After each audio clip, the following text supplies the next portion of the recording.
NBC Sports and the United States Golf Association are proud to present a national championship. Today it's live final round coverage of the 112th United States Open. Championship Sunday on a course which mirrors those steep winding streets of nearby San Francisco, and after perfect sunny clear weather pretty much every day this week, some fog begins to roll into portions of the lake course on this hillside between the Pacific Ocean and Lake Merced. Another huge crowd in excess of 35,000 jamming their way around Olympic in anticipation of the crowning of the 5th U.S. Open champion here. And what will they witness today? A mad scramble to the finish with multiple contenders, or that two-man duel with that unexpected outcome like we have seen in the 4 previous U.S. Opens here? There are a couple of stars and past U.S. Open players in the final group, including Jim Furyk, who knows that window of opportunity at age 42 to win titles like this is closing. And Northern Ireland's Graham McDowell, for the second time in 3 years, plays in the final group on Sunday at a U.S. Open, but this time he starts from his first 54-hole major championship lead of his career. Just a couple of groups in front, two-time U.S. Open champion Ernie Els, whose last of 3 majors came 10 years ago. And then in the second to last group, England's Lee Westwood, also just 3 back, as he looks to erase a career-long list of close major calls by winning his first major in his 57th try. So all sorts of great stories on the leaderboard. Furyk and McDowell, the only players under par through 3 rounds. Fredrik Jakobsen trying to win his country's first major, trying to become the first male from Sweden to win. Ernie Els, Westwood, Nicholas Colsaerts from Belgium, just 3 back.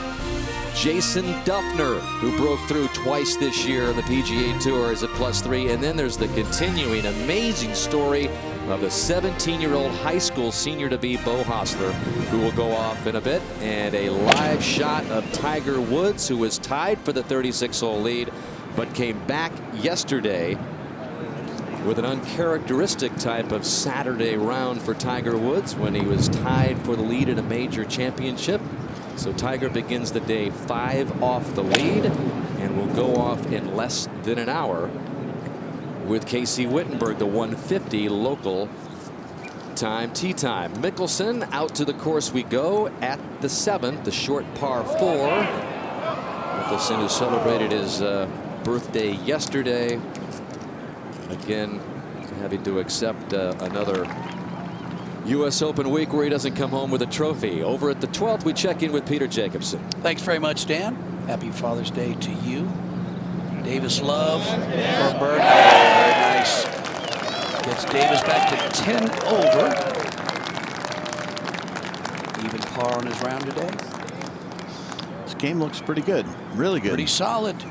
Over to 15. And Michael Allen, the Olympic Club member, and the oldest in the field, and this par 3, 164 yards today. Yeah, get down. It might be going left. Don't want to go long on this hole, and how much green you can see where the hole location is. Back to the first, where Adam Scott is just getting things going at the par 4. This is 3rd. 532 yards today, this opening par 4, which starts a brutal stretch of 6 holes. And back over to Keegan Bradley at the 15th. Plus 15. Hole location's dead center, but way back.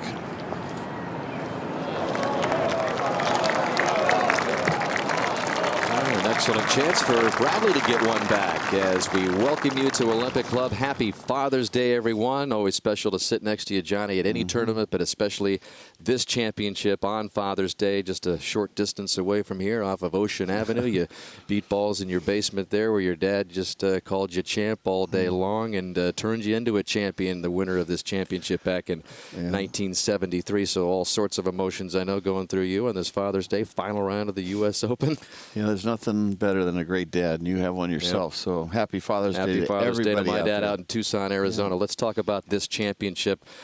This is a tough leaderboard to break down. So many different things can happen. You've got the established leaders in the final group. They've won this championship before, but you've got all sorts of players, certainly with the capability of coming back on this golf course. Well, you know, the start of this golf course, folks, is so hard. The first 6 holes, we talked about it. I've been talking about it for months. That is almost 2 different golf courses. You have this start that's 2nd, 5th, 6th, 8th, 3rd, and first hardest holes are in the first 6 holes. 2 over par is about dead even par, and it might even be 3 now that the wind is picked up and the fog's coming in. So, I mean, if you could just somehow stay around par, now you're ready for the other golf course. So, I mean, it really, you're going to have a lot more idea of who's going to win and who's got the right stuff and who's getting it up and in after that first 6 holes. All right, Tiger Woods 5 back. Just imperative that he gets off to a good start, even in the midst of those brutal holes, isn't it? Yeah, it is. I mean, if Tiger wants to, you know, the one thing we've missed out of Tiger is really a great final round, like a 63, 4 or 5 to, you know, he almost shot one at the Masters a couple years ago. Remember, got it going really good there.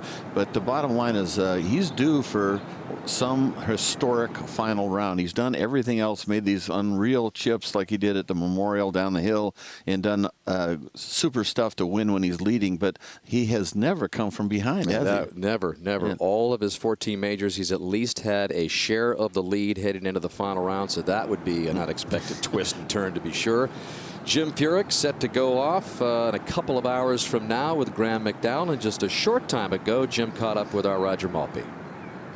Thanks, Dan. Jim, you managed to keep it together yesterday after a little bit of a tough start, tough opening 6 holes. What do you expect from the Olympic Club today? Well, I'm looking at the weather right now. You can see the fog rolling in. The temperatures, this is supposed to be the warmest part of the day, so the temperature is supposed to drop. So a cool wind. You know, it might keep some, you know, it might do us a favor and keep some dampness on the greens, but I do expect a pretty firm and tough test today. Now, you had Tiger yesterday in your pairing. Today you have Graham McDowell, another former Open winner. What do you expect from that matchup today? You know, I think it's a great matchup for me. We have similar style games. I get along with Graham real well, and respect him as a person, his style of game. So I wouldn't really, you know, play too much into who you're paired with, but it's still a very good pairing for me.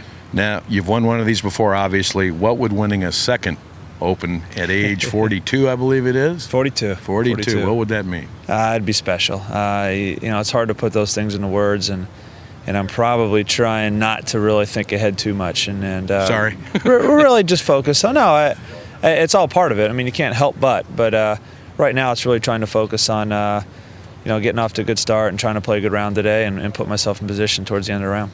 Thanks for your time. Thanks. Good luck. Appreciate it, Roger. All right, Jim. Dan. All right, thank you, Roger. Remember the hug between Jim and his father before the final round at Olympia Fields 9 years ago, and Jim went on to win. His father not here this week, watching from back in Show Low, Arizona with his mom. So it's a great team. Jim and his father, Mike, you know, they're really the only teaching that Jim has had is from his dad, which is unusual. Par attempt for Adam Scott at the opener, so he's going to drop a quick one at the first to +7. And back over to 15 for Keegan Bradley's birdie attempt. Right where you want it. This is just straight in. He won the PGA in his very first major championship. Yeah, let one go there. Competing in his very first U.S. Open. Over to the third. Hunter Mahan now with his tee shot. Birdie on 1, a bogey on 2. Playing downwind today from the up tee, and you've got to bounce and run this ball in just like that. Very nicely done. That pin is right on the crown from the break from the uphill part of the green to the downhill part of the back part of the green. And then there's the senior to be in high school, Beau Hossler. 220, just a little more than an hour away to see if he can make some history. Boy, would that be some. Youngest U.S. Open champion ever.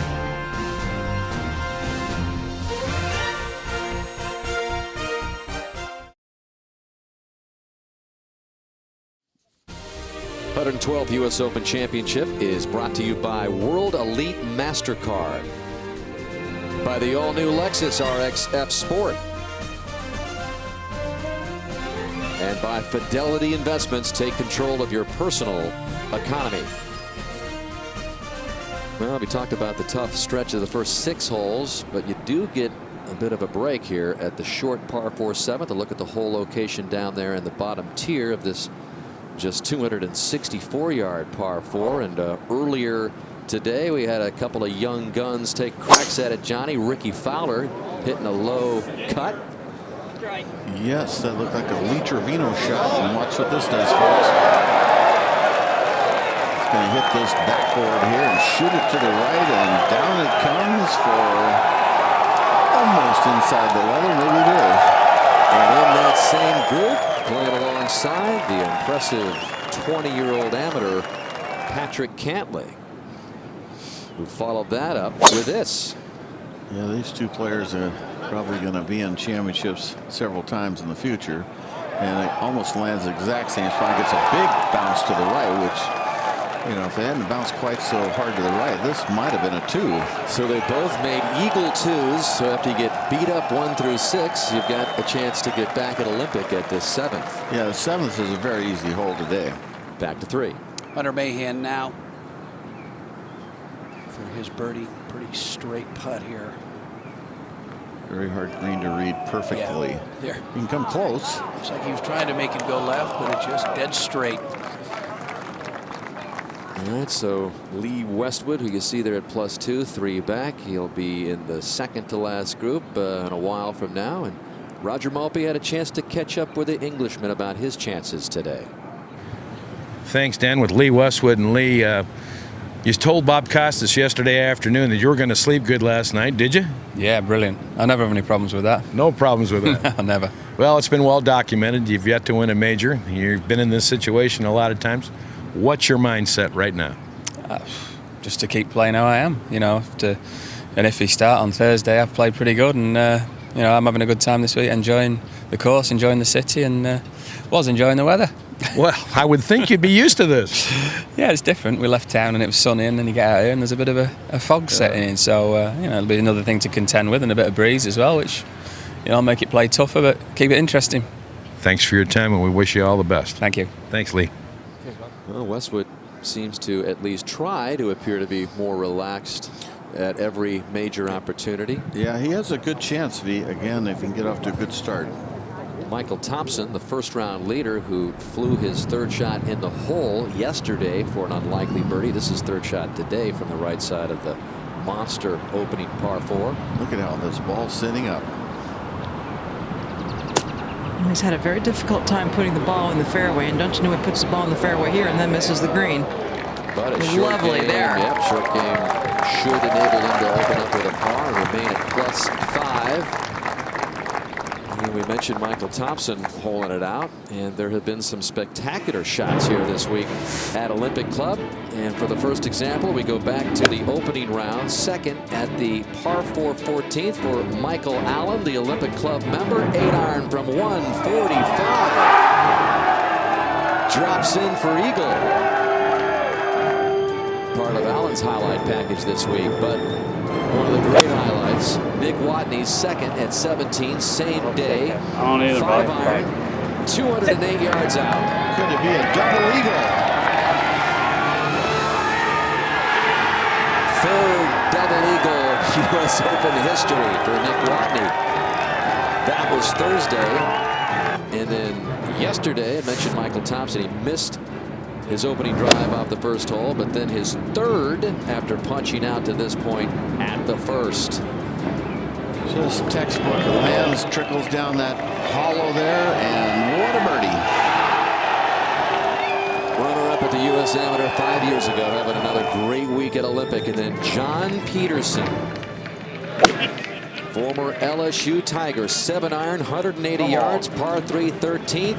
Never had a hole-in-one in his career. Why don't you save it for the U.S. Open? Wonderful reaction. 42nd ace in U.S. Open history, and that is the way to celebrate. Second at Olympic in an Open. As we get back out to the first, and Thompson for his par. Dottie? Well, there's really not much here at all. Just watch David Toms make a very, very good 4 from the same line.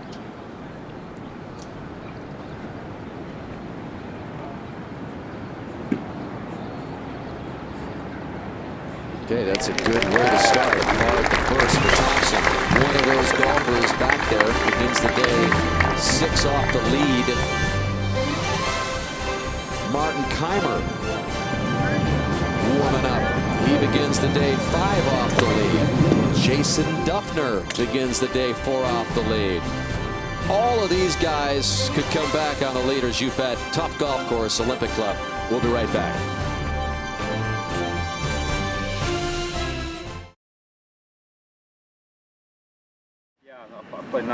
And we welcome you back to the Olympic Club. That's the 110th U.S. Open champion, Graham McDowell, Northern Ireland. You see the tee time for him, 3:10 this afternoon, Pacific time. Looks very relaxed.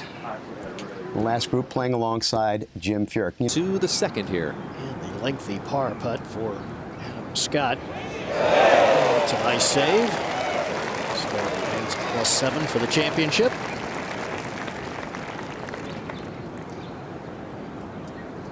Well, Graham McDowell, part of that final group with Jim Furyk. And just a short time ago, Roger caught up with a man from Northern Ireland. Okay, Graham, obviously you've been there, done this 2 years ago at Pebble. What's it going to take today for you to become a 2-time U.S. Open champ? You know, obviously to quote Mr. Hogan, shoot the low score, but you know, I've just got to go and concentrate on my game. 2 years ago at Pebble, you know, I kept my head down and just tried to execute my game plan. Had a little look at the leaderboard when I needed some inspiration, but you know, trying more of the same really. I got in a great frame of mind on the golf course yesterday, fed off the crowd, was very relaxed and enjoyed myself, and I've got to do the same thing today. You know, someone's going to have to go and shoot a score if I can play my game today, and you know, that's what I'll try to do. Well, you mentioned feeding off the fans yesterday. Furyk's a crowd favorite, and so are you.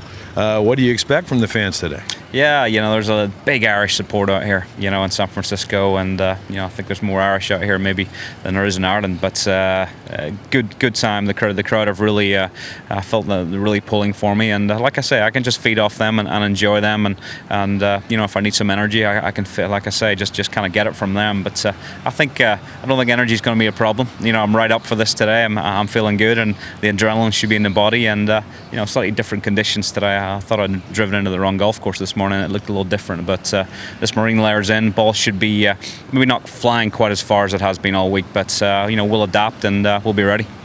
These weather conditions have to be good for a Northern Irish boy, don't they? Theoretically, you know, there's something about this West Coast and the chilly air that comes in off the Pacific that makes me feel maybe like I'm in Ireland. It's been good to me in the past, and you know, fingers crossed it'll be good for me today. You know, I'm just going to go and try and play my game. You know, if it's good enough, great. If not, well, you know, we'll work harder. Thanks a lot, and good luck today. Enjoy. Thanks, Roger. Right, Danny. Thank you, Roger. And like his playing competitor Furyk, he is a U.S. Open type of player. As you take a look at his last 3 starts, the win at Pebble and good finishes sandwiched around that. He's made the cut in every Open he's played in, 7 for 7.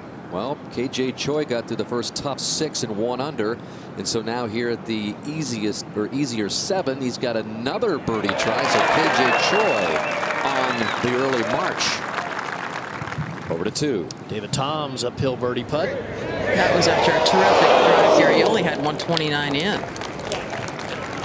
This hole has yielded fewer birdies than any hole on the entire golf course through 3 rounds, just 13. As we go over to 3. Adam Scott now on the tee, and good look down the 3rd. All the balls that have been close to the hole today have been played short and run in. And he's done just that. Beautiful shot. Already 4 birdies today on the 3rd, so look for some action right here. To 9. Phil Mickelson looking for his first birdie of the day. Tricky putt here, John. This is one of those that doesn't go toward the lake away from the clubhouse. Yes, you read that perfectly. Pretty straight.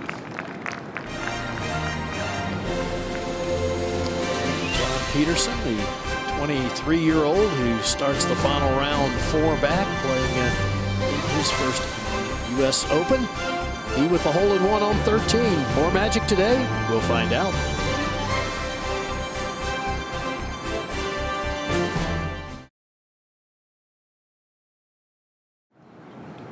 Adam Scott now on the 3rd after a beautiful tee shot for birdie.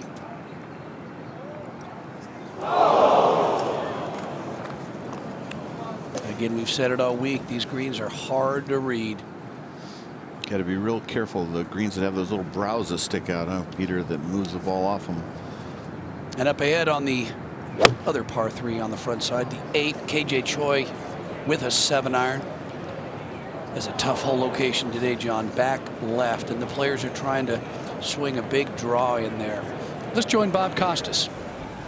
And I am joined by 2 past winners of the U.S. Open here at Olympic, but not just any U.S. Opens. Jack Fleck in 1955 won in a playoff with Ben Hogan. In 1966, Billy Casper won in a playoff with Arnold Palmer. So we're talking historic here, and we'll begin by virtue of seniority, since Mr. Fleck is 90 and Mr. Casper is a mere whippersnapper of 80. Ben Hogan had been your idol, and in fact, you played the Open with irons that you got from Ben Hogan, true? That is true. He made the whole set of clubs except the driver and the putter. He made the complete set for me, and I was very, very fortunate to play well with him. You had to make a birdie at 18 to force a playoff. What do you remember about that putt and that moment? Well, it was only a 7-foot putt, and I had been putting well for me. I putted well in the tournament, and I was fortunate to make that putt. You were not, by your own assessment, a great putter throughout your career, but at the Open when it counted, you were here. Yes, I did. I did very well. Excellent for me. Very good. And it's nice to make putts. I know a guy that can make a lot of putts, and he likes them. He's sitting next to me, Billy Casper. which is why, and I say this with great respect, and here you are. There you are, Jack. Look at that, Jack. Yep. With the jaunty cap, just like today. Oh, nice. A little style. Little style. Leg kicks out. That was during the playoff, and this is the tap-in that wins it. You know, some people, and obviously I did not know Ben Hogan, some people, for all the respect that they had for him, said he could be terse and sometimes not warm, but toward you, he was gracious. Yes, Ben was my idol, of course, but he was very, very nice to me. An old timer, and I don't remember his name, as I figured that out, he said, I think Ben knew that your parents were very, very poor. They lost their little truck farm, and we lived through the Depression, and it was pretty rough in the Depression. I know when I was small, made a few nickels, dimes, and pennies. I'd bring them home to my mom. Well, Ben Hogan never won another major after you beat him in the playoff in 55. You both came close at Cherry Hills in 60 when Palmer won and you finished third, but that was his last great shot at adding another major, and you deprived him of it. That's right. Maybe. You know, there's a funny thing. My 5-year-old son, just after I got home, and he said, Daddy, I really rooted for you, but I was sorry to hear that Ben Hogan didn't win. Do you still play at 90? Yeah, I got over a lot of my health problems, and the doctor told me about 2 months ago, he said, go ahead and go full blast. If you want the full story, and it's an amazing story, there's a book that is just been published called The Longest Shot, Jack Fleck, Ben Hogan, and Pro Golf's Greatest Upset at the 55 U.S. Open. Billy Casper's memoir, might as well take care of that right off the bat, is The Big Three and Me, talking about Palmer and Nicklaus and Player and yourself. And there's some truth in that, because you won on tour more than 50 times, and you won 3 majors, including the Open here in 66. So in a sense, underrated. Well, you know, maybe so when I was playing, but now I'm getting a lot of publicity, and you know, at my age, at 80, I am enjoying it much, much more. You know, when you were younger, you probably would just sort of take it as it's facts, but now I really enjoy it. Arnold Palmer, then golf's most popular player, even though Nicklaus was emerging. Palmer was so iconic, and in 66, he led at the turn, the final round, led at the turn by 7. With 4 holes to play, he led by 5, but then you had back-to-back birdies and he had back-to-back bogeys, and suddenly you were right there. Yeah, it was fascinating. I think he had changed his goal because he felt that he couldn't lose the Open, and he changed his goal to beating Hogan's 72-hole record. And then all of a sudden at 15, when he lost the 2 shots, and we walked to the 16th tee, it was the first time I felt that I could win the Open, and I think it was the first time that he felt he could lose the Open, and he panicked. He really did panic. I had played a number of rounds of golf with him throughout my career, and I've never seen him make swings like he did the next 3 holes. The right shoulder got over, and it was a pull into the left rough, and it resulted in bogey, and a par.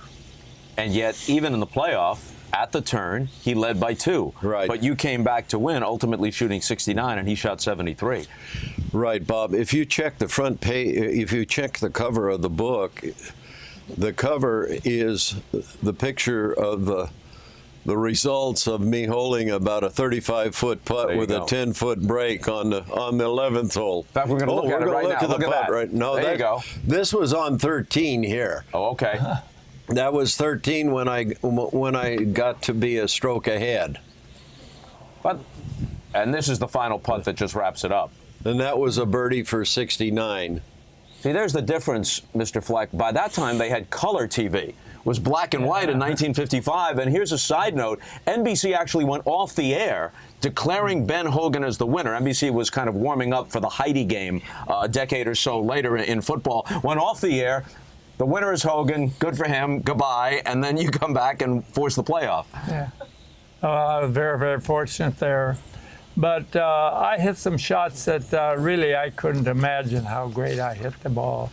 But I had a feeling, and my good friend, and who was my father in golf, Dr. Paul Barton, and he would help me a great deal.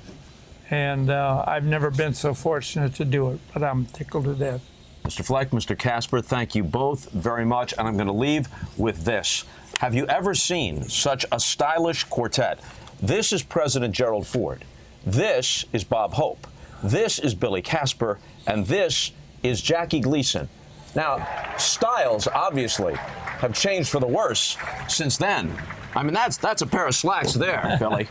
There you go. You know, they put all the weight over on the right side. I noticed the fairway tilting slightly. Let's go out. Well, there's Tiger making his way toward the first tee. We're getting serious now. Let's rejoin Dan Hicks. Bob, thanks a lot. Always fun to reminisce with the champions of the past, the first 2 champions here at Olympic. Tiger, can he make major number 15 a comeback variety for the first time in the final round of his career here at Olympic? Game face in place. Looks like Mike Tyson coming into the ring. Watch out. Maybe he's got it. Maybe he's figured out something from yesterday. And it'd be fun to see him make a run, wouldn't it? Yep, less than 5 minutes away, Tiger begins that quest. Gotta have enjoyed seeing Jack Fleck and Billy Casper together. That's something else. I tell you, I won't forget that. Over to 8. KJ Choi now for par.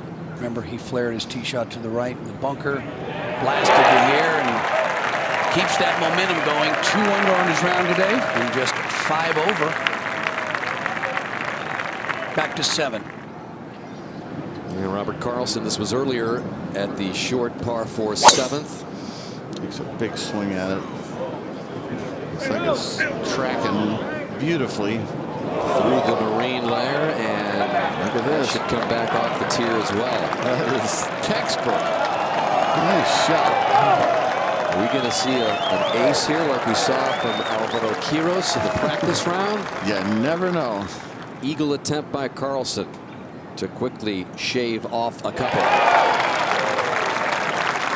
7th today, playing 3.8.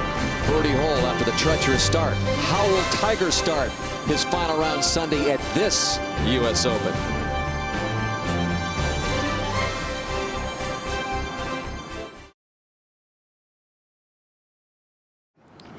Ladies and gentlemen, this is the 1:50 starting time. Please welcome from Memphis, Tennessee, Casey Wittenberg.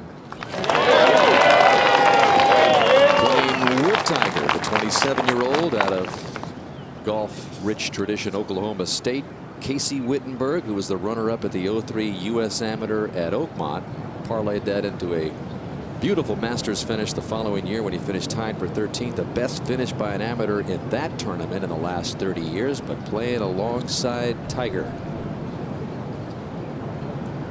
As the fog continues to roll down the fairway at 1.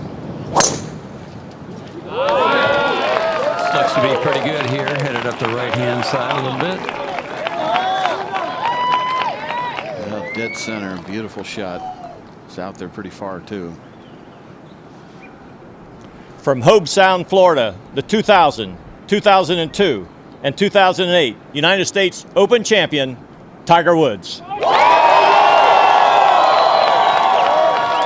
Lee Janzen was 5 back to begin the day when he came back and won here in '98, but Lee Janzen needed to just pass 4 players. Tiger needs to pass 13 players, and again 0 for 48 in majors when trailing through the first 3 rounds.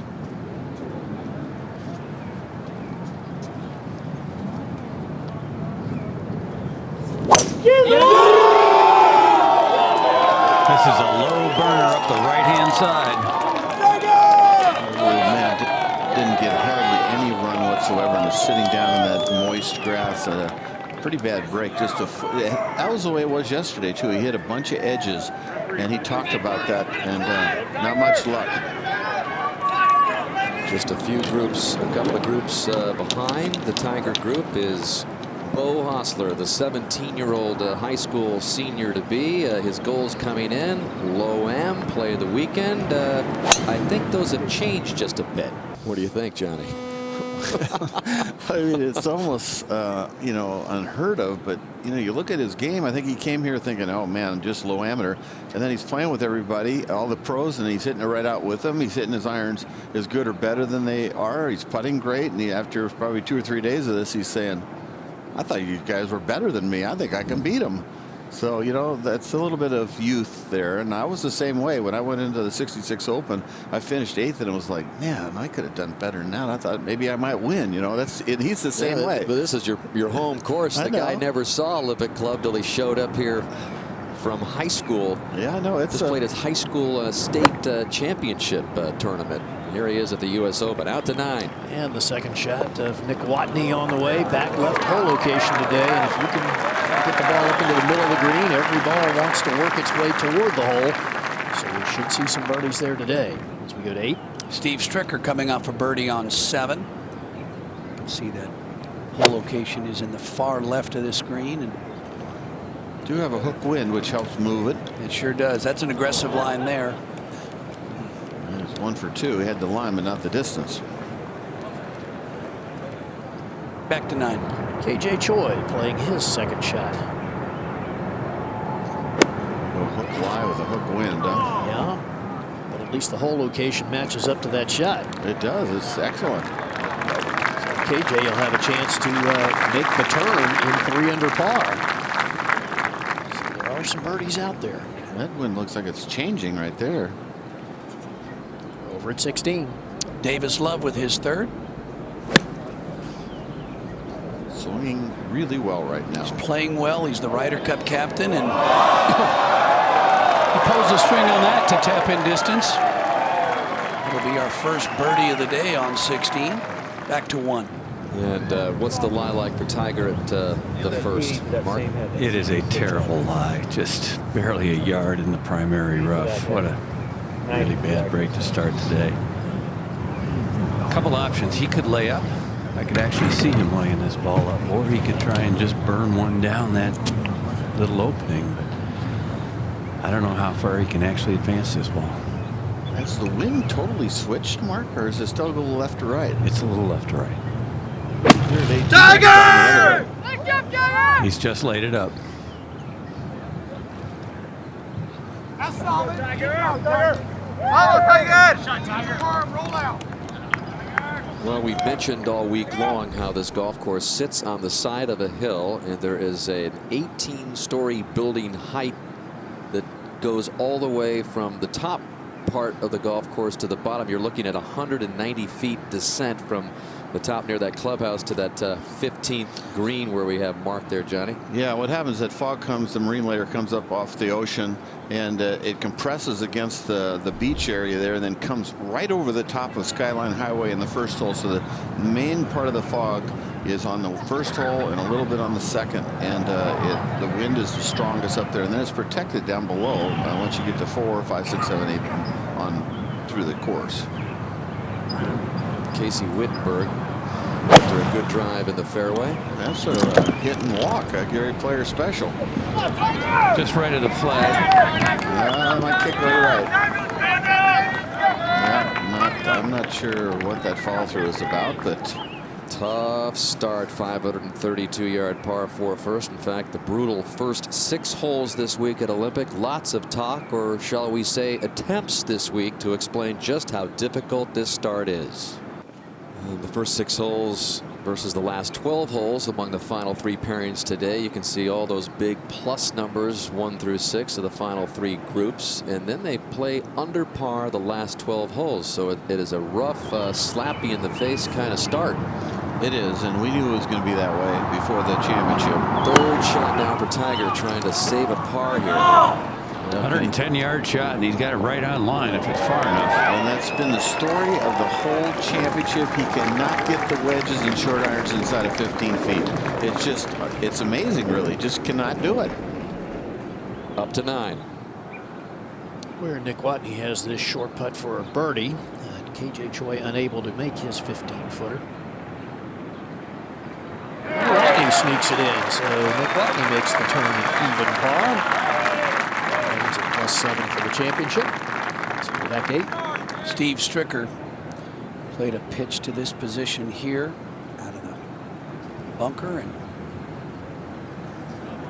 as is the usual situation with Stricker, he makes it for par to 18. And the third for Michael Allen, who grew up in Hillsboro, longtime Olympic Club member, having a great year on the Champions Tour, and so emotional to get back into this championship and flash back when he qualified to get here to the mid-'80s when his dad Charles, who is now deceased, persuaded him to pursue a tour career in the first place. And he knows his dad's been watching down on him on this Father's Day as he gets a chance to play in a U.S. Open at his home club. And out at 6, Jordan Spieth playing his 3rd shot here at the par 4, the 18-year-old amateur. Along at +9, and be able to save his par there. Here's the amateur leaderboard.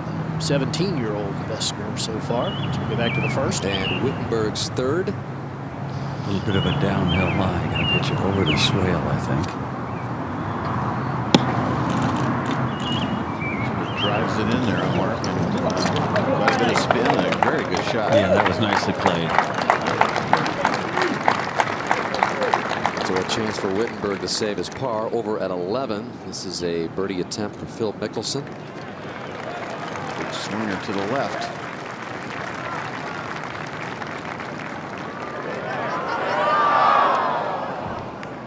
And a birdie on his card today. Mickelson +5 on the round.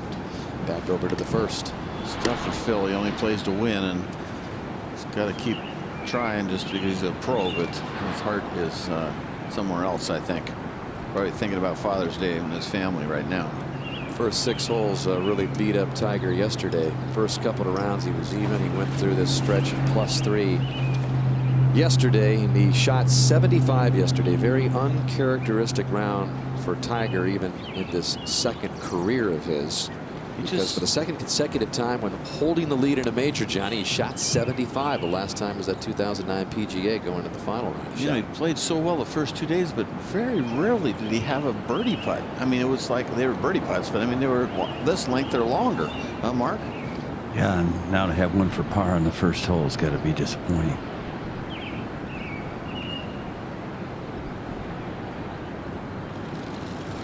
Playing for a little left-hand break here. Good speed. He was having trouble with the speed yesterday. Left it short, I would say 40% of the time. So a bogey start for Tiger. And over at 18, Michael Allen finishing this memorable U.S. Open. That was for par, so a bogey finish for Michael Allen, but he was here mostly to just soak up the atmosphere, played the weekend, and caps off a great week. Lots of family and friends here watching, and he gets a nice round of applause. Well-deserved. Oldest man in the field at 53. He made a lot of birdies, and of course he had the hole out, and yeah, he had a great week. Yeah, he did a lot of fun things. Just had a lot of other type holes. And a par attempt for Wittenberg, who was runner-up in that U.S. Amateur, to Nick Flanagan at Oakmont, one of the toughest U.S. Amateur setups we have ever seen. Might expect that out of Oakmont. You're going to have a par putt, Johnny. This is a good one to have on this hole. Left it in a nice spot.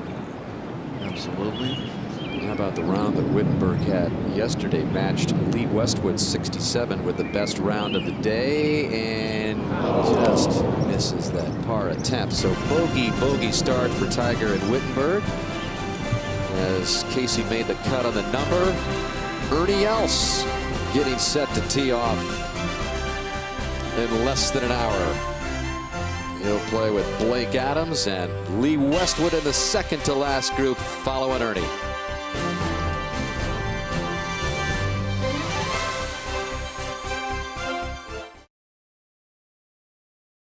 We all know how inspirational Tiger's late father Earl was to him. And here is Tiger on the tee at the second. Going with an iron as he has in each of the first 3 rounds, just trying to position the ball in the fairway. He's done that nicely.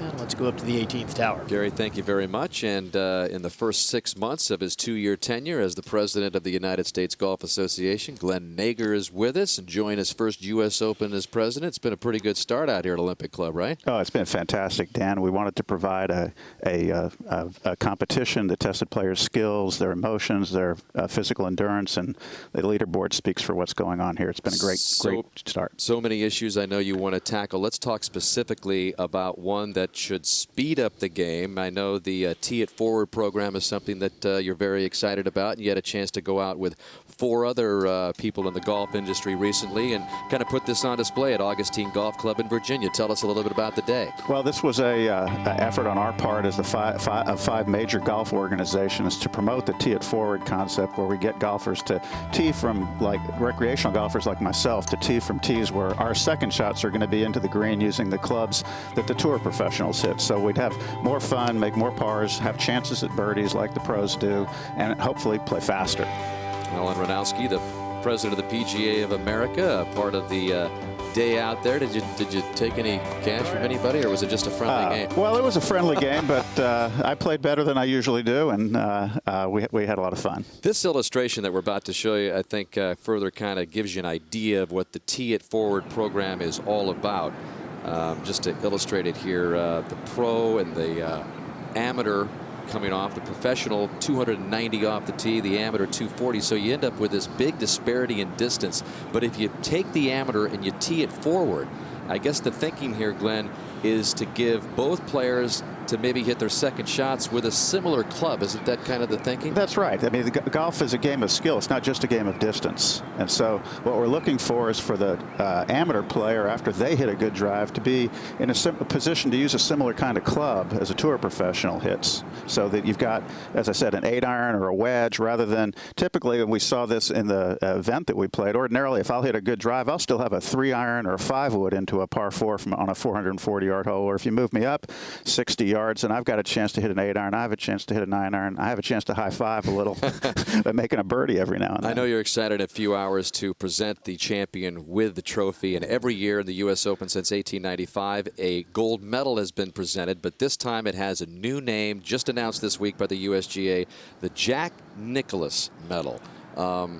How come you guys decided to give Jack this honor? Well, Jack, it's 4 U.S. Opens, 4 runner-up finishes, 18 top 10 finishes, 44 consecutive U.S. Opens. I mean, his career is a virtual highlight reel for the U.S. Open. And what we wanted to do, the U.S. medal is the award that the player actually gets to keep for their lifetime. So we wanted every future winner of the U.S. Open to be connected to the history of the past. And Jack Nicklaus is the personification of the past of the U.S. Open. I said That's a champion. He's had all sorts of honors. I had a chance to spend some time with him this week, and he mentioned what a great honor it was forever and ever to have his picture on that and name recognition on that medal for the U.S. Open champion. It's a great honor. Well, he was very touched, but we were thrilled to be able to do it, and we're also opening a wing in our museum in his honor to have a rightful place. In conjunction. Glenn, good to see you. Enjoy the rest of the championship. We look forward to whoever you give the Jack Nicklaus medal to a little bit. Thank you, Dan, and thank you. Later on, Glenn Nager, president of the USGA, out to the second. Tiger Woods from 174 yards up the hill, some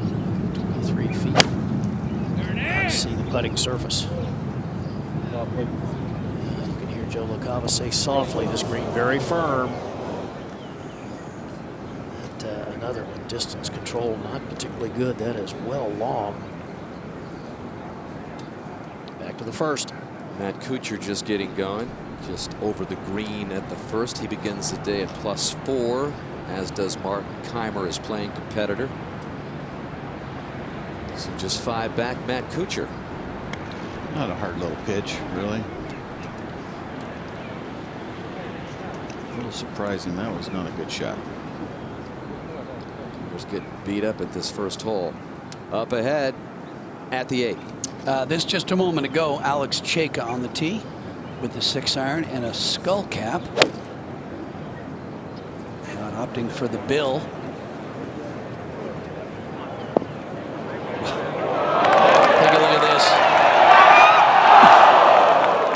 Runs it right over the left edge of the cup. Beautiful shot. Best shot we've seen today. Let's go back to 1. And mentioned Martin Kaymer playing with Matt Kuchar.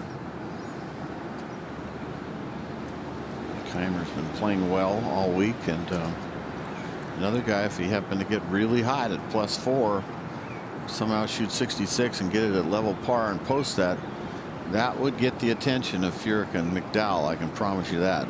Kaymer's caddy, Christian Donald, the brother of Luke Donald, the top-ranked player in the world, who missed the cut.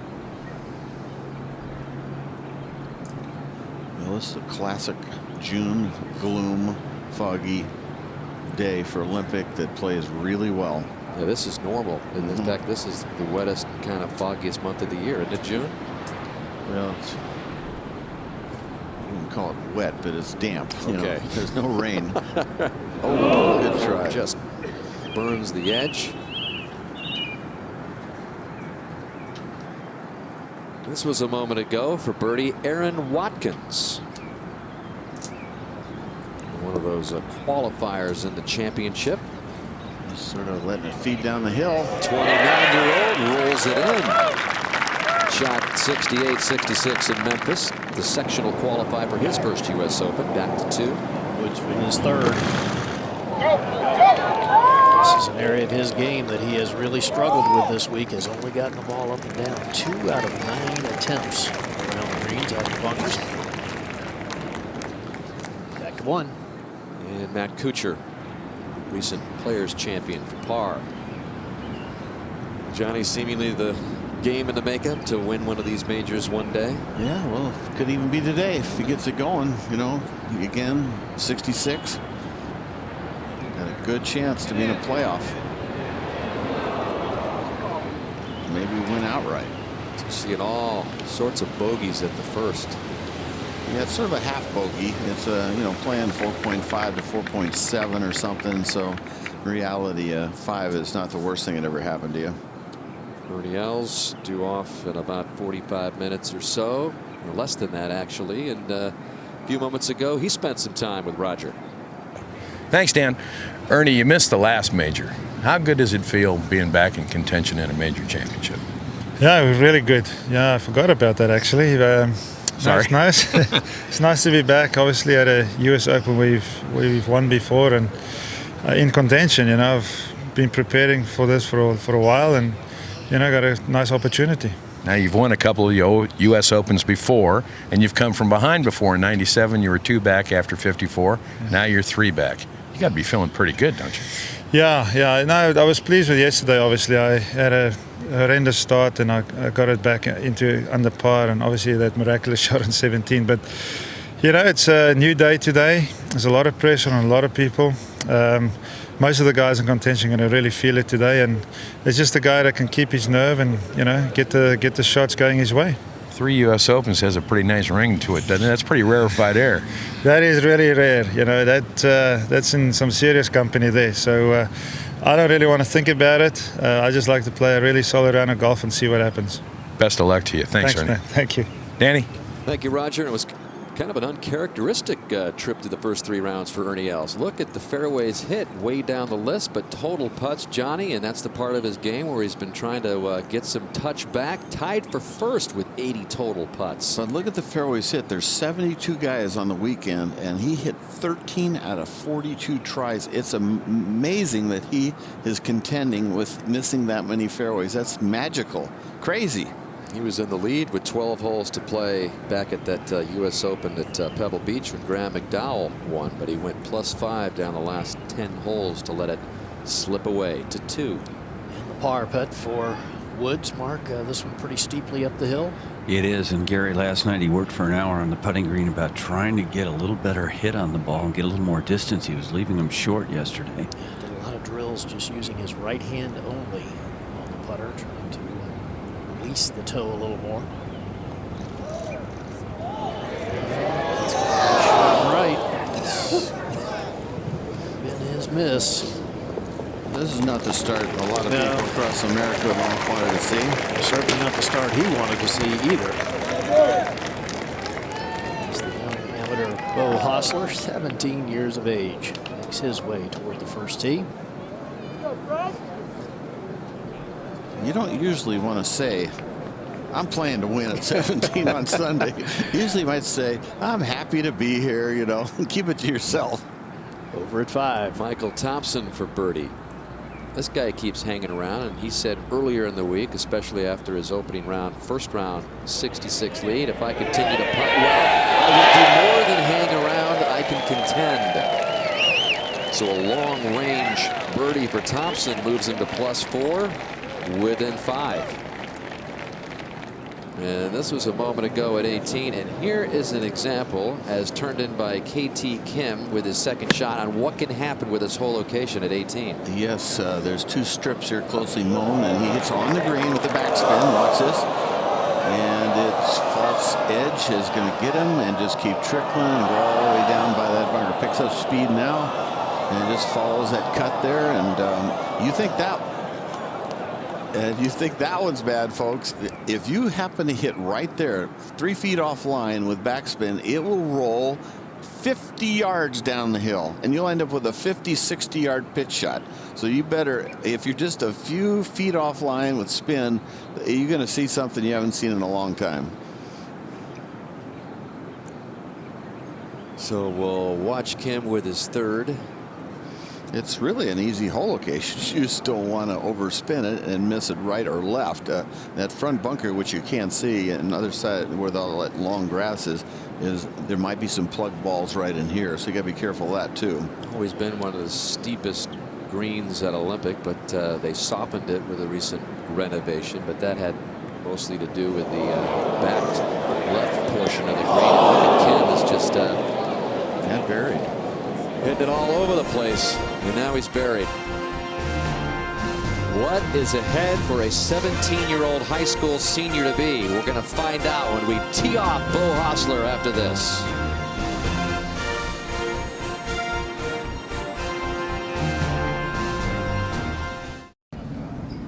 Ladies and gentlemen, this is the 2:20 starting time. Please welcome from Auburn, Alabama, Jason Dufner. Jason Dufner could be one of those names that creeps up the board and challenges later on in the day. 2 wins sandwiched around his wedding. Got his first win in his 164th PGA Tour start earlier this year, and then won again. Didn't make a putt yesterday. Johnny hit 13 of 18 greens yesterday, 31 putts. If he gets it rolling, he could definitely be a factor. Starts right down the center with a small cut. It'll catch the slope. Fog thickening high in the air over the first fairway, and a good start for Dufner. He's a very good ball striker. From Mission Viejo, California, Beau Hossler.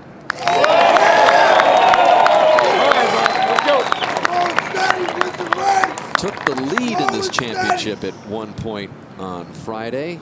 Said he got pretty nervous when the cameras first showed up. Said he was very calm yesterday, but this is the final round of the U.S. Open. Heady stuff for a 17-year-old.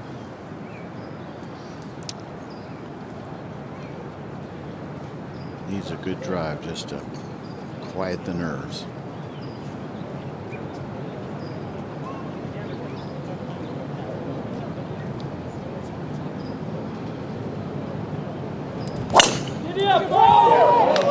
That's turning over up the left. It may need a bounce, Johnny. Yep, that's going to be in that wet ryegrass, and that's probably a layup. That's not a good start. So as Hossler and Dufner head down the first, we check in with Bob Costas. All right, Dan, and we check in with Tim Rosefort, senior writer, Golf World magazine. You could tell by the reaction that Beau Hossler already has a fan club. The gallery responded very positively when he stepped to the first tee. It's true, Bob, but this is not like some of the great athletes we're seeing coming to golf now in the sense of Dustin Johnson, Gary Woodland. As his dad said, he can't really run, he can't really jump. But talking to his grandmother, Kathleen Byrne, he's always had tremendous hand-eye coordination. Even when he was 18 months old, they would pitch him wiffle balls underhanded, he would be able to make contact with it. But the mental part of it that's going to come into play today, we talked about yesterday a little bit. Some of it comes naturally, but really some of it comes through Jay Brunza, the noted sports psychologist who worked with Tiger Woods back during Tiger's amateur days when Tiger was this age. And it was a byproduct of Beau's father reaching out to him, signing him up. And Beau is now in a good place. Obviously, he's been working with him for 3 years. And Jay is also the sports psychologist at Texas. You see from the visor, that's where Beau's going. I was wondering, between the visor and the Texas shirt beneath the sweater, whether the Longhorns have a recruiting advantage here. They're already locked them up. True? Already locked them up? Well, yes. Well, there you go. Unofficially, yes. Is that a scoop? No, that's not a scoop. It was already known. It was already known. Just that I was oblivious to that fact. That's true. So the scoop is that I wasn't paying attention. Moving right along, Jason Dufner. Now, if you're going to be a golfer, remember a baseball player named Boots Day. That's a bad name for a baseball player. Indicates errors are forthcoming. Jason Dufner's got to live that down, and he's doing it. Well, he's also dealing with Father's Day today and a heavy heart. And Jason's parents were divorced, similar to Beau's parents. And Jason's mom lived in South Florida, in Fort Lauderdale, Weston Hills, where they used to have the Honda. Grew up watching Vijay Singh and Dan Marino. But his dad lived up in Cleveland. His dad passed away when Jason was 22, and Frank Dufner was 50 years old, died of cancer. But some of the great memories that Dufner learned playing golf in the Cleveland Park system with his dad, going to baseball games at Municipal Stadium. Asked him yesterday, what does he think of on Father's Day? He's going to think about trying to win the tournament, but he did say, quote, I wish my dad was here to be with me so I could enjoy the moment of Father's Day, but it's not a reality, so I don't think about it anymore. I don't reflect upon it much. I wish it was there. He was here. But that's part of the coping mechanism. It's a special day, and it always is. Let's see how special it could become for Jason Dufner, who came close in the PGA and led the Masters after 36 holes. Let's go to 3. Thank you, Tim. Thanks, Bob. Tiger Woods, after bogeys on 1 and 2, left his tee shot here just short right and got a little too much of that, so he's making a mess of the 3rd hole. What in the world was that? Back to 1. From the rough, Beau. Dottie? And deep in that rough, he still has 235 yards just to reach the front of the green. Be interesting to see if he's got the wisdom to say, I'm not going to be able to hit that on the green. I don't think. I can't see the live. I'm taking your word for it, Donnie, but maybe he's got a club for it, but who knows where it could go. Go in the left bushes. Well, he looks that over. We jump ahead to 3. And Tiger now with his 3rd. Out of the heavy rough back up the hill, and you can see that he went right underneath that, so he'll have that left for his bogey. Wow. Back to 1. Hossler. In my mind, not much of a decision here. You must lay the ball up. And kind of similar to what David Toms did about an hour ago and ended up making 4.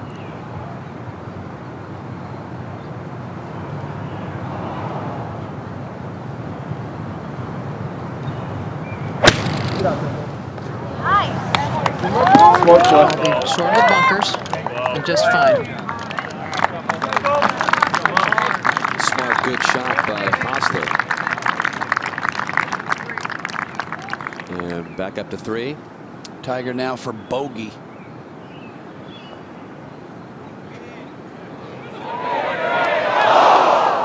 So it looks like a bogey, double bogey start for Tiger here in the 4th round of the U.S. Open. Not what he was looking for, obviously. Back to 1. And Duffner all excited about contemplating a second shot. Laid back guy, isn't he? Well, he's going to carry 60 for sure, so I mean, he's going to get that out of it. I like it. Kind of the definition of flat line. Yeah. Just not going to get a whole lot out of him, highs or lows. 209 total, 188 to the front. This laid back 35-year-old has worked his way up to 9th in the World Golf Rankings. Ryder Cup in his sights. Get that unusual angle. Certainly no stress in the setup, that's for sure. This starts right at the flagstick. Now a baby cut. Well, will that hang in there, or will it run all the way off the green and down the hill? I think it's going to be all right. Just barely. Just perches up there on the right side. Getting closer to the final tee time. Just a little less than 40 minutes from now. Jim Furyk after his 2nd U.S. Open title, as is McDowell.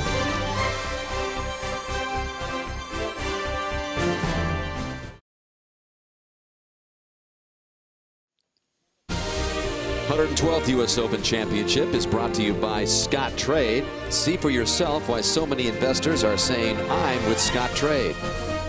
By DirecTV, get all of the U.S. Open only on DirecTV. By America's Natural Gas Alliance, smarter power today. And by Michelob Ultra, the superior light beer. And back out to the 1st. Beau Hossler forced to lay up with his tee shot on the rough. Now his 3rd. Good left. Don't go right. He says, don't go right. I'll check. Oh, man. A little amped up, I think. But you could see his swing, folks. Very similar to Colin Montgomery. And you can see a nice little lean of the knees and a nice lead. See that good foot action. It's a good swing.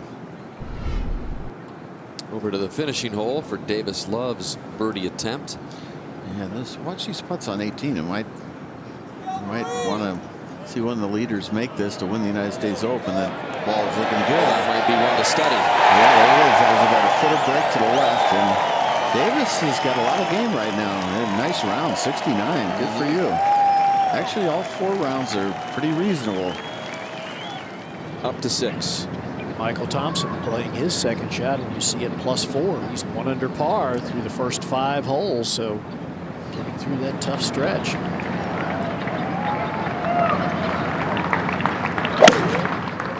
Really hit that hard.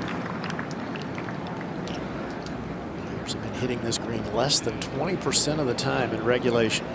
That's unbelievable. You know that? Shot, Michael. But that bunker seems to be the key thing off the tee. The only bunker on the course. Over at 8. Jordan Spieth now for birdie, coming down the hill. Not much movement in this putt. Oh, went to the right. Very nice. Coming off of that NCAA championship a couple of weeks ago for the Texas Longhorns down at Riviera. And over to Beau Hossler. Delicate little shot here. He's going to putt through the fringe. Well, it's slow the first half, obviously, and then it will move a little bit more. But overall, this is easy to leave short.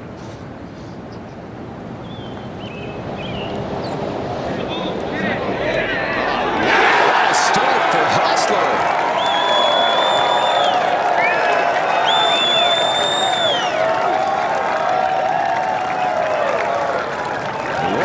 And he's just earned a few more fans. And this one was traveling.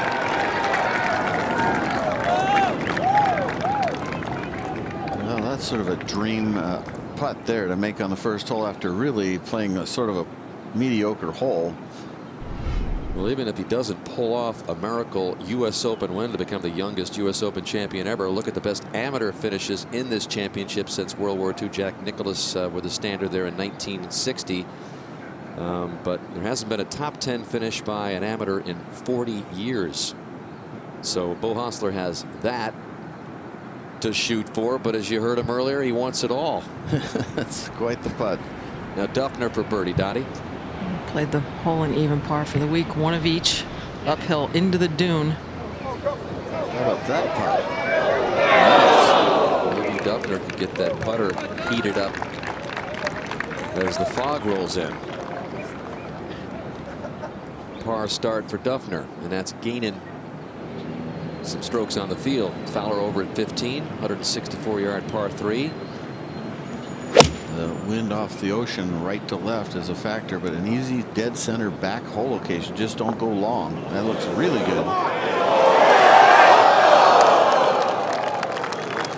Still a lot of good shots. He just, doesn't have any in between par holes. He, he hits good shots, but also makes a lot of bad holes. To 3. Matt Kuchar now with a 6-iron. Coming off of bogeys at 1 and 2. Oh, this is nice. Very nice. That's the way you've got to play it to get it close to that hole today.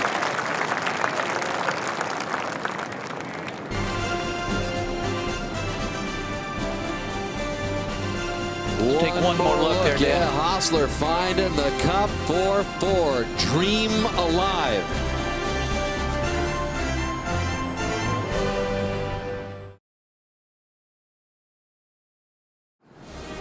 Graham McDowell, a little more than a half hour away from his final group tee time, 3:10 local time, and over there, not exactly cozying up with Jim Furyk, but they're in the final group coming up.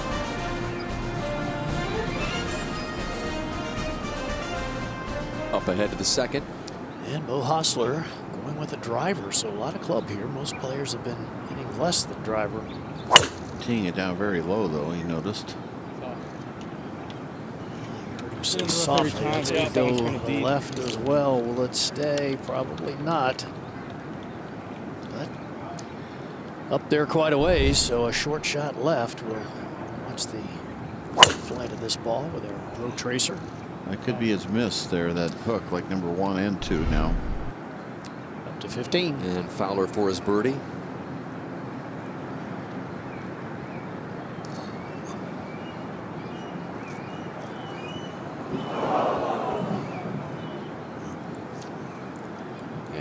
Over to 3. Matt Kuchar now after that beautiful tee shot.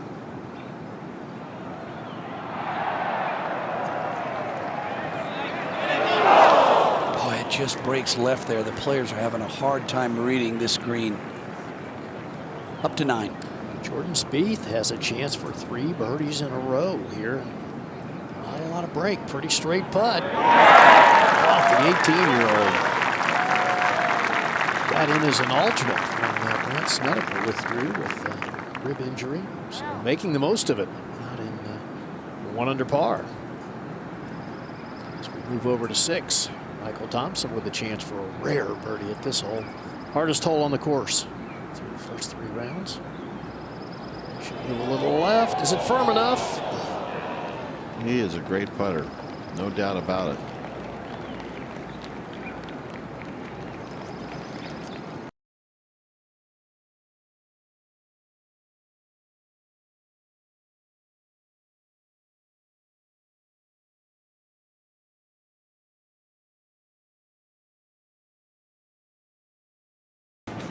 Tiger for birdie after a horrendous start at the 4th.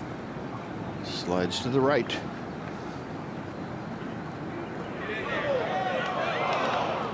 It was a really nice putt, just didn't move enough. And let's move to the second. And a good look at the hole location there today at the second. Middle right portion of the green, just some 5 paces over that bunker, and virtually impossible to get it close to. Jason Duffner trying to figure out what he's going to do, Dottie. Well, Well, he's actually got a very, very good lie, Gary. I feel a little bit below the ball, but the ball is pretty clean. Just 131 to the front, 14 back to the hole. He's got the angle. Certainly has that. Such an awkward shot, 23 feet uphill, so the player really doesn't see any of the green, just the very front left portion. Yeah, you can't afford to miss it right, can you, Dottie? No.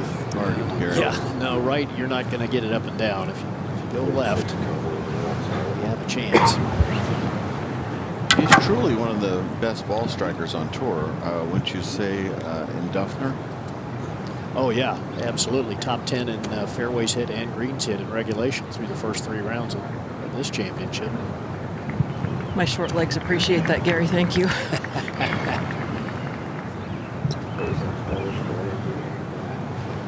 Just so many things to factor in here, Johnny, on this shot. Now that we've got this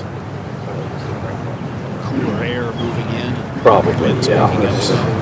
Well, now you got but it doesn't air. The air is like twice as thick, and it really. I think I'm worried about how much it's going to push off the slide, shorter wind, slope. You know what I mean? Yeah, absolutely. Start getting left. He looks it over. We'll go back to the first. And Kevin Chappell getting started here at +3 for par. It's in good shape if he can have a good start. Chappell last year at Congressional tied for 3rd as a qualifier. That's a good putt. Able to coax that in. Bogey-free 68 yesterday for Chappell. Took a big move up the leaderboard from a tie for 29th to tie for 8th. Back to Duffner at 2. Flat swing and this shot are not easy.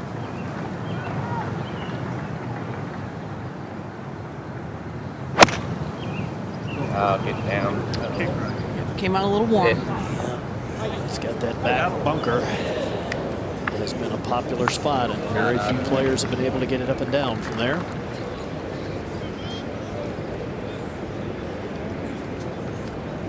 Hossler will be next. Doesn't have much left yardage-wise, just 124 yards, but he doesn't have much of a lie either. It is in the damp stuff, very, very, one of the real long, lush patches. Getting moist enough out here, you can start to feel the dampness on your skin, little tiny bits of water in the air. On 30 hole? Sit down pretty good, huh, Bo?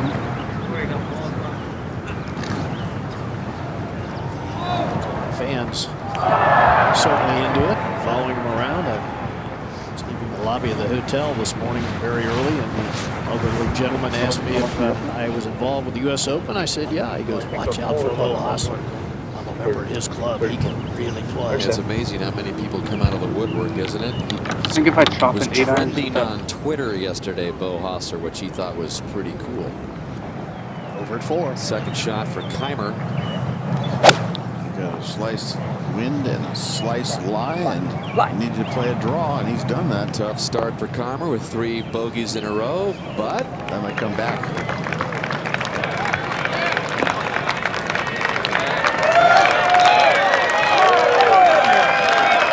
Definitely a good chance to get one back and get it back to +6 with a birdie at 4 for Keimer. Back to 2.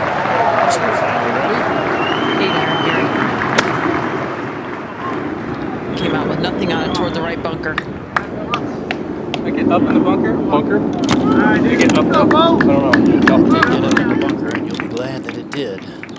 Let's go up to 3. John Peterson now for birdie. That electrifying hole-in-one he made yesterday at 13. He likes the par 3, so that's a birdie for Peterson. A par 2 and a bogey at 1. He's even par for the day. Well, with just 3 groups yet to tee off for the final round of this U.S. Open, we will send it over to Jimmy Roberts for a sports update.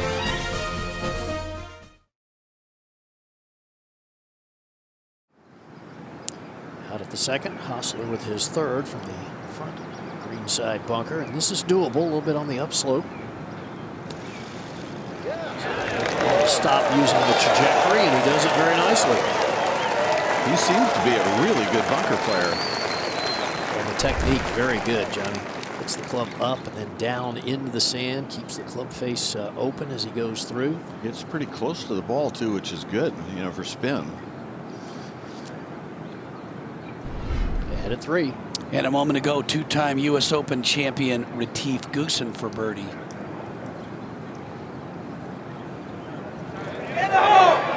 So Goose to 4 over for the championship and within striking distance. Back to 2. Jason Duffner with his 3rd shot. Really get this thing up into the hill. You know, they hit it slow going up that way. That's the first player I've seen get the ball up to the hole from that position. Yeah, it's well played. Nice shot right there.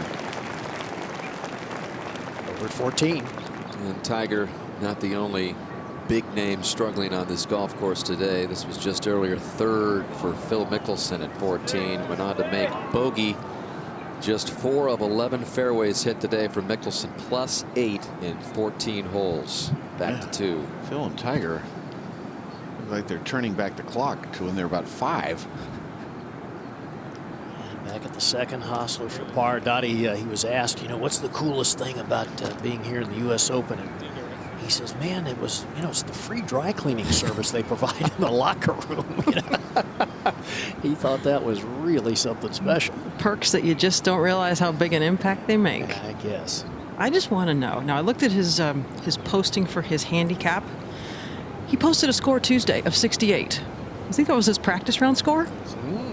Could be. Maybe it was the winning score against Phil Mickelson Maybe. earlier in the week. Yeah, he and the other young amateur Sanchez played Mickelson and Mark McCormick, the 49-year-old left-handed club pro who had gotten in.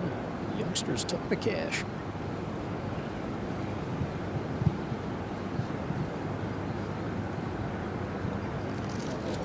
That's got to settle the nerves a little bit to hole that putt from off the green at 1 for par. Nice up and down there at 2. Yeah, that's a belly putter that he got from a guy, his club, a real short guy, and he uses as a normal putter. Here's Keimer for birdie at 4, and that'll take some of the sting out of 3 straight opening bogeys. Keimer, the world #1, just more than a year ago, has slipped to 12th. Back to 2. Duffner for his par. This is one of those putts so difficult here at Olympic. A little downhill, and it's got some movement to it from right to left.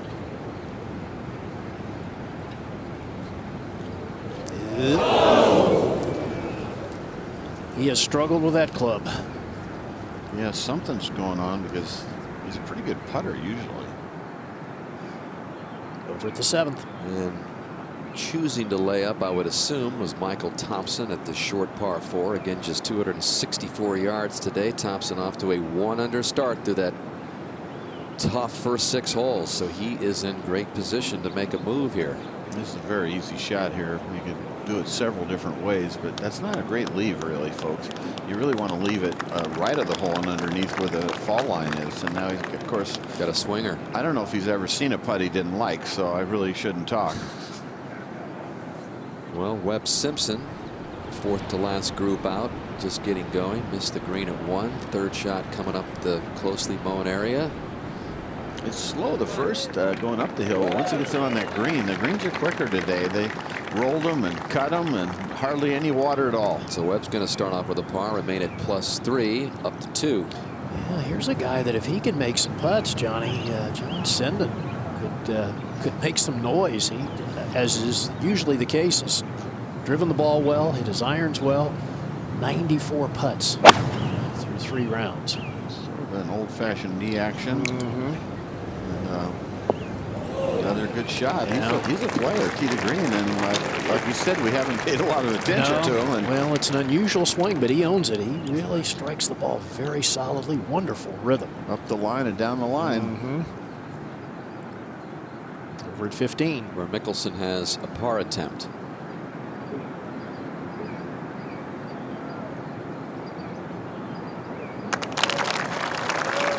So that comes after 3 bogeys in a row.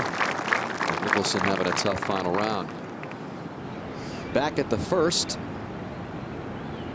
you've got the duo of Webb Simpson and Nicholas Colsaerts, who is putting for bogey.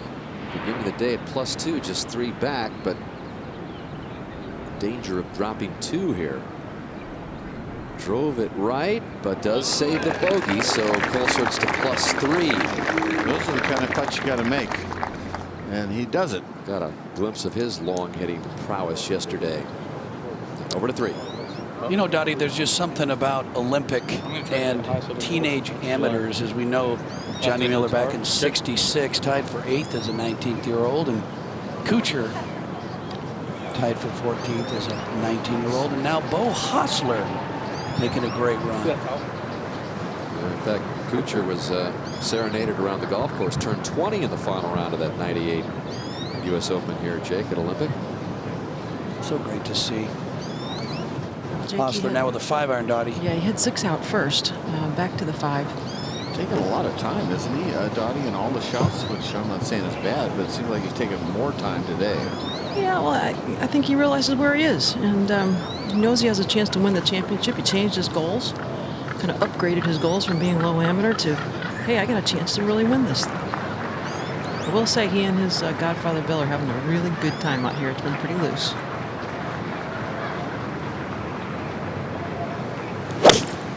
If he could fly it to the front edge, it would be just perfect. But this is left again. 3rd tee shot that's left. Hasn't cost him yet, has it? He's doing okay for two holes so far. Let's go to 7. Here's this putt that Thompson left himself for birdie at 7. Moves right pretty good, but he's a heck of a putter. Got it. Michael Thompson, the first round leader, who opened with a 66, has 2 birdies in the last 3 holes to move it to +3, 4 back. That's the best start we've seen, isn't it? Yep. That and I think one other player that we saw earlier is off to a good start. Tiger is up at 5 for birdie.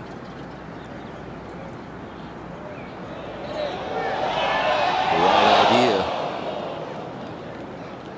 But Tiger's going to stay at +8. I'm going to make a correction there. That was actually a par putt, so Tiger has dropped another shot. 5 + 5 in the first 5 holes. Tiger's at +9. And over on 3, that was Jason Duffner's tee shot, and he has played this beautifully. Duffner could get that short stick working. You just never know what's going to happen. So Lee Westwood comes down the stairs, making his way to the first tee. See how he does in the final round of the U.S. Open. Will he win his first major today? 50 walk for you.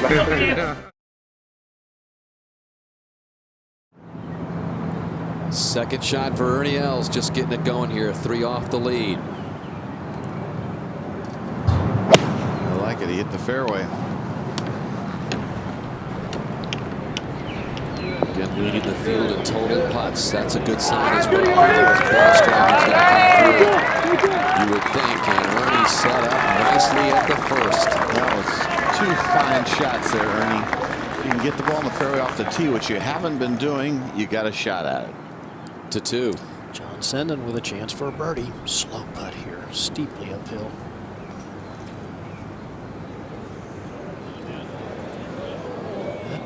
Good solid par. Only at +3. We go ahead to 3. Hossler with his bunker shot, Dottie. That's a tough one, Peter. He's going to have to pick this club up very, very quickly, even quicker than the last. Landed on a bit of a downslope going down toward the lake.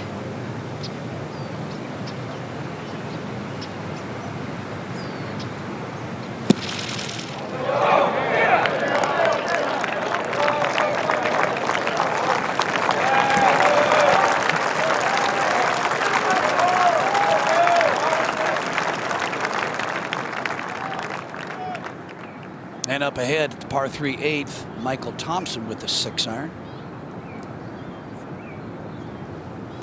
Trying to play a bit of a draw here, John, to get back to that back left hole location.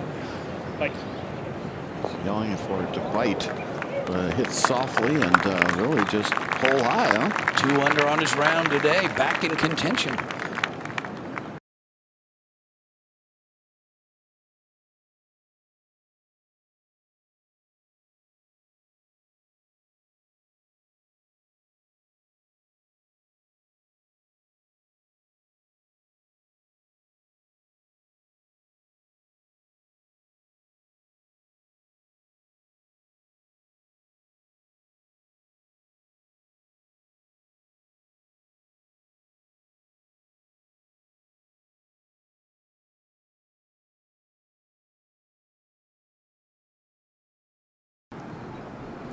Ladies and gentlemen, this is the 3 o'clock starting time. Please welcome, from England, Lee Westwood. It is Lee Westwood and Fredrik Jakobsen tee it up here. Worth noting that the last 8 majors have been won by players who had not previously won a major. It's the longest streak ever of first-time major champions. So is Westwood going to continue that streak with his first in his 57th major?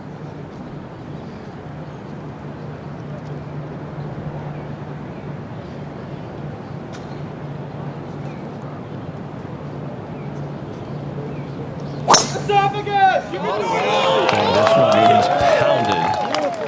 He's a up long the hitter. left-hand side. Needs to kick a little right. And that's in the sitting up in the Poa annua rough, which a lot of it is rye, but that's a pretty good lie. It looks like From he Sweden, can probably go for it. Fredrik Jakobsen. What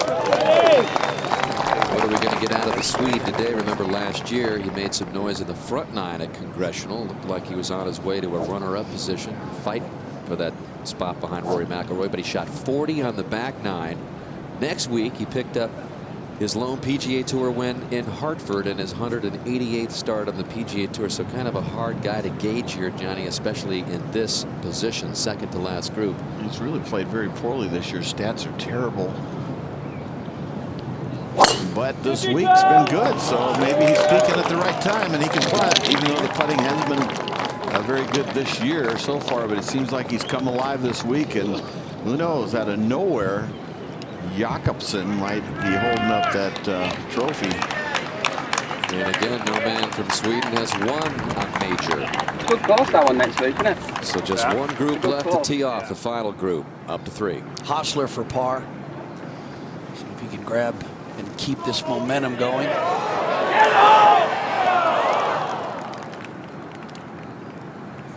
Dottie, what happened before Hostler putt? Just one of those priceless moments, having an amateur that's really playing in his first big stage and a caddy that's not been around too much. Jason Dufner had to go get his putter for him after they're trying to clean up the mess in the bunker. Well, that can happen.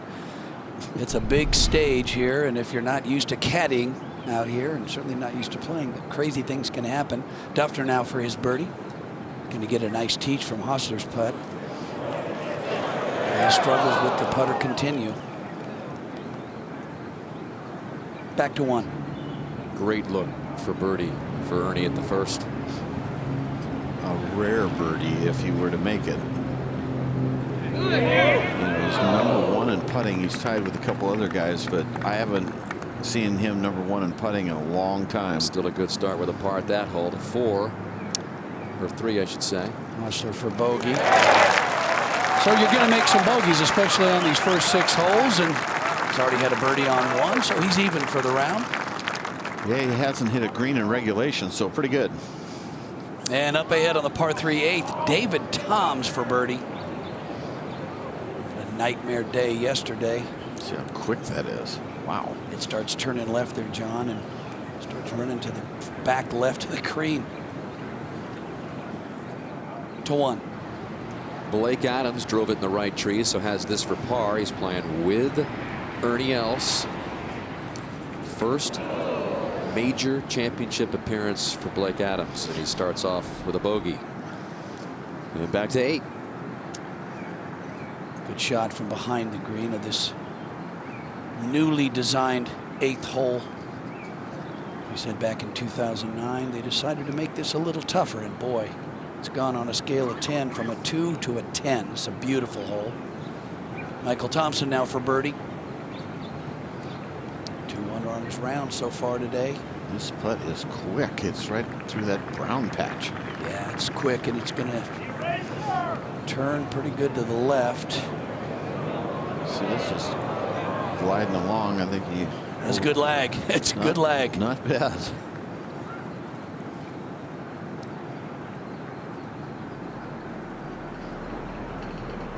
Well, Jim Furyk making his way over to the first tee. Champion at Olympia Fields 9 years ago. And really, Johnny has been one of the real steady players this week in his typical U.S. Open style of play. Yeah, 70, 69, 70.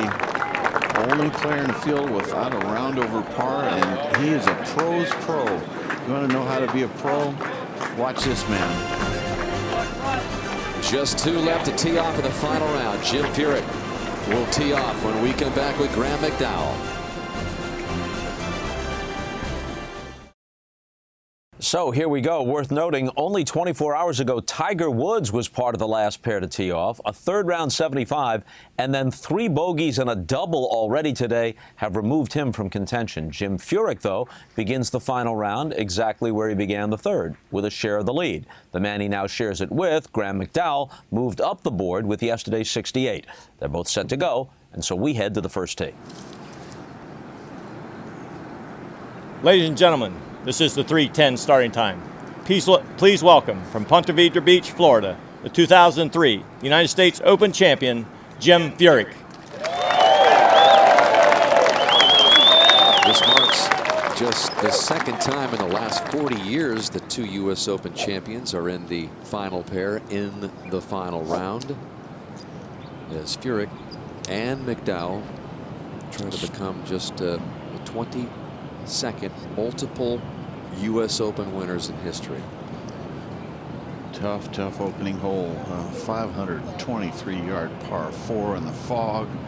It's longest par 4 on the course and third longest in U.S. Open history of any par 4. And you can see him spot lining there.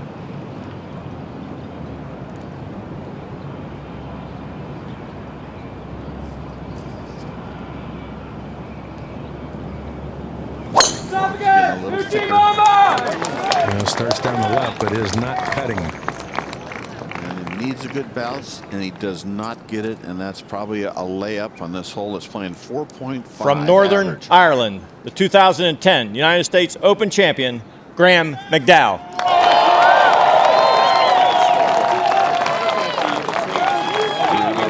Said he had himself a good night's sleep. Said something interesting. His meeting with the media yesterday, said, I don't fear success, I fear failure. He says that is something that he's had to fight during his career. He just says the last thing I want to do is have that nightmare when I go out there and I mess up. I think that is in the back of a lot of players' minds, Johnny.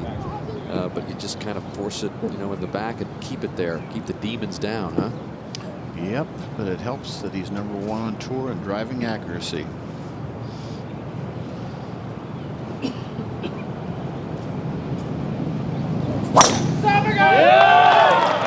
This looks to be a beauty.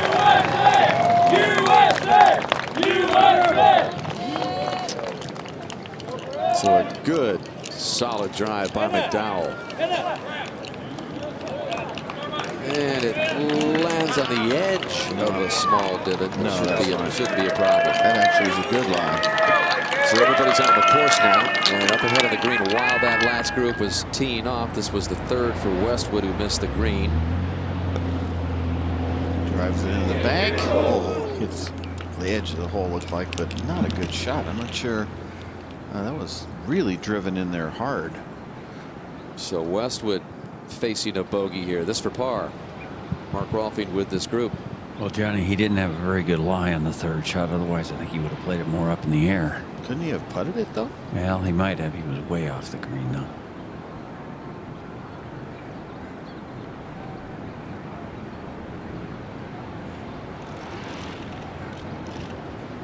Always to the right. Just always to the right. Now he's got a 4-footer or 3-footer for a bogey, which is not the way you want to start. To 3. John Senden now for par, missed the green to the right. Here's a good ball striker that if he gets it going on the greens, he's got a shot. That's a great save for Senden on 3. 3 pars to start. Just 3 over. Back to 1. Especially in this stretch of holes. Bogey putt coming up for Westwood. How about this? 2 of the last 4 champions have started the week with a double bogey. Westwood had a double at the first hole on Thursday. Well, he sure doesn't want to have a double on the first hole today. Just inside right. A little bit downhill, but needs to be kind of firm with it.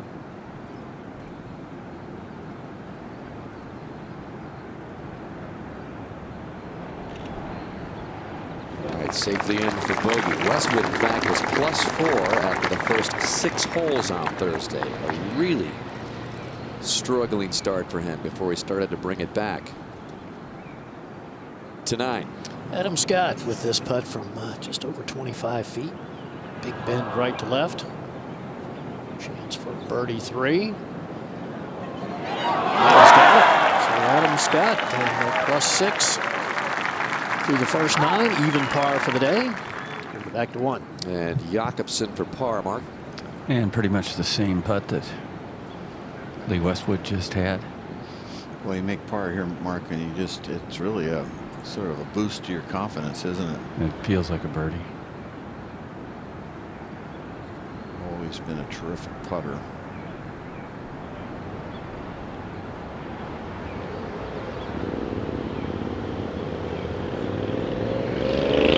That just circles in barely. Jakobsen has that par. Oh, what a difference. You know, lipping in instead of lipping out. They sort of hit it very softly.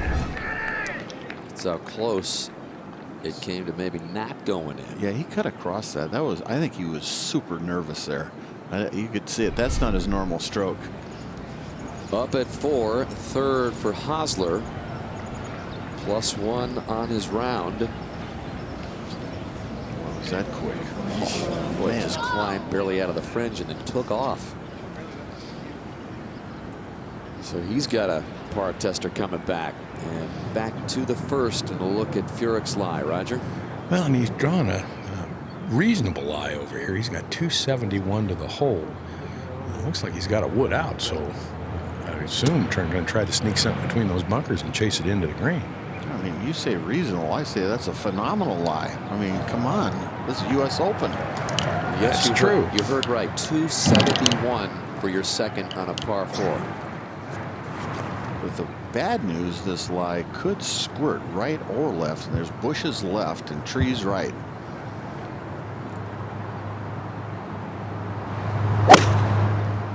Let's go, Jimmy! He started it at the left cross bunker there, and he's played it across. That should chase down on, I would think. There's bushes down there. Watch out for this. Did it go left? What's this? Down there. Oh, it just came back. Took a right turn as it headed to our cables in the thick brush. Those are the kind of breaks that can make the difference starting out the day. It's a very difficult little shot up the hill and down, but you can see part of the divot. But the good news is that, you know, it's really, the heel is really clean and shouldn't be a problem at all. It is downhill, some 36 feet, fairway to green at the first. Yeah, there's 217 left, and I think the ball really is just on the edge of it. I think really the ball's out of the it is. divot itself, yes. It's a good lie. It's just a tough shot. Got a crosswind. Is it blowing pretty good left to right, Roger? Yes, it is. You can see the fog passing quickly behind the green and over the green, left to right. Got to look like Northern Ireland. He's got to be thinking this is just like home.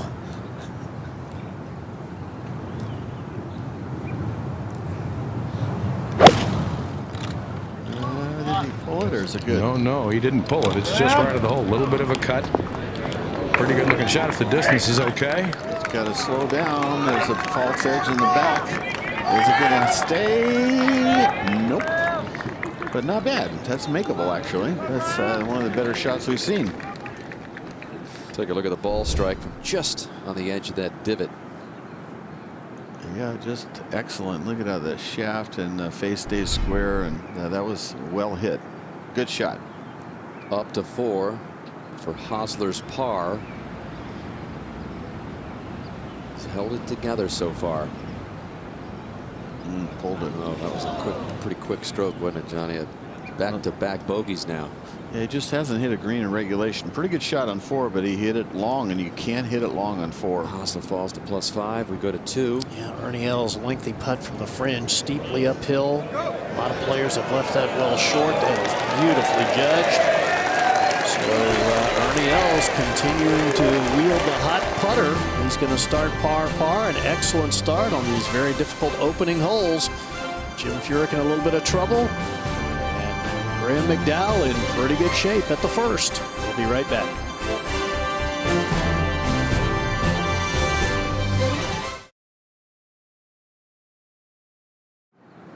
Jim Furyk coming up the slope from behind the green at 1. Roger? Well, electing to use putter from about a little over 20 feet off the green.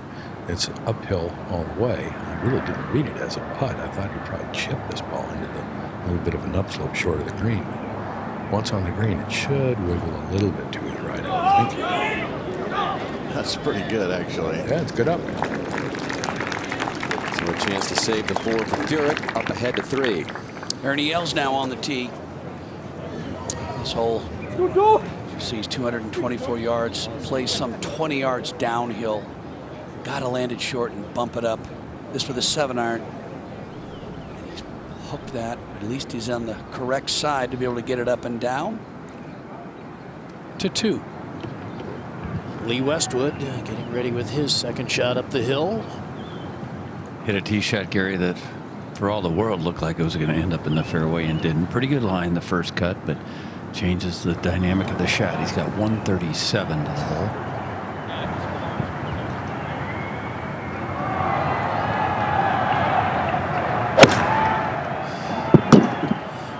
He's hoisting that way up in the air. Yeah, it's very high. Should come down soft.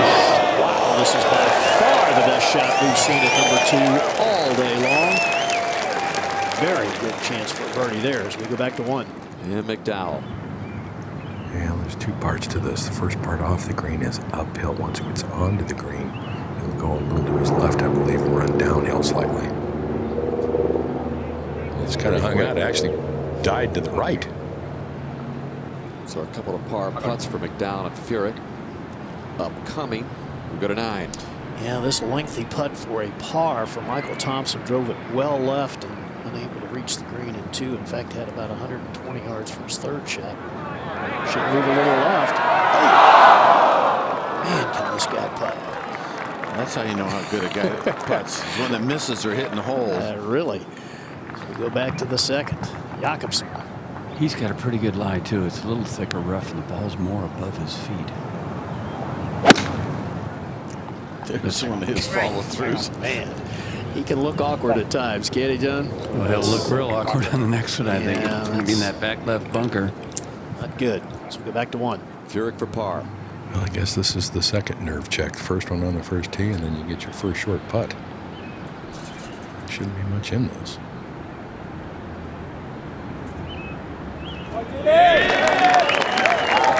Big solid par at the first for Furyk. Fewest bogeys in the field, totaling just 6. That's how you win U.S. Opens. He is really concentrating. You know, it just, you know, the bottom line is for Furyk, he wins the Open. He's a shoe-in for the Hall of Fame. He needs this one to be a guarantee with 16 wins. He's already got an Open. This will be the second. And same thing for McDowell, actually. How about the possibility of 2 U.S. Open titles in 3 years for Graham McDowell? Yeah, 3 in a row for Northern Ireland. His good friend and Rory McIlroy missing the cut here, which was a shocker.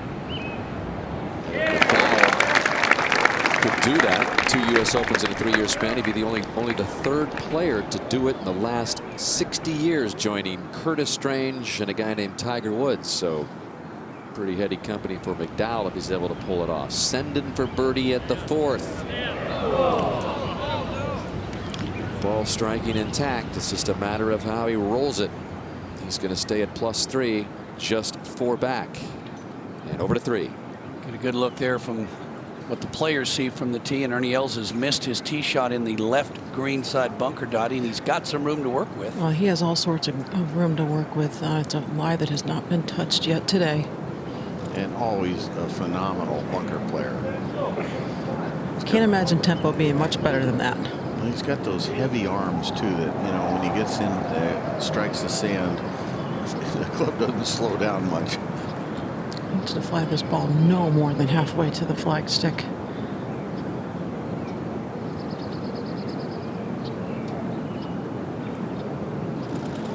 Oh, heavy all the way.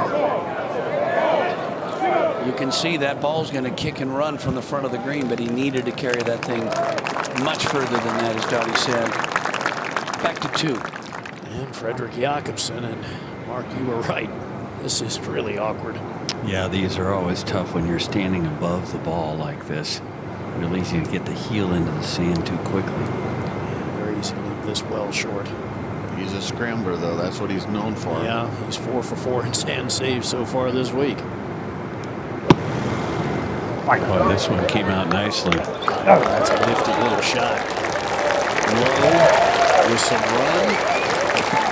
Very creative. That's what they say on the European Tour. He can get it up and in out of any lie. The Swedish Seve. Yeah. Right back on the tee. Furyk going with less than driver. Is that a cool look or what, Gary? Yeah, with that fog just drifting by. What was that movie? Play Misty for me? Either that or he was playing with John Daly. And this looks like a good one. Yep, it'll be in the left side of the fairway.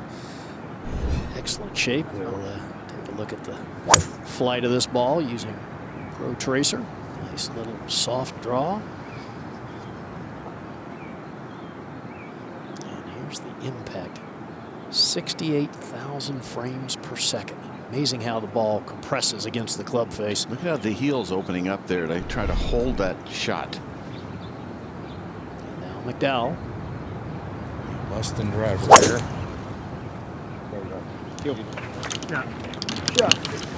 This looks to be pretty solid, pretty good shot. Yeah, that's textbook. The right center, that'll kick left and funnel right into the center of the fairway. Got some good roll on it, too. Great lie. Up to the third. Ernie now for par. Should break to the left. Great week with the putter. Tied for first. Standing closer to it, so he sets the putter shaft on more of an upright plane. You see he's got the belly putter stuck right in his stomach. Back to 2. And the par putt for Jacobsen. Still doesn't have it inside Lee Westwood's second shot. This one's a little slow here and going to turn right.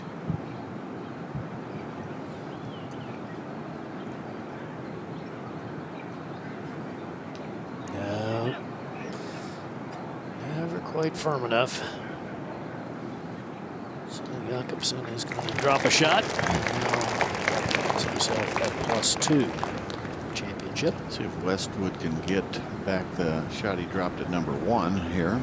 Would be rare, wouldn't it? Johnny, if he were to go on to win the U.S. Open, I think he would look back on this second shot here and say that might have been the shot that turned things around. He's got to get the putt in, but it was a miraculous shot. We've only seen 3 birdies here all day, but as I said earlier, by far the best second shot we've seen here.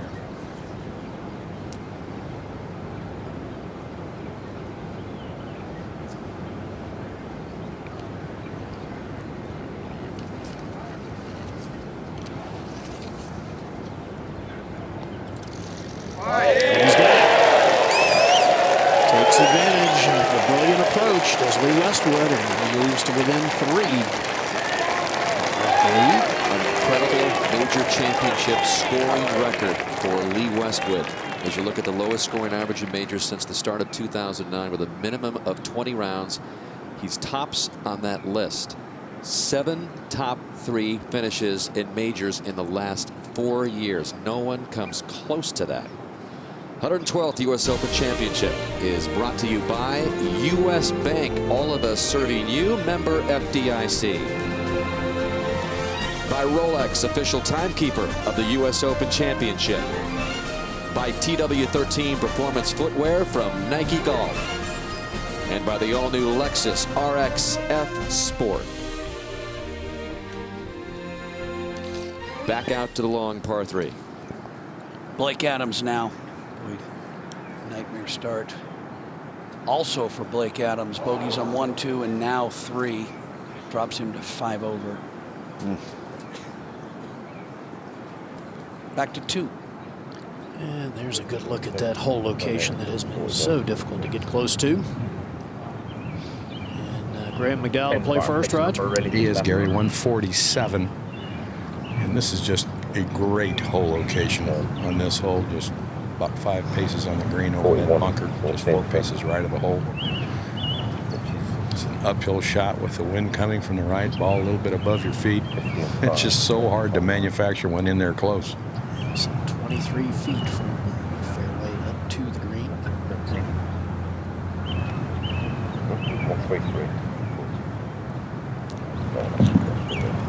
We see driving accuracy ranks on the PGA Tour for this year. Greg McDowell first, Jim Furyk second. I don't think there's any coincidence at all with that stat and the reason why they're doing so well in this championship.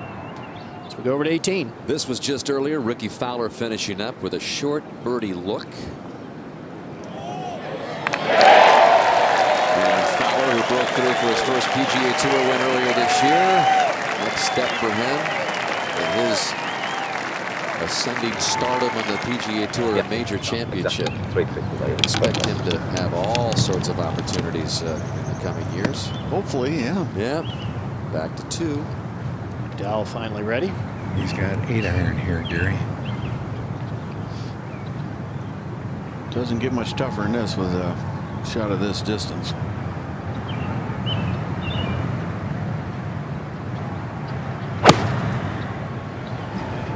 He's hitting very high and acting like it's a right little of the right. hole. Oh, it's okay. You do not want to miss this green to the right. Virtually impossible to get it up and down. It's good now. So we go to 3. Lee Westwood on the tee with a 6-iron. Great birdie back at 2. Again, a high cut here, John, would be premium. Well, he did win by 5 shots last week, Scandinavia, and pretty impressive. He got new irons and new putter, and he's feeling pretty good about himself. He might get that win today. Who knows? Back at the second, Furyk from 144 yards. Like it might be a little left of the hole, but that's a good shot. Just get at the hole. Okay. At 3. Freddie Yak now on the tee. Go. Hear him say go. Anything short here is fine. It should kick up. That's not a bad place to putt from. Ahead to 5. Now, this is the 4th shot for Beau Hossler, who's trying to keep it together. He's coming off 2 straight bogeys and likely to pick up 1 here. It's a good looking shot.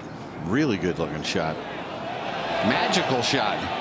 Oh, almost made it. You know, he just hasn't hit a green in regulation, though. He needs to start getting the ball in the green and reg. It's going to be 3 bogeys in a row for Hossler. Jim Furyk, Graham McDowell battle into the final group. Only players under par after their 2nd U.S. Open titles.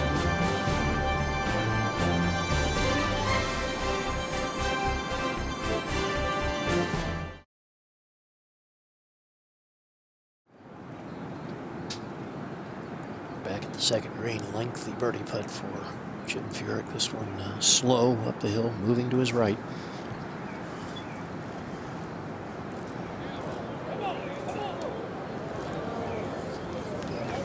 Yeah, not bad, but love to have it a little closer as we go to 4. Second for Ernie, coming off that bogey at 3. 4 back from the rough, 158 up the hill.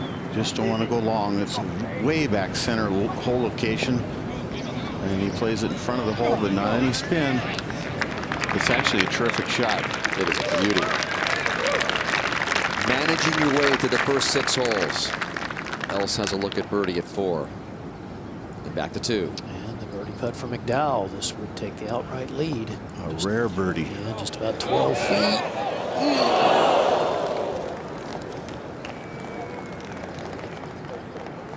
Up to 3. Lee Westwood now for birdie, Mark. It is a nice place to putt from, Peter, about 14 feet. Not much break. Boy, we've seen everybody from that position do that. They just don't see that little left break. Still, that's a good par for Westwood on 3. At this point in the championship, pars never hurt. To 18. Phil Mickelson's year in the U.S. Open again, but still heralded from all of his fans.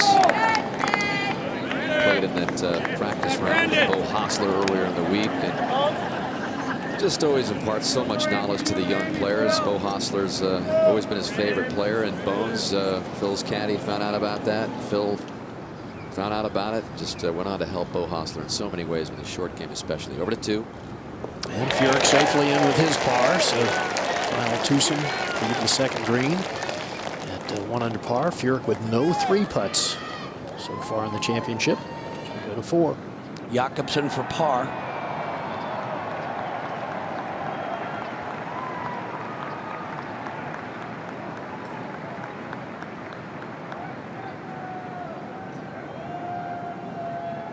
Good tempo on that stroke. No nerves there.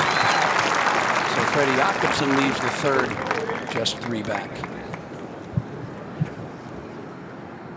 And just earlier up on the 8th, the familiar putting stroke of Padraig Harrington. And he's got some Irish people here at Olympic Club in San Francisco pulling for him big time. Bingo! Irish eyes are smiling. And that is a big yell. I'll tell you what, his game is rounding into shape. Watch out for him the rest of the year. He's like saying, hey, that's pretty good. Thank you very much. I'm pretty popular here. There's that huge amphitheater behind him, the big spectator hill. To 11. And the second for Michael Thompson.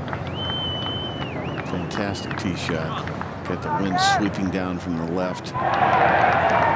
Looks like to me he's taking dead aim. And again, you can't emphasize enough how important it is to get to those first 6 holes in good shape. Thompson played the first 6 and 1 under. He's got another look at birdie at 11. He's 5 back. And that's a really good spot to putt from. Just a hooking putt uphill.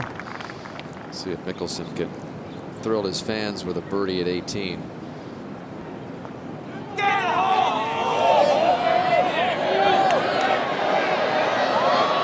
Hasn't been too stellar at 3 putts today, and I know he really worked hard to win this championship this week. He did everything he could to get himself ready and just wasn't there. It's been a little off for now a month or so. Final round 78 for Phil. 8 bogeys, not a single birdie on this Sunday.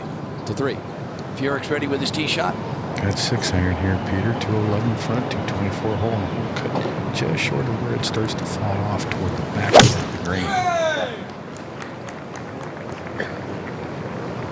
It's on a pretty good line, just left of the hole. A left kick, which is pretty odd, Johnny. Yeah, it's still not bad. It'll trickle, but it's an uphill putt anyway. Trying to do at this point, John, is just hit greens. Yeah, fairways, hit greens. That's, I mean, these leaders are going through the first few holes. You can see 63 feet downhill. But they've 190 is not it's great. It's closer to 185 is my pitch, really, isn't it? Short of green. I suppose, you know, it's not a bad pin to get there too either, I suppose. I think it's rock hard down there. Yeah, so do I. I think you bounce on, but I think you can pitch it. 185 to 190. Yeah, agreed. What's that plan? Playing 85? Yeah, he's neutral, isn't it? I mean, he's not playing any. Let's go to 4. And Ernie Els for birdie. Dottie's joined the group. And what a birdie it would be. He is 3 over par for the championship, 4 over on this hole alone for the week. Overread it, but makes that'll be a nice 4. Or you'll stay at +3. Lurking 4 back.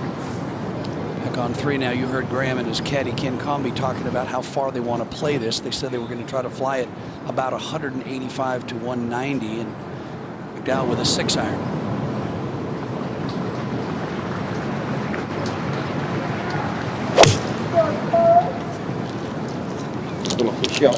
Ball, wind moving it now left to right, just fractionally right of the hole.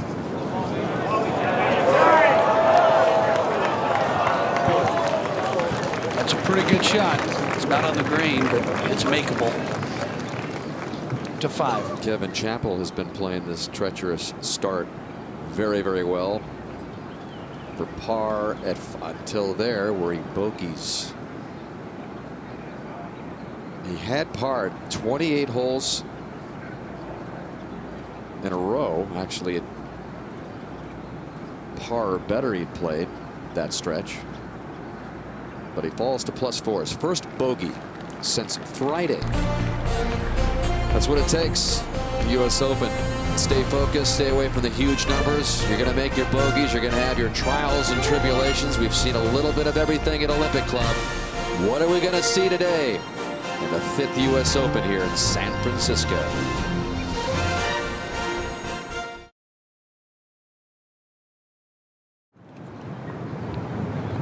Welcome back, Jim Furyk on the 3rd green. This up the hill for birdie and the outright lead.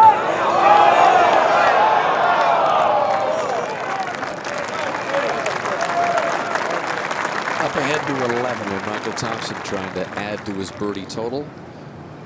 It's very makeable. It's a little slow uphill, moving left.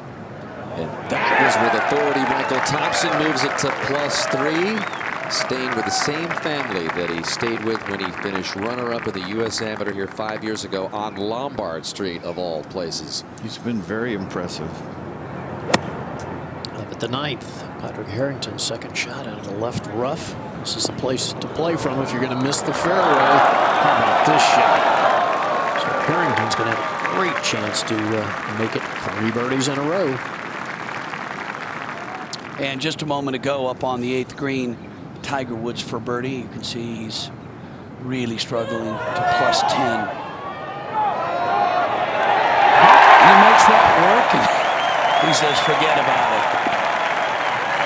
Look at that start. Bogey, bogey, double. 2 more on 5 and 6, and that birdie on 8. Now back on 3, McDowell. It's off the fringe, Roger, but is it, can he do this? Oh, yeah, absolutely. The first part of this uphill, and then a few feet before the hole, it really kind of levels out some, but it moved to his left. I'd be surprised if he plays enough break. Yeah, it's going to go left pretty good. These little brows have more slope than you can see with your eye. I mean, it's just, they're not even close. Yeah, no one's read this correctly, John. I mean, that the right speed, there was he got totally wrong. Yeah, that was a real tricky shot there, and that's local knowledge. You either know that or you don't. Up to 4. Lee Westwood, 3 off the lead. 2nd up the hill. Good tee shot. Keep it to the left a little. Kicks right and rolls right. And he does not do that, but it's underneath the hole. See the stop shot. Not bad. Pars on all the first 6 holes are real nice. Westwood is even through the first 3 holes of this tough start. Up at 6. Yeah, this is a lengthy par putt for Jason Dufner. It's the fairway to the right. You got one, I think. Yes, he did, Johnny. Yeah, nice save. Yeah, that's a good par on the hardest hole on the golf course. So he's hanging around at +4. Over at 7. This was just earlier. John Peterson, who played in the second to last group with his fellow LSU Tiger David Toms yesterday. Had the ace yesterday, a birdie there at the 7th. That's the reward for making it through the first tough 6 holes. Peterson at +3. He's just 4 behind. Back to 3. You can see the fog hanging over the 3rd green as it continues to drift by.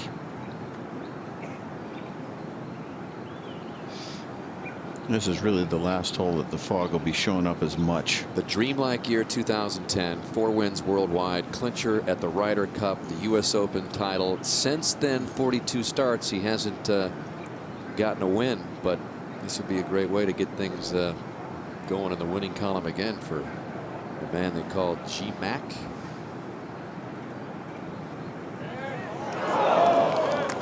It was not a good bogey where he hit the tee shot, huh, Peter? Yeah, it was a good tee shot, and just got aggressive with that birdie putt. It cost him. So McDowell drops a shot at 3. Back to even par now, and 1 back to Jim Furyk. Mr. Steady has the lead. As McDowell said, he called him a plotter, which he didn't mean anything negative by it. It was a bit of a compliment because Jim Furyk says, I go from spot to spot to spot, not hurt myself. So they head over to the 4th tee up on the green. Westwood for birdie.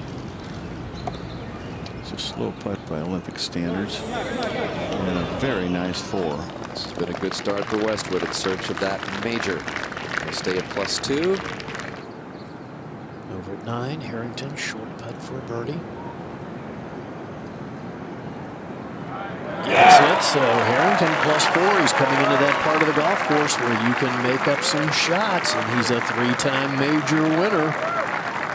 Finished 8th in the Masters earlier this year, so game on the upswing. So we go to 4. Birdie attempt for Jakobsen, Mark. Played a pretty good shot from the right-hand rough just to get it to here. And these are the ones that sometimes he makes.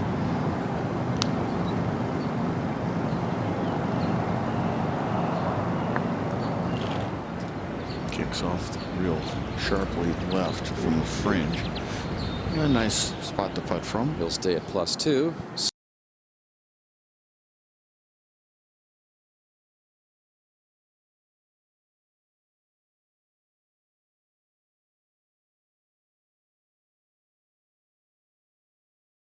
Earlier, Nicholas Kolsertz, who has had a really tough start, bogeying the first 4 holes. This is a tough hole location. This is quick, moving really hard left. Yes! But that is his first birdie since the 11th hole yesterday, and the man from Belgium back at +5.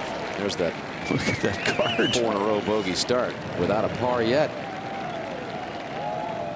And back over to the 4th on the tee. 449 yards today down the hill. It has played really among the first 6 holes, at least today, Johnny, not too tough. Seen some birdies and a lot of pars here. Damn it! You just need to hit the fairway here, and you can see he's going with looks like a hybrid.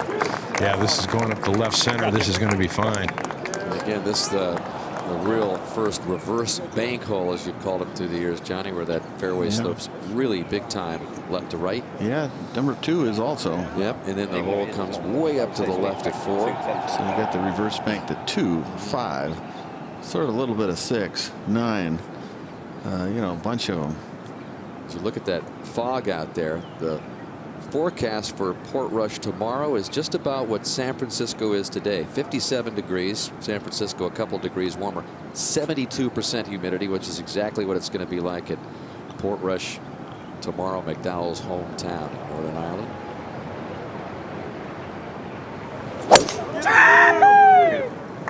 This starts well left. It's cutting. Big cut. When moving it back, this is going to be okay unless it. Well, it lands softly enough. Yeah, perfect now. There's a lot of commentary. Big old slip. Well, I mean, it went behind me. You're not done yet. Now It went behind me on the left side and cut back around me. And KJ Choi. Yeah, this just earlier, Dan, and this is what can happen at this very reachable par 5. This lengthy putt for an eagle 3. That's the 10th eagle recorded here this week. KJ Choi moves to 6 over par for the championship. That's 1 under par in his round today.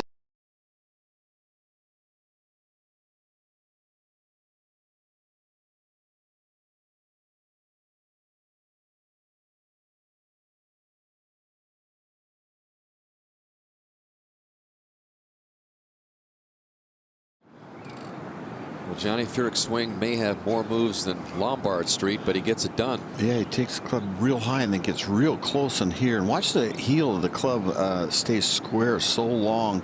He actually takes it back shut and then goes open going through like an old putting stroke. Watch the heel of this club here. Normally the toe starts covering and he goes the other way. Look at the heel, how it's open like that. It's just amazing how long he keeps the face from turning over, more so than anybody in the world of golf. Coached by his Unless you're father. a 25 handicap. Never wanted to mess with that swing, and it was a great idea.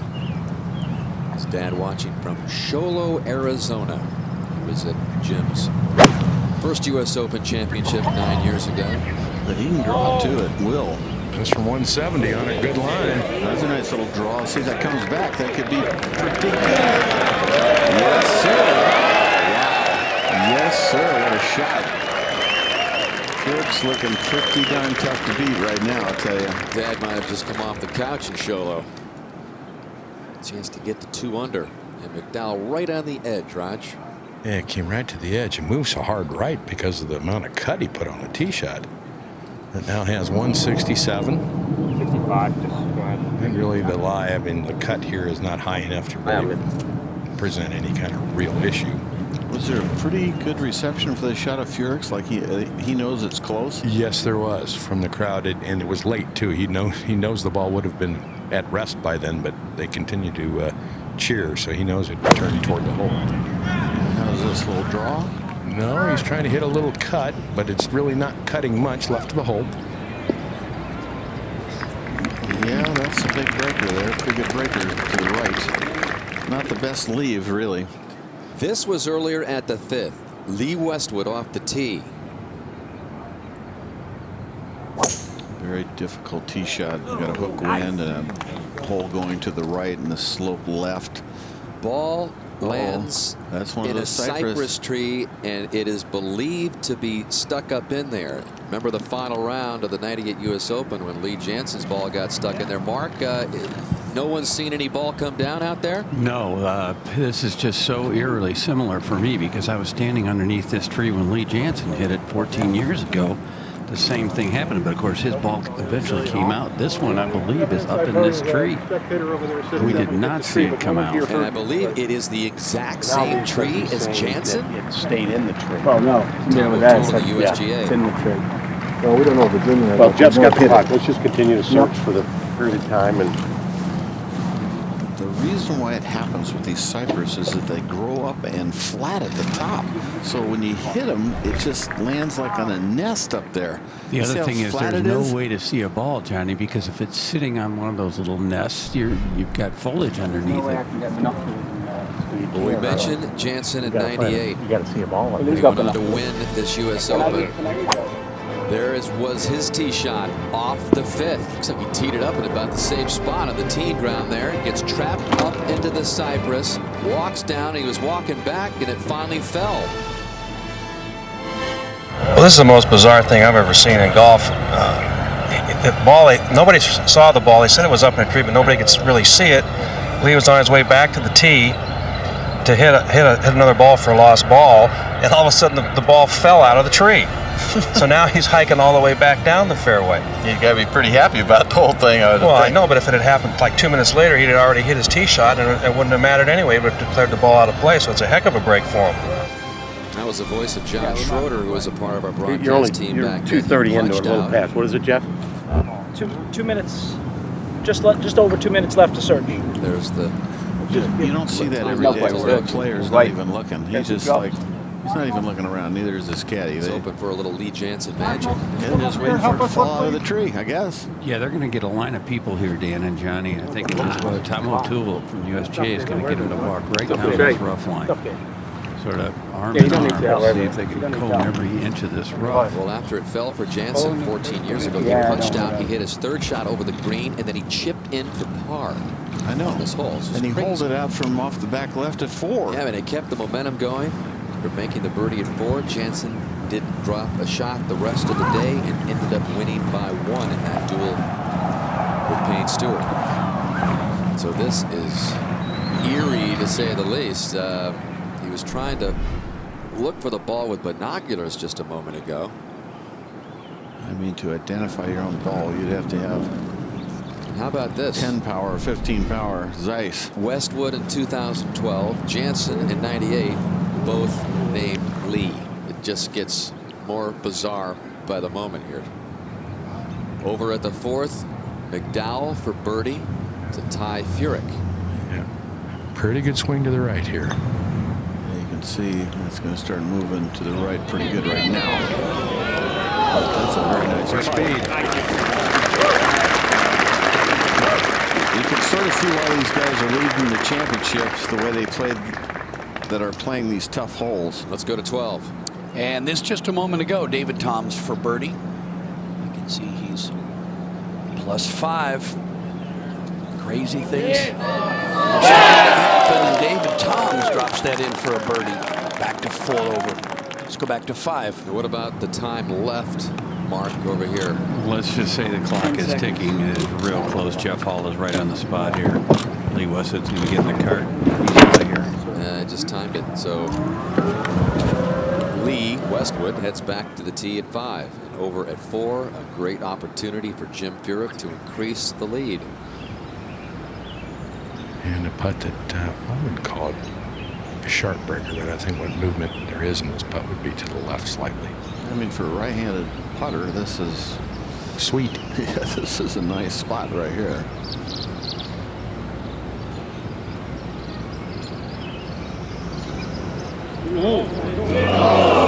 That was a little tentative there. Well, you could see it impact. He pulled it, and he just didn't keep that putter square through impact. The toe beat the heel. 13. David Toms on the tee with a 5-iron, hole playing 211 yards, longest it's played throughout the championship. Back right portion of the green. Saying get left, it does. Now will it release? That's a birdie shot. Yes, it is. That's going to be below the hole. Not a lot of break. Over at 7. And Beau Hossler could use a birdie right now. After a string of bogeys at 3, 4, and 5, Beau Hossler back to +5.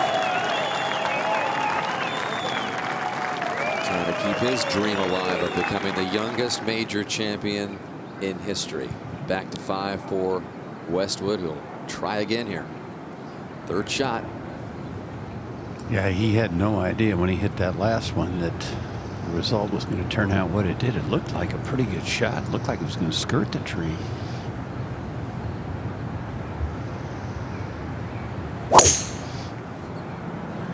And the marshal says,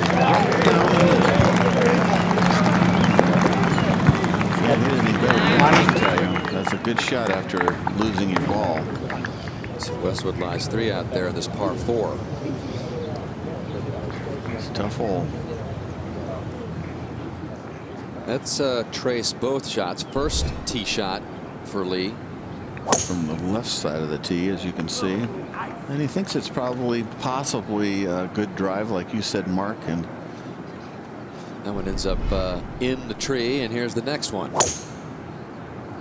Yeah, definitely more left than the first.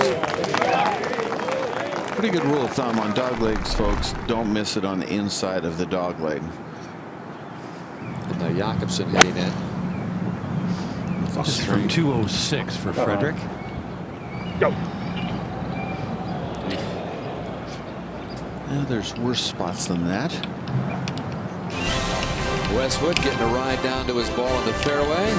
Still cracking a smile. Maybe he's aware of that history of Lee Janzen and wondering why he didn't get the break. You need the breaks to get major championships. A lot of golf left for Lee Westwood. Trails by 3, although in danger of dropping at least 1 at the 5th. Jim Furyk, only player under par at the 112th U.S. Open.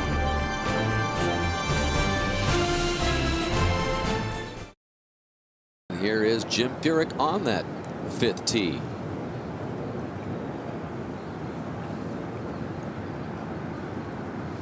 Ideally, he wants it a little cut so the hook wind doesn't get it. I don't think he cut it. It might be riding the wind. And it is riding the wind, and bad angle and sitting down on some pretty thick stuff. Pro Trace Furyk shot into the rough. He's trying to cut it, but he let the toe go. Mike Davis, executive director of the USGA, made the comment that trees affect this venue more than any place we go. McDowell now. They took out a lot of trees in the foundation here a few years back. So he's trying to cut this ball, but the wind holding on a pretty straight line. This could going to get through the fairway as well. In fact, once the maintenance crew, Johnny, pruned a cypress tree on the old 8th hole, 105 golf balls fell out of the tree.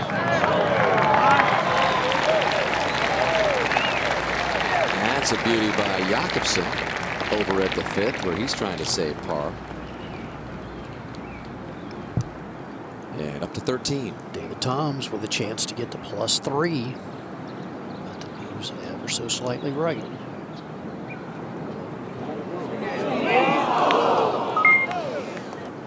And a good effort. And we go from one LSU man to another. John Peterson playing his second shot here at the 49-yard par 4, driven it perfectly, just a short iron in. Will it spin? Ooh, Yes, it will. So John Peterson's going to have a chance to get the +2. We go to 5. 4 bogey Lee Westwood, Mark.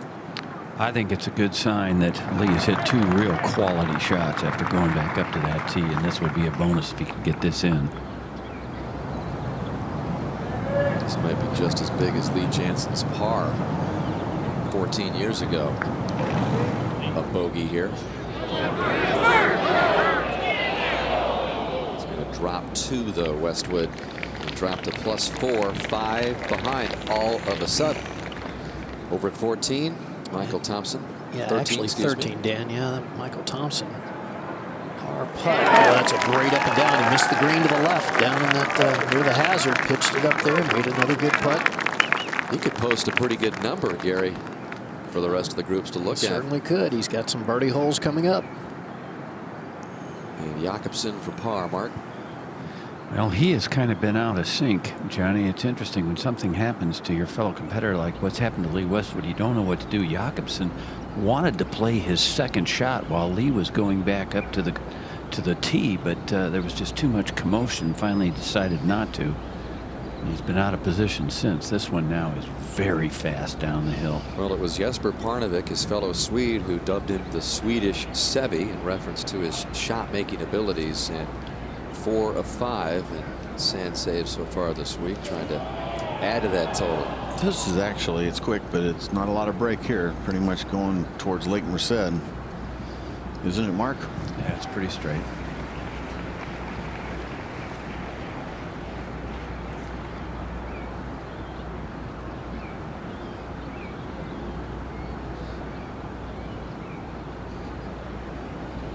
There's a little leak in it.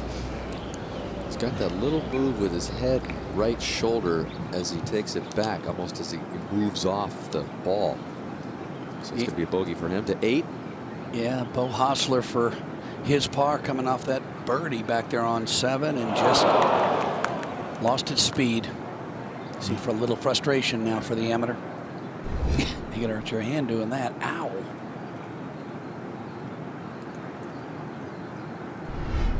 Back to 6. Ernie Els surveying the situation here for his third shot. Gary, I like this play a lot better.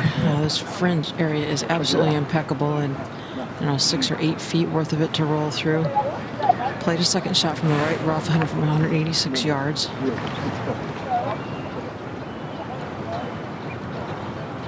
Standing much more upright than we've seen him.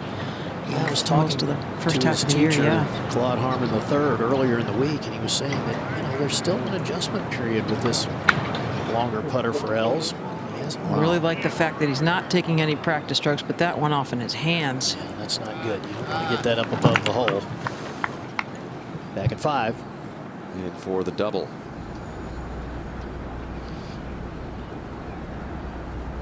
And Westwood has come back to doubles, and now they start the championship here. And he picks up another one here, +4. Pretty unlucky. Yep. Ball lost in the tree up there. Jakobsen also picks up a bogey, so this group all of a sudden is Jakobsen 4 back, Westwood 5 back, up to 9. And Peterson with a chance to get to +2. No. Never on the line. So fast. He just touched it, left the face open. Back at 7. John Senden has begun the day through that tough stretch with 6 straight pars. This for birdie to get it to +2. Can his putting stroke hold up with the pressure of a U.S. Open on Sunday? Over to 5 for Jim Furyk second. Roger. 227 to the hole. Can get the club on the back of the ball, but had to hit it through a thick patch of grass going toward the ball right in front of it. He's got good contact on it up the right side. This will come back. If it'll settle. Yeah, I don't think it will. Settle now. Settle right in the hole. So that groan from the crowd. Well, they saw that ball settle down in the hole, and you could see him. See, he's trying to turn it down and hit that draw. Okay, I'm going to give it a little loft. Just right forward and I'm trying to jump it up a little bit. So now McDowell. Is that Cypress an issue, Roger? It is. He's got 196, John, and see what else I can do, This you know? ball's going to come out knuckling, so I assume he's going to try to hit something to chase onto this green. But that right upper portion is really kind of in the way, so he needs to play right. Of course, the slope should bring it some left, but it's not a shot he can go at the hole with, I don't believe. He's looking at the right marker with a draw. One grip. Will it draw, though? Pretty much holding his line at that right bunker. Needs a kick left. There's 2 shots. All right, Maybe drop shots by the leaders here. Top 2 on the board might be coming back a little bit. John Senden has moved to just 3 back, 3rd place alone. So the leaderboard evolves. As we move to 6, Hell's first par. Well, nice. So Ernie remains at +3. Par is the hardest hole on the course. And the 2-time champion hanging right in there, 4 off the lead, but both Furyk and McDowell, a little bit of trouble at the 5th. A lot of players still with a chance. Stay with us.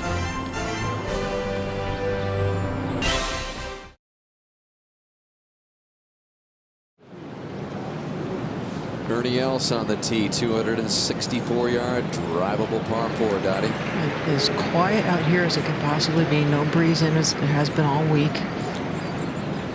Well, he had right up that nose strip in front of his brim of his hat. A little cut, maybe, or That's just holding it on a really good line to start. oh man, that was just perfect distance. That's going to get closer too. So Ernie's going to have an eagle. Could you get it? Plus 1. Ernie, can you make that? Depending on what happens over with Furyk and McDowell at 5, we could see some drop shots here, Raj. A little bit of a hole here, but I think it's kind of a tumbler. So get this ball on the green pretty quick, and it should move to his left. Pretty good break right to left, but you don't want to leave it at that much break. You don't want to leave it right of the hole here. This got pretty good left to righter there. That's looking like a bogey. While we were in commercial, this was Jim Furyk's 3rd shot. You might have seen the mark up there ahead of McDowell's 3rd where he landed. So a couple of par putts here. Not a bad shot, but you don't want to be necessarily above the hole.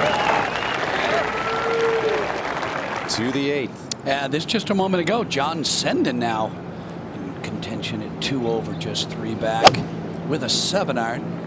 Always a great ball striker. Led the tour in greens and regulation in 09 and 2010.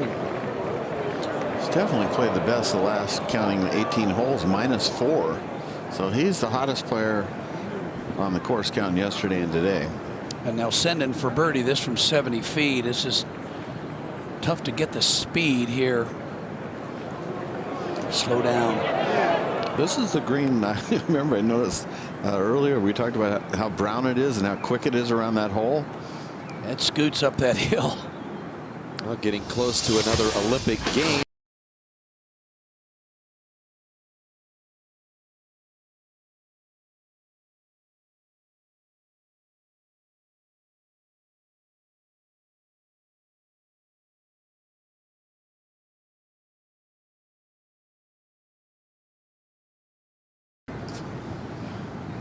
Well, big putts right here. Par putts. Sliders towards Yeah. Lake Merced.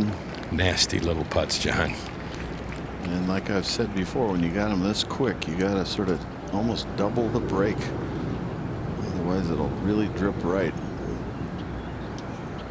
If you got enough guts to hit it 3 feet by, you don't have to do that. In my experience around here, this is not a putt you see hold very often. You can see Zayman looks like a good spot. Pretty important putt for him, obviously.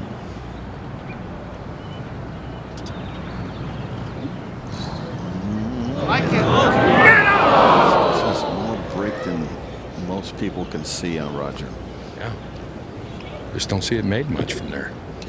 Well, the tee shot by both these guys could cost them 2 bogeys, but Furyk might make it. Second bogey in the last 3 holes for McDowell. Falls to over par now. Furyk still has a par putt. to stay at 1 under. And again, remarked on it yesterday, Roger, how Jim Furyk said he had one of the worst putting years of his career last year. This is a tester. It's outside left for sure. What do you think, Roger? About 3 inches out left? 3 or 4. I might even give it a little bit more. You're hitting it soft. Yeah, that's true. This will be a confidence booster if he can get this to get in. Yeah, he's gained more confidence since last year's putting problems. At 42, though, you know, you'd think these are going to be tough to make, but he looks good so far.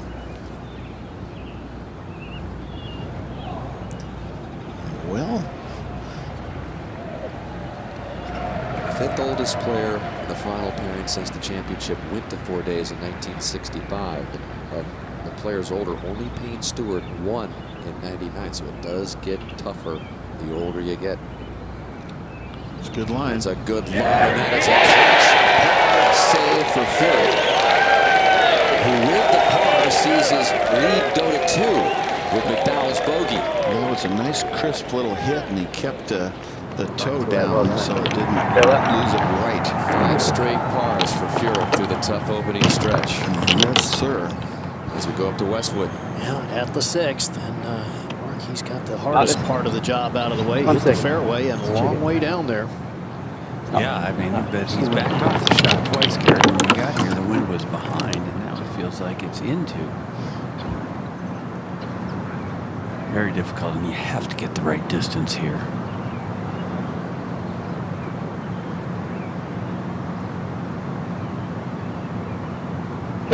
In the hole! Certainly got the right line.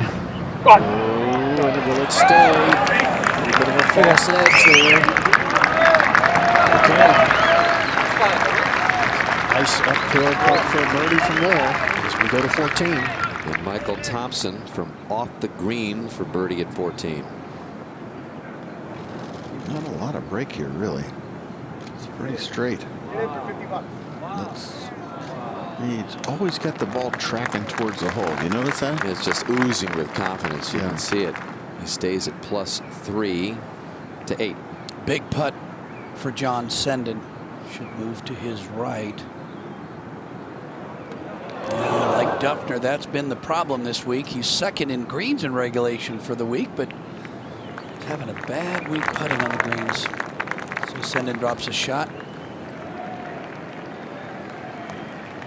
And the 112th U.S. Open Championship is brought to you by the all-new Lexus RX F Sport. By World Elite MasterCard. By MetLife, I Can Do This. And by Cleveland Golf, how the game should feel. Marine Lair continuing to settle in here after 3 bright, sunshiny first 3 rounds of this U.S. Open. Ernie Els for Eagle at 7. Moves right pretty good here. Yeah, it does. Got to be off the hole. And remember how much move he has made up the leaderboard since he stood here yesterday. He was 7 over par, standing over a putt here. Is it enough? Just barely. What a 2. And Els moves to +1. Just 2 off the lead. Ernie Els in contention Sunday afternoon. That's a nice sounding sentence. And Johnny in contention largely because of what he's done on this hole in 17. He's played the short par 4 and the par 5 17 in 10 under on those 2 holes alone. He's taken advantage of it more than any other player in the field. 3 eagles, 4 birdies to date, and this one just had enough steam to climb over the edge. That was a well-read putt and well struck. Look at this guy. He's like, yeah, earn. You talked about it with Roger Maltby to begin the day, that rarefied air of 3 U.S. Open titles and the possibilities of it coming into a little clearer view. And if he were to win, this win would be out of left field. Trying to become only the 7th player to breathe that rarefied air of 3 U.S. Open Championship wins to 6. And Jim Furyk on the tee. Less than driver. Fairway bunker, the only fairway bunker on the course in the drive zone. About 290 yards to reach that. It's one of the more perfectly positioned bunkers I've seen in many years. This hole is played so tough. Over 10. This was earlier John Peterson for birdie. And this goes right now. How big of a championship week is this for John Peterson? Top 8 gets you into the Masters. Top 10 gets you back to the U.S. Open. And right now, John Peterson is in solo 4th at +2. And he's thinking about winning about right now. To 9. Just earlier, Hostler, the young amateur, chance for a birdie. Nice. So, you know, all in all, just 2 over par on the opening 9. Not that bad.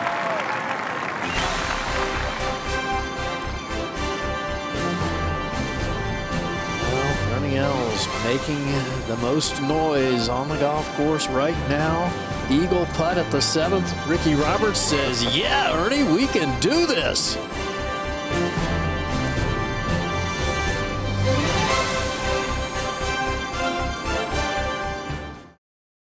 A couple of years ago along the shores of Pebble Beach, Graham has his father Kenny here with him again on this Father's Day. Just up ahead, Westwood 2-putted for par as we look at the second here for McDowell.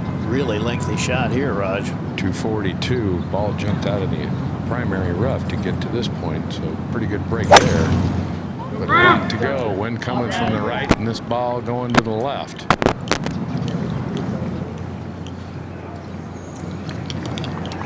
Find the left side bunker. We'll go up to 15. Can Michael Thompson run another one in? Not that hard a putt. Just a little bit of break towards the lake, and actually went right at the hole. Every putt just looks like it's got a chance. Back to 6. Jim Furyk ready with his second shot. Yeah, perfect tee shot here. 206 left. Only 15 birdies for the whole week, Roger. That's the 3rd fewest of any U.S. Open hole in the last 2 decades. 17th, when he at Olympic used to play as a par 4, was the hardest. This is a 5-iron he's got, John. Come on, Jimmy! Nice sound. Solid strike. Ball turning a little left of the hole toward the center of the green. That hit my. Hit Hang hard. on, ball. Whew. It's going to get all the way through. Wow. That looked like it settled down. Big clump of grass behind it. Into the green. That is going to be tough. Up at 8. And just a moment ago, another player going in the right direction. Webb Simpson with birdies on 6, 7, and 8 to get to 2 over and just 3 back. There are birdies to be made out there, John. They better watch out for Webb Simpson. I can tell you that right now. If he gets rolling, it posts a number a little early. And on the 8th now, Ernie Els with a 7-iron. You can tell he's playing a draw from the left side to a left hole location. He's going to swing one in there. It's a beautiful hole looking up that hill, isn't it? The clubhouse. All those people. Look at how many thousand people there are.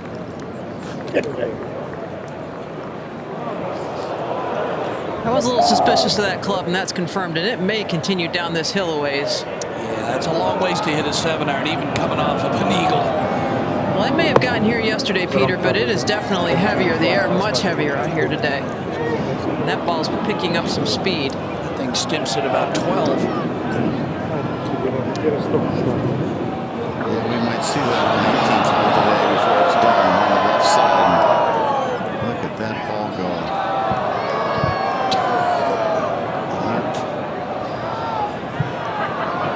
They turned away in disgust. I don't want to see it. Don't go on a divot. That's unbelievable. Listen to the people.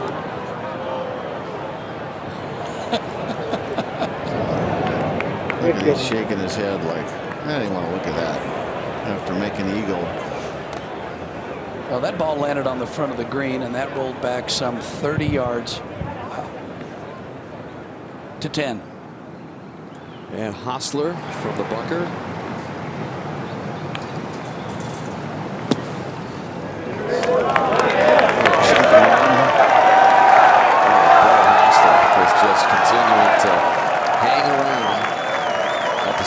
+5. +2 on his round. 13. Padraig Harrington at +4 has hit his tee shot well left here at the par 3.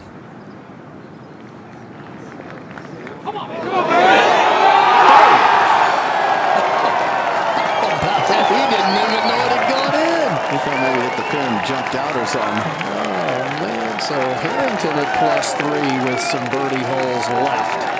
That was a wonderful strike on the ball. Didn't take any time. Just hit down, big old cloud of dust, and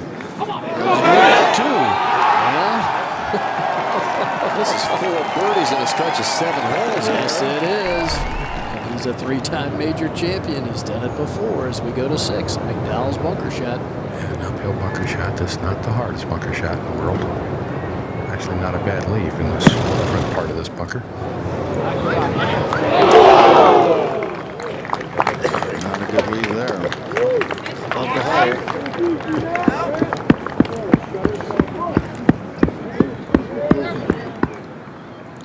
There's a good look at the lie. Jim Furyk, Raj, it looks like it is nestled in there pretty deep. Pretty much like the one he had at the last. You know, in the kind of shot that, given a good lie, you just want to put in the air a couple of feet and let gravity take it down. He could to hit the like hole. a sand shot, couldn't he? Well, yeah, that's kind of what he did at the last. He just open face with the wedge from just off the green, not a shot you would normally see from this proximity to the green, but downhill and sweeping to the right.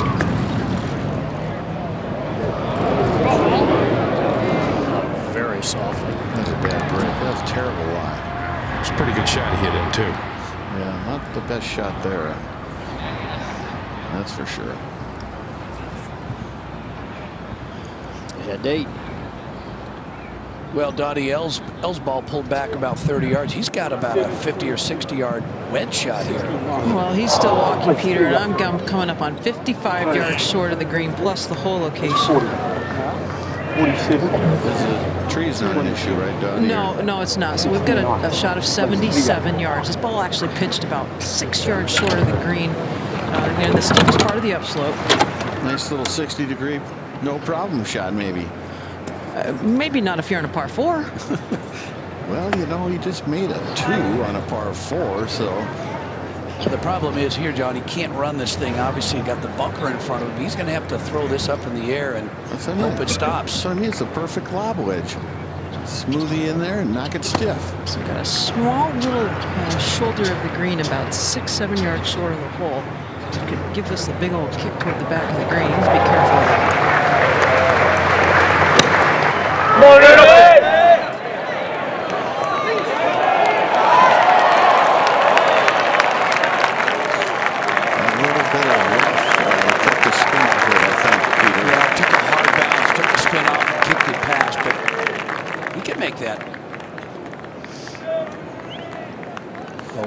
Look here behind the 8th green. These holes, they just get you, you know. It seems like you just can't dodge them. Like Furyk, he's now finally maybe going to be making a bogey. Yeah, you would think so. Difficult putt here. Big swing from left to right. It was going in. It was dead center. So with that tap in, Jim Furyk will drop to even par, and no one is under par for the championship. Down, Mills just one back. We go up to 18. Jordan Spieth, one of the impressive amateurs to make the cut. 3 of the 8 amateurs that started this U.S. Open made it. Spieth continues to impress. How about that line? 70 today. Good man to play on the NCAA champion Longhorn team. Cantley, Spieth, Hostler, all playing well. Jordan on the weekend, 69-70. That's playing some golf.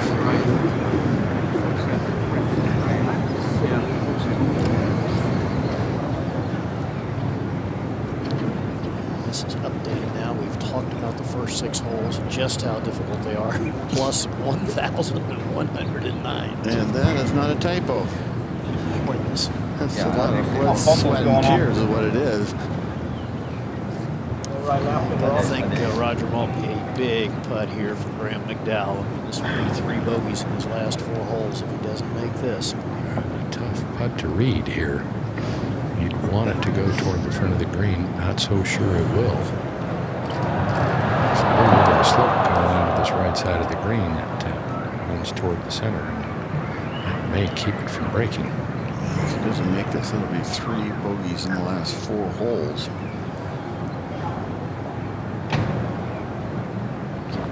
And it is not.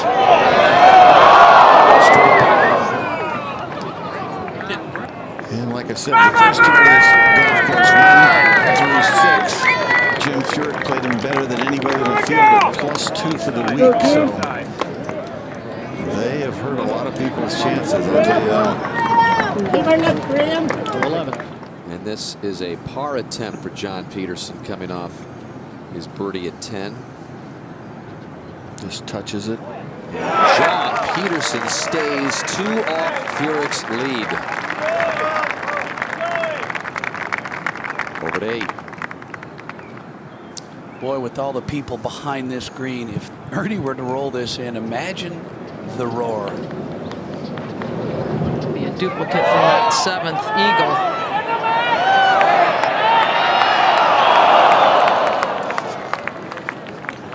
I assume a lot of people have misread that putt to the right. Absolutely, John. Everybody thinks it's pretty straight, and it just slips to the right. I think he hit a really good putt.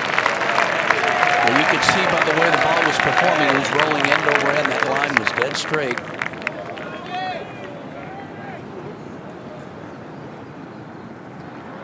At the 7th, this was just earlier. Frederick Jakobsen for birdie. Easy putt. He's another one of those guys bloodied and bruised coming through the first 6 holes, +3, but then gets one back. His first birdie of the day, +3. Westwood made par there to stay at +4. So now we're live on the tee after Furyk's first bogey of the day. No players under par. Furyk the leader by 2 over McDowell, Else, Peterson, and Webb Simpson, who has crashed the first page. Well, this is definitely a birdie hole, and we haven't been able to say that for darn near 2 hours, have we? With the last group. There are no birdie holes until you get to 7. Is that Furyk with a driver, Roger? It is a driver, Dan. I would assume he'll try to hit something shaped a little left to right, although he doesn't play that shot a whole lot. Again, just 264 yards. Don't want to miss it left. Well, this is turning to the left. Well, he's a great bunker player. I think that's not bad. He's got sideboards. And let's take a look at his swing. I think he was trying to take a little something off of it. And you can see how high the club is here. And watch how close it gets coming down to his neck. I mean, the club almost hits his neck. And then he has an unusual follow through, a lot of knee action. And this is our 36,000 frames a second slow-mo of the impact that Furyk just made. And you can see that face just turned down ever so slightly while the ball was on the club face. McDowell now on the 2nd easiest hole of the week. Furyk for Graham in this flaming right. And that is even worse than going left. That could be kind of ugly in there. It was nestled down, it appears, Roger. Well, let's see, falling apart. We'll see. Up to 16. Michael Thompson with his 3rd. 16th today, shortened some 100 yards. And wow, what a shot there. Pulls the string. Michael Thompson. He's at 3 over. That would take him to 2 over and edge ever closer to our leader, Jim Furyk. As we said, nobody under par. I think the winner this week will be the Olympic Golf Club.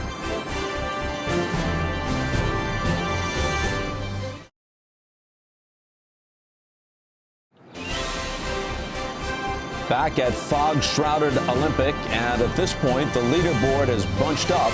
And as we look at that board, whether we're talking about familiar names or relative unknowns, there are very interesting stories up and down. But here's the overview. At this late stage, no one is under par, either by nightfall tonight or just before, or in a playoff tomorrow, somebody's going to raise the trophy. But this time, unlike at Congressional a year ago, it appears to be the course that's winning. Dan? You're right, Bob. McIlroy's 16 under number winning score at Congressional last year, just way off the mark, as the lead is an even par right now. We'll see how it all stacks up at the end. 16. And Dan, here's a guy that wants to get in and post a good score. Michael Thompson for birdie. That moves him to 2 over. Remember, he shot that 66 in the opening round, and he's 3 under on his round today, trying to match that 66. Back to 9. Webb Simpson, difficult bunker shot here. Drove it left. Trees. Some bad things could happen here if he doesn't pull it off. Oh, he's done. He made that look easy. It was a golf shot, folks. Up at 7. From the rough, McDowell second at the short par 4.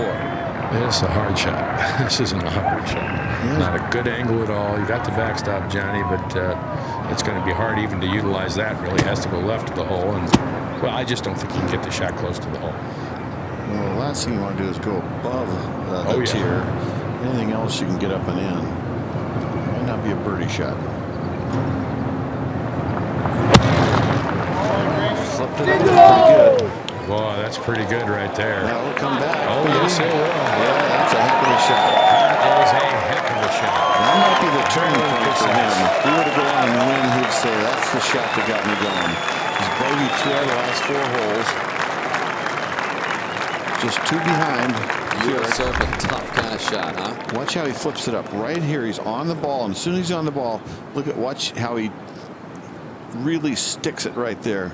You know, he doesn't flip the left wrist, but that was really well struck. Nice knee action.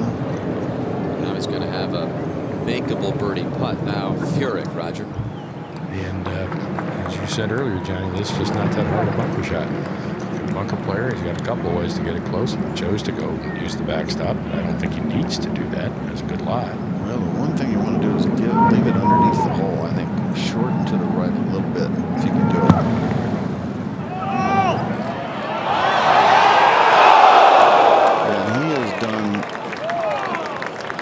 He's put it in a spot that you didn't want to put it. Let's put it that way. Okay.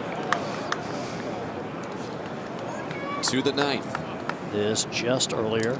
Webb Simpson for a probable par after that fabulous bunker shot. And he gets it. So, and he's playing in just his second U.S. Open. Gets himself at +2, just 2 off the lead. Now live, Ernie Els. Once again, he's missed a fairway, but the good news is from the left side here, Johnny, you've kind of got an angle to play up in the green. It's pretty thick. Run! Bounce up. Get up. Shot, Ernie. Yeah, helps to be big and strong. Long birdie attempt for Beau Hossler at 11. Got to put it up this rise right here to another level. Should start moving right forward. That looked good. Man, that was an important putt. If he could have gotten that ball in, who knows what he might do. Yeah, I mean, really, that was a big one there. Saturday, June 30th.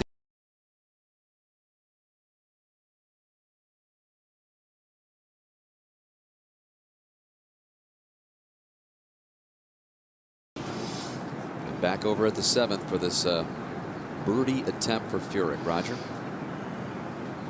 And this a sharp breaker to the left.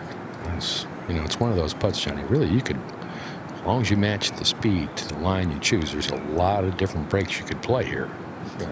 If you hit it with a soft speed, which I would recommend from this point, it breaks hard left. You know, he bogeyed the last hole, and this is going to feel like a bogey to him if he doesn't make it.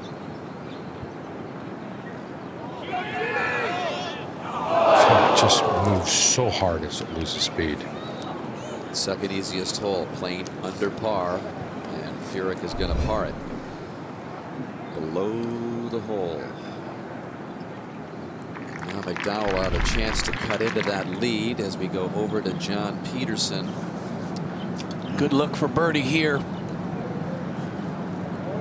at this putt, but short. Well, I've never seen anybody shove their putter head cover in their back pocket while they putt.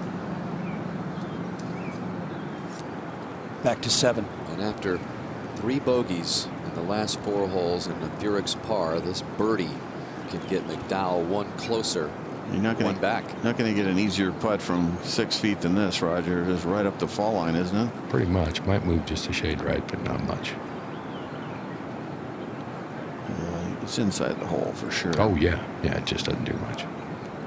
And so he needs this for his confidence. Give it a little yank, a little staccato stop at the impact.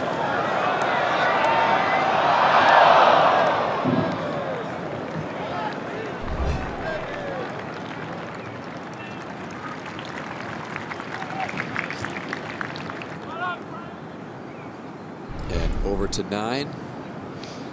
Lengthy birdie putt here for Els. This is not an easy one. Big swing right to left, downhill toward the end. Didn't get it high enough. It's going to race by.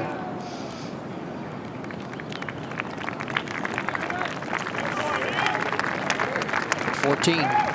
Harrington for par.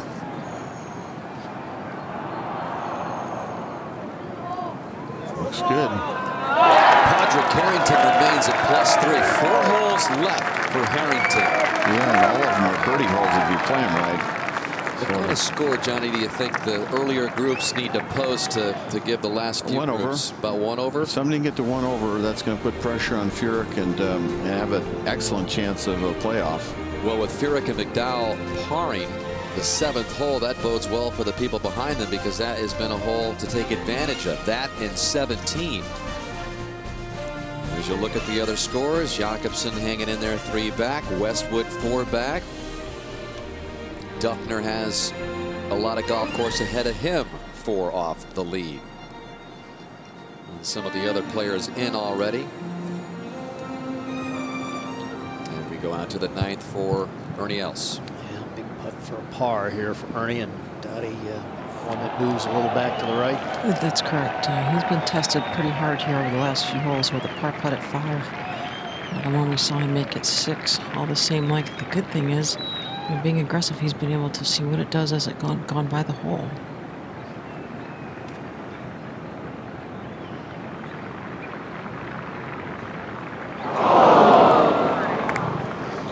That's a huge miss for him, Gary. Yeah. I mean, those are the kind you got to make if you're going to win. The 10. Second for Webb Simpson at the 412-yard par 4. Simpson tied for second with a group at +2. It's a scary looking hole location right behind that deep bunker. And he says, no problem. Best shot we've seen. Webb Simpson on the march has a chance, an excellent chance for his 4th birdie in the last 5 holes. And over 13, John Peterson on the tee. Yesterday, his first ever hole-in-one here. It might be going right. Yeah, got to miss the tree. Oh, it gets just under it. Oh, he got away with it. Yes, he did. That's going to be just fine now. Well, that's a hard hole location to get at. As we go to 17, Michael Thompson. And his second shot out of the right rough. Sounded like a good lie. Didn't even make a flap. I think he's just laying it up. Yeah, that's smart. Gary Koch Invitational, a college tournament that I host back in Tampa, Florida. Nice. So we go to 8. Furyk with his shot. It's a 6-iron, Peter. Going in the middle of the green, I think. Yeah, smart play there. Some things you don't shoot at. And I think this is one of them. There aren't too many mental errors in his career. Yeah, I was talking to his caddy, Mike Cowan, last night, and that's what he said. He said Jim's in a good frame of mind. He feels good about the way he's managing his game, and he won the U.S. Open back in 2003. And I don't see it. See this? Finney's, it should have gone white on the front row. Shot It's on his left arm. plays up 7 Yes, yards. that's on him. Yeah, got it. Bringing us in on the left edge of the track. Yep. Wind? In off the right, but not massively. Roger, have you seen any draw shots out of McDowell at all? No, not really, John. A couple, but not like he used to move it right to left all the time. He hits a lot more cuts now than he ever used to hit. Well, I think he's going to try one here. He's got 6 iron.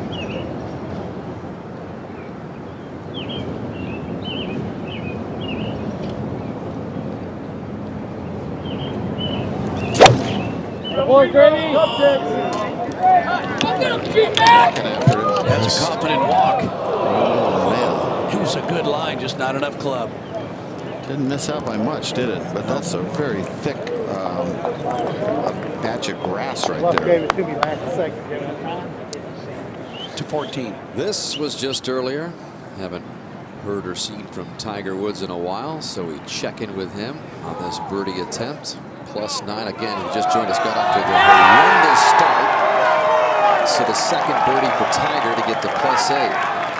But he started +6 in the first 6 holes after starting the day 5 shots off the lead. Well, it's nice to see him smile. You know, after starting this championship 69-70, they're starting to put the engraving on the trophy, and what happened? 17. Big shot here, third for Michael Thompson at the par 5.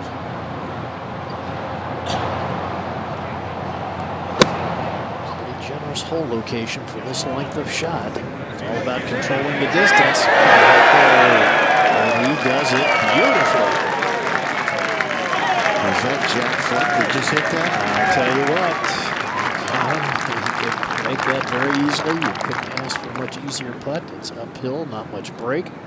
It would be a lot bigger than Jack Fleck if Michael Thompson. I get your line of thinking here, but I mean, seriously, he is just Jack doing. Fleck was a pretty good seasoned pro. But still, a major dark horse. They said one of the biggest upsets ever in championship golf. How about this? Webb Simpson. Is there room for another Simpson on a U.S. Open championship trophy at Olympic? Scott Simpson, the winner at 87, and Webb has just moved to within 1. He played here in the 2000 U.S. Amateur back in 2007. He lost in the first round to all people Michael Thompson. Wow. In the first round of that U.S. Amateur. As you look at John Peterson. Yeah, 23 years of age and really has no status on any tour, Dan. Went to the qualifying school for the PGA Tour last fall. Didn't get out of the first stage. Monday qualified for the event in Memphis last week and actually, started out 72-65, was in 12th place, and then played very poorly on the weekend. Said he learned a lot, that he was way too aggressive, that he was dumb and immature. So, a nice honest assessment.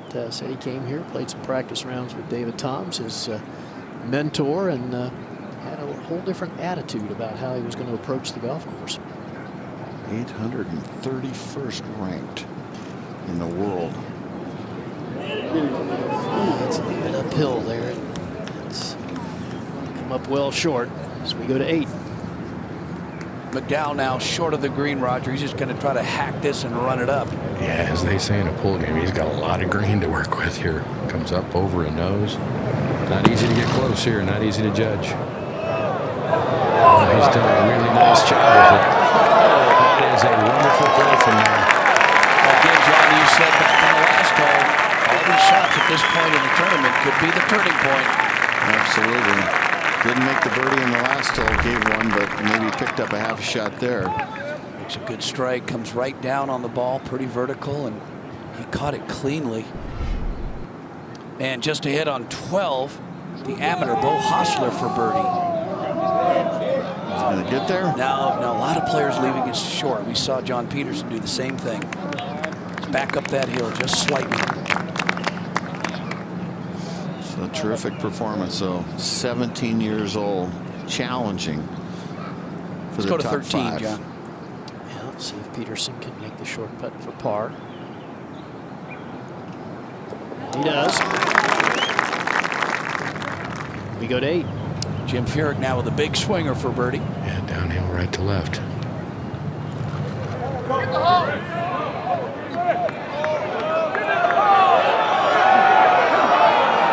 Wonderful pace. That's okay. From that distance, this point, just make your par and move on. Well judged. To 17. Big putt for Michael Thompson, this to get to +1. Does he have the nerves to make this? Because it's an easy putt.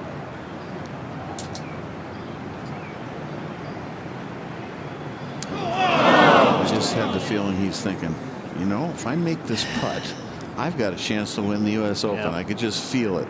Hammered it right through It's the a break. hard thought to get your hands around and your mind around, isn't it? That's why it's hard to win majors. But he knows if he would have made that and a good chance to birdie the last hole, he could win it. Not much left on this. And he still could win it, Thompson. I don't want to say he can't, because if birdies 18, it'll just be +1. That's the number you talked about that would look pretty good. But you're not going to get too many putts. The money like got the put one he on missed. the whole And of rough course, McDowell, he's always got such a good attitude, doesn't he? Well, That was my best shot. He said yesterday after his round, he said, I finally have a little more fun out there. Oh, On this tough, grinding U.S. Open test. 17. Yeah, this just earlier, David Toms. Short putt for a birdie, and that moved David to +3. Live, Thompson for the par.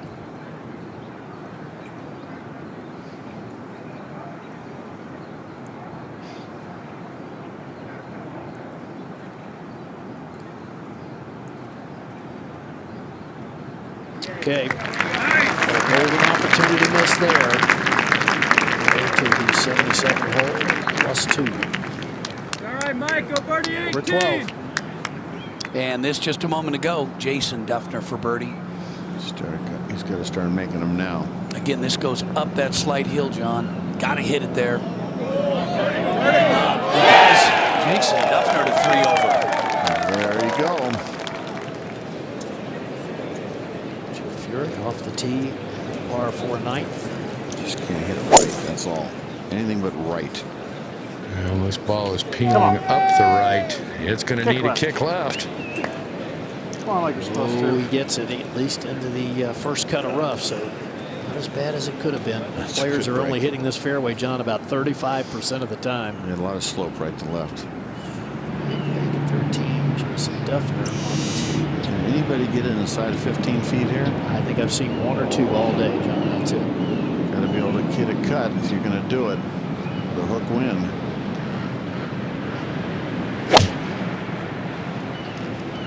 Doesn't like it. I think he came off it. It's going to hit that tree. Has happened more than once today. You know, it kicked left. It kicked left, I think, by that front bunker. It's a lot better than if it had gone right of the right bunker. I can tell you that right now. 11th. Okay. Just off You good? the fairway, Marcus Webb Simpson, 1 back, solo second. Really nice Yeah, tee shot. absolutely. Yeah, it's not in the fairway, but I love the position. Beautiful angle to his back left hole, just 119 yards. This Right at is it, a bro. green lighter. Just the second U.S. Open appearance for 26-year-old Webb Simpson, who won twice last year at the PGA Tour. And he might be shooting a historical round. He's 400 par right now. 200, I'm sorry. Oh, no!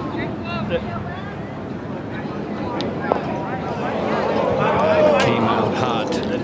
No. Much lower than he had anticipated. 4 birdies in the last 5 holes for Webb Simpson to climb to +1 into the second spot.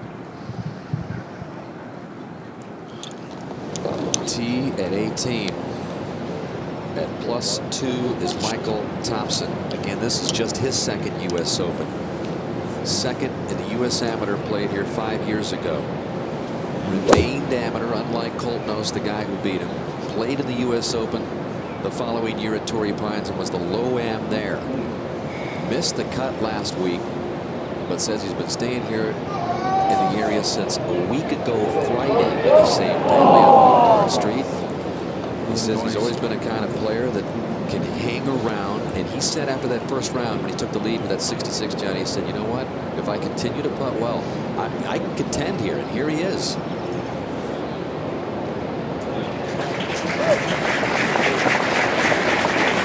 I remember on the first time I saw this swing, I said, you know, that's a swing that can win the U.S. Open, and we were just sort of... Oh, he hits the tree and comes down. That's a break into the fairway.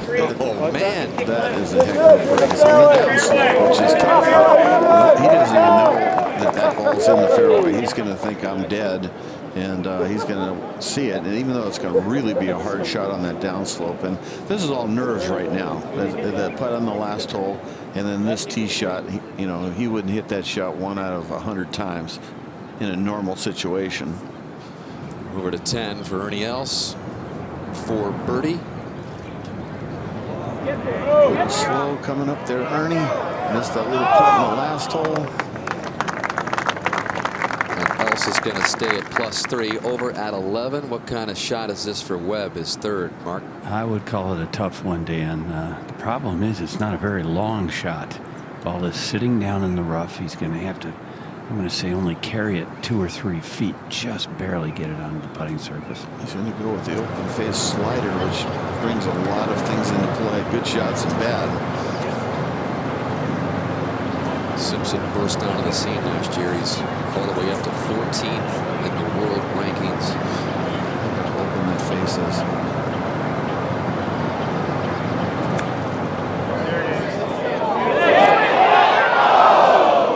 That's a hard shot, and he's so amped up right now. It's hard to amp down. Yeah. He's got a tester coming back for par. Here's an example of how Simpson has climbed up the board. This was his first birdie of the day at the 6th, so he gets through the first 6 holes at +1, but he's just getting revved up. This was his second at the short par 4 7th. That made it 2 birdies in a row for Simpson. Got up to +3, and he was just a few back. And then for birdie at the long par 3 8 for 3 in a row to get to +2. And this is a rare birdie right here on this side. So he goes out and 1 under 33, gets to the 10th, actually the 9th. This is, you'd think he's going to make bogey from that bunker, and somehow he's able to hit that long explosion shot 3 or 4 feet from the hole, and he makes that for a great par. Able to save it, and then the second at the 10th. And then we haven't seen any balls at the flagstick here. Nobody really has the stuff inside to go at this flag. It's way right. This is a Lee Janzen-esque Simpson. He was 6 back after the 5th hole, and he now trails by 1. But he faces a good test for par coming back here to stay 1 back. So you got the 1 mixed up with a red 1. That's why I said I thought he was 4 under, but 2 under for the day. Trying to somehow save this par, and it's Mark, you're right there. It's just a right to lefter, isn't it? That's all it is, Johnny, and you need to hit it with some conviction. It's back up the hill. Lake Merced is to his right. What a stretch of holes he's played, though. 8, 9, and 10.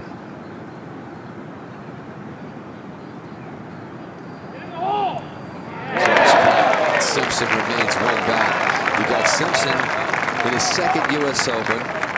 John Peterson in his 1st U.S. Open. You got Michael Thompson in his 2nd U.S. Open. They're all up there in contention. Here's Thompson at the 2nd. This is a hard shot. Really a down slope.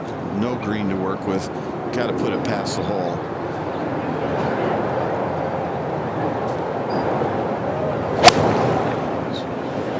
It's going just right of the flag.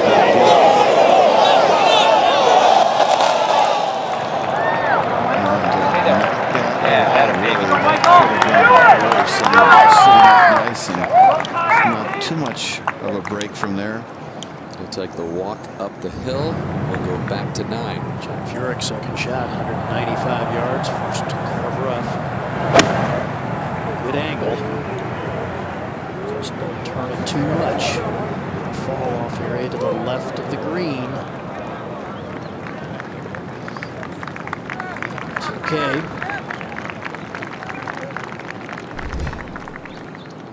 Look at the strike. Boy, he gets those left hips. His hips just cleared so much to give himself room to get his arms through.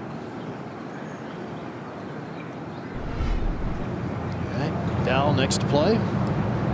Well, his drive 2 landed in the primary rough and just bobbled out at the last. Now a reasonable lie, 163. This is an 8-iron. He could knock this close. Good angle. A little draw in there. Down.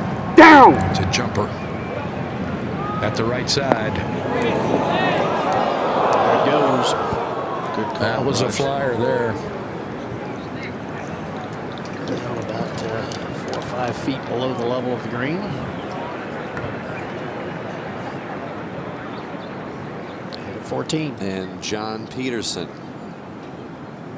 Lengthy birdie try. Well, the good news is not a lot of break here. He could come close to making this. Just straight all the way up there. You can see that, and leaves himself a nice putt, really where you want to putt from, and he should be pleased with that. It's hard to get perfect distance when you're chipping that far away. We'll have that to remain at +2, just 2 shots off the lead. Now over to Tiger. 4 for the round. First 36 holes, Tiger again was a part of the 36 hole lead, 1 under. Last 33 holes +9. Just a totally different story once we hit the weekend. Up at 18, David Thompson playing with Michael Thompson. As good a bunker player as he is, that's about as good as he can do. That photo is cut so close to the front edge. Toms, I should say, has had a good day today, Johnny. He's 2 under and a chance to put in a 2 under round. 68. I'm proud of him after a tough start yesterday. You know, he just everything fell, the wheels fell off. Shooting that 76, but most of the damage was through 6 holes, and he's come back since then, and a really good showing for him. He was tied for the lead with Tiger and Fury. Now Michael Thompson, 107 in the official World Golf Rankings. No one outside the top 100 has won the U.S. Open since the rankings started in 1986. He began the day 6 back. The last time someone came from that far back going into the final round of the U.S. Open to win 39 years ago today, Johnny. That was you. Sounds good. Well, this is very makeable. It really is. You don't want to get too frisky and knock away by, but this is a makeable approach shot. +2 is good. +1 looks a lot better. Number 1 in the championship, and birdies made it with 16.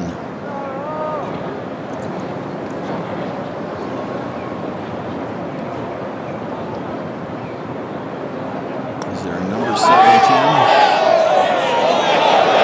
Is there? Very nicely done. You know, when you play on par 7 and you can make 16 birdies, that's a bunch.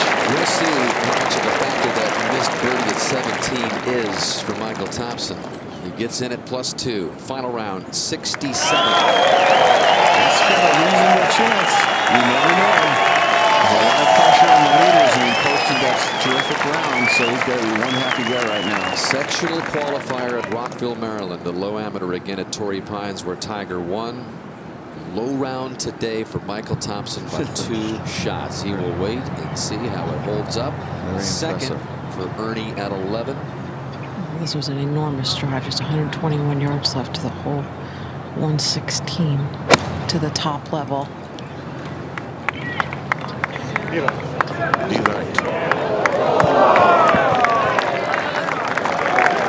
Good shot. That's 3 back. 8 holes left for him. 13. Jason Duffner playing his 3rd. Johnny, that ball hit the tree and ricocheted off to the right. Couldn't even get to the green in 2. Oh, man, that's a heck of a shot. Yes, it is. That might be the best shot of the day. That is an unbelievable shot. So he's going to manage to just drop 1. Go over to the 9th. Jim Furyk putting from the very front of the green. Raj, how about McDowell? What happened there? Well, tried a hybrid club up that slope from the back of the green. He's knocked it by a good 15+ feet past the hole. So not a real good shot from back there. Now Furyk's putt uphill, up over a little ridge in the green, and will move from right to left. I don't think a huge amount when it gets up around the cup. It should move that way some.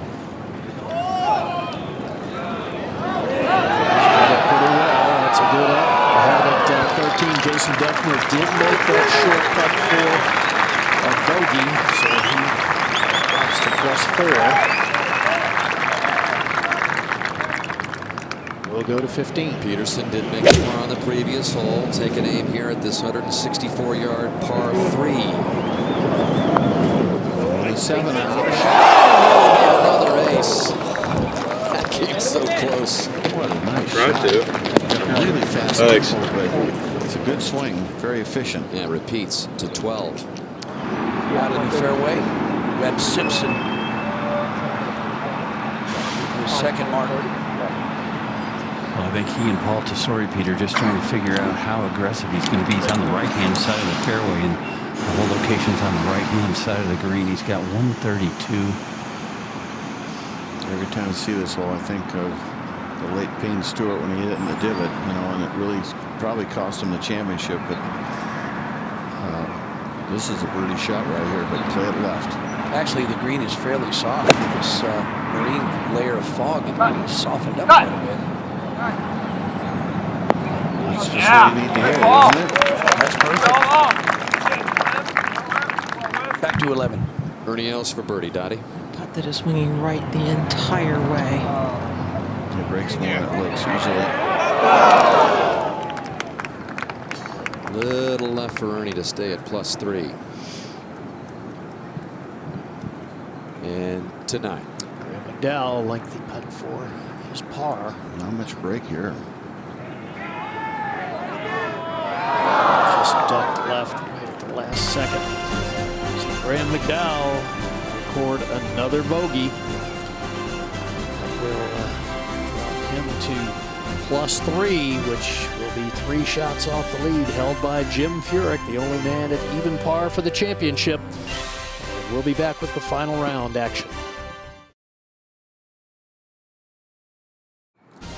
112th U.S. Open Championship is brought to you by Merrill Lynch Wealth Management, by Titleist and #1 ball at the U.S. Open, and by Chevron, partnering with the USGA to give kids a better shot.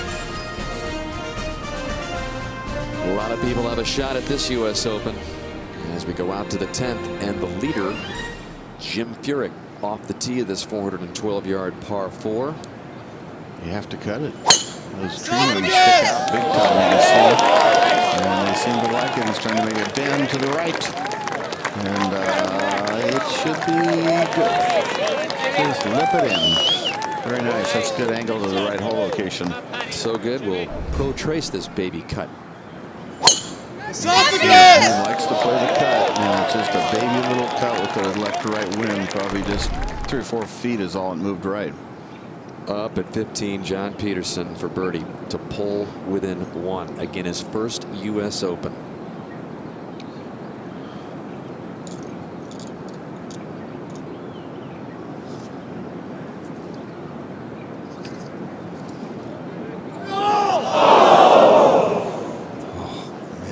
That's a lot of pressure on a young pro. You know, he's thinking, I had no status, and I could have some major status in about another hour if I can finish strongly. John's grandmother passed away last Saturday while he was playing in Memphis.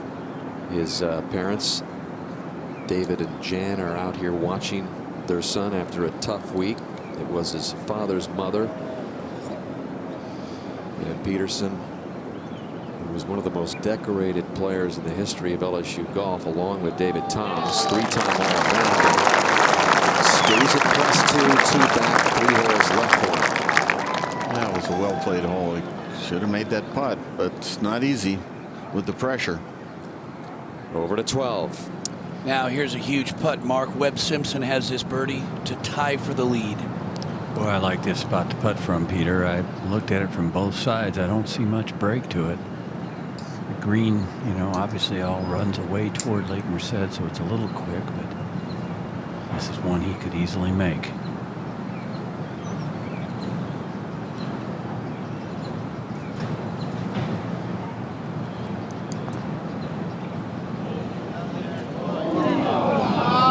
It was dead straight. Yeah, just a bit of a pull there for Webb Simpson, but still in great shape. Just 1 back of our leader, Jim Furyk.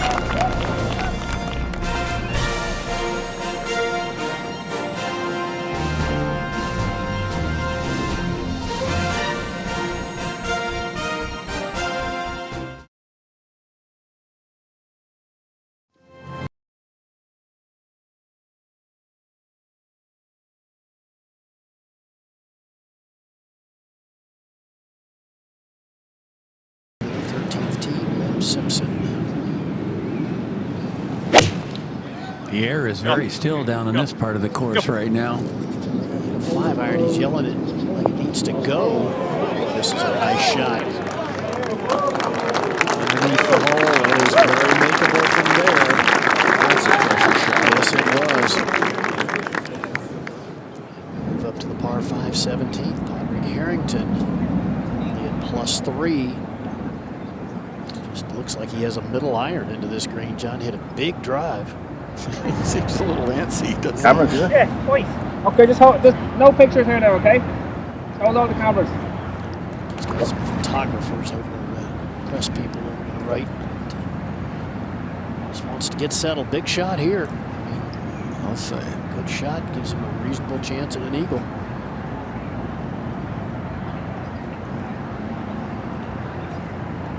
Stop again. He starts way left. Trying to hit it so hard. His comment was, I tried to hit it so hard. Yeah.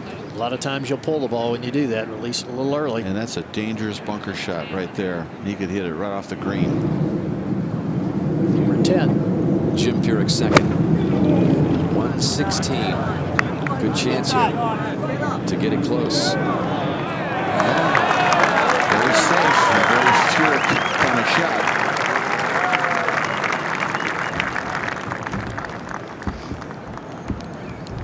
Well, look who's following Ernie Els over there. 14-year-old Andy Zhang, believed to be the youngest competitor in U.S. Open history. In the field earlier this week, +17, missed the cut, and watching, I would imagine, one of his favorite players, if not his favorite player, Donnie. Yeah, he's been out here for the last couple of holes, just kind of hanging around with I believe it's a buddy of his. It's a standard bearer. Well, Zhang wasn't even born when Els won his first U.S. Open at Congressional in 1997. That makes me feel good. 138 from a hanging lie. Really, really good angle. Real open stance. You're right. Come on, be the club. Likes it. Gonna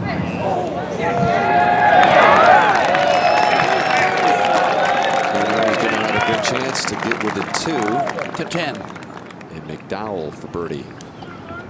Just about hole high. Putt will move a little bit to his left, I believe. It does. Just a titch, not much.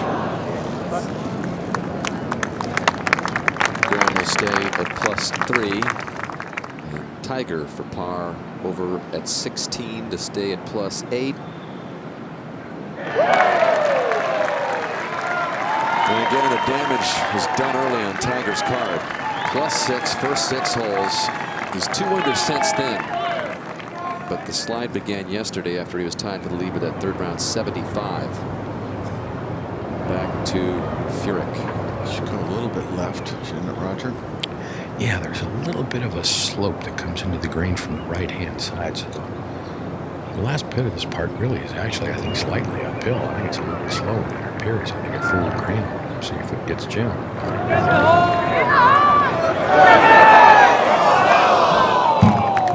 That could have opened up a 3-shot lead. Or 2-shot lead, I should say, as Simpson remains at +1. And Furyk with another par remains at even as we send it back to Bob.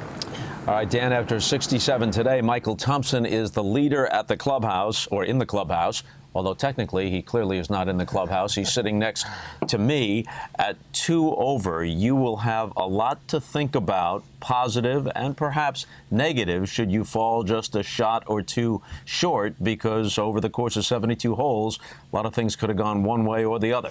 Yeah, it's true. I mean, in a U.S. Open, anything can happen, and sure, there's plenty of shots out there that I'd like to have back, but at the end of the day, I'm extremely proud of myself and the way I played, and I'm excited about what could happen. Let's take a look at some of what happened today. This is your 3rd shot at 16, an approach that leads to a birdie. Yeah, I was basically just trying to hit it about 80 yards, and actually pulled it a bit and worked out perfect. Bounced up there straight uphill putt and made that one. And made that for the birdie. Then on the next hole, after a poor drive, you had to lay up. Then the wedge to in close that sets you up for another birdie opportunity. Yeah, that was one of my best wedge shots I've hit this week. And again, another straight up the hill putt. But I really tried to focus on my routine and do the things that I do before I putt, and I forgot one thing, which was just to kind of suck in my gut and engage my core, and I didn't do that, and unfortunately I missed it. Out of character because you lead the field in putting for the championship, and on a weekend when Olympic has been so tough on so many, you have the most birdies of anybody in the field with 16. You had the 66 on Thursday, the 67 today, 75, 74 in the middle. Yeah. Otherwise, you could be sitting on top. I know. This is one of those weeks where I love the golf course, and I really felt like if I played well, I could I guess kind of run away with it because I love the golf course so much. But, it's a U.S. Open. I shot over par in the middle rounds, but I love to putt. Everybody knows me as a great putter, and I'm very thankful it showed up this week. One last thing real quick. You lost the U.S. Amateur here to Colt Knost in 2000. Colt Knost in 2007. You're staying with the same family on twisting Lombard Street in the city, so you have a comfort level here. Yeah, I do. This is almost, I guess, like a third home to me, besides Tucson and Birmingham, where I live.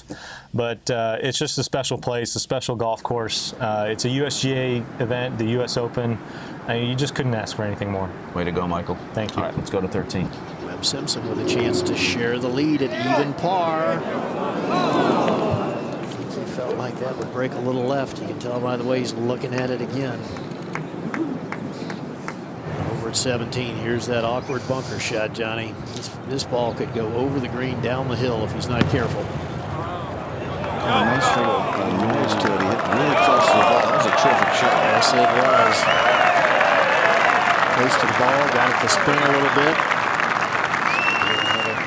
We'll putt for a birdie. So we go to the 11th. And the leader off the tee, 430-yard par 4. Wildcats, baby! He might be going a little right. That's way right for Jim Furyk. Such a good driver of the ball, and it's a very good shot. U.S. Open type of round going for Jim Furyk. All pars, the lone bogey at the 6. Good enough to keep a one-shot lead in the 112th U.S. Open from Olympic.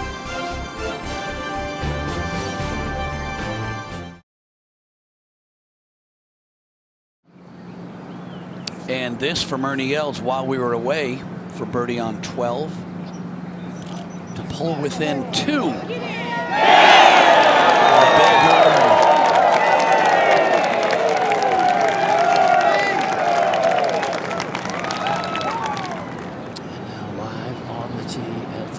Els. And with the 6-iron, Gary. Obviously going to play some kind of cut or holding shot on Gary. Yeah. From that side of the tee. Very difficult shot. Well, that's what he's trying to do. No, it's right in the center of the green. Well, yeah, that should be fine. Should piece up. It's okay.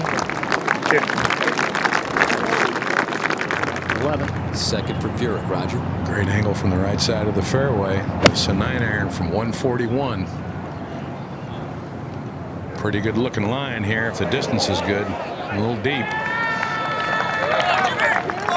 Furyk in this steady round has yet to make a birdie all day. Will it be good enough to win a U.S. Open and not make a single birdie in the final round? We'll see. To 17. Harrington for birdie to reach +2. He has to have this. And he does. That is 5 under par in his last 11 holes. He was +7 for the championship through 6 holes of the final round. That's a heck of a Sandy, I'll tell you that. Yes, it is. Chance for a birdie maybe at 18. From Harrington, we go to 11. McDowell first cut. 112. A little bit of a downhill slope here, but still. Position to attack the pin if you can. For some good McDowell karma, he's the best on the back 9 this week. Roger, -6. Checks it up there, just up on the ridge, and he'll have a good look at birdie for his first birdie of the day. Neither Furyk or McDowell in the final group have had one all day long. Now at 15, the teenager for birdie. And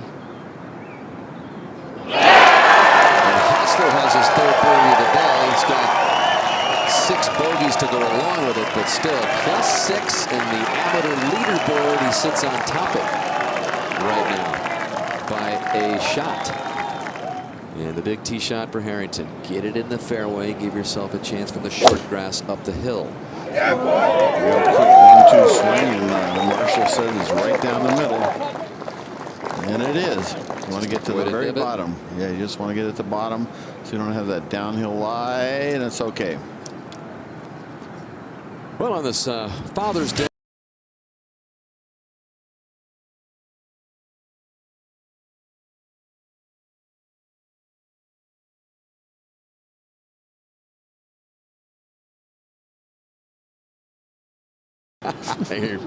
You got me doubled. All right, let's update the leaderboard. Jim Furyk looking for his 2nd U.S. Open title. Webb Simpson 1 back. Ernie Els looking for his 3rd U.S. Open championship. Michael Thompson in just his 2nd U.S. Open as the clubhouse leader at +2 with his 67. Padraig Harrington playing the 18th in search of a 4th major championship. Coming out to the 11th, and Jim Furyk. Roger. Well, from behind the hole, a downhill putt, and one that will move right to left. Clubhouse being to his right, and Lake Merced to his left. And this is a putt that used to turn pretty good as a lost speed, John.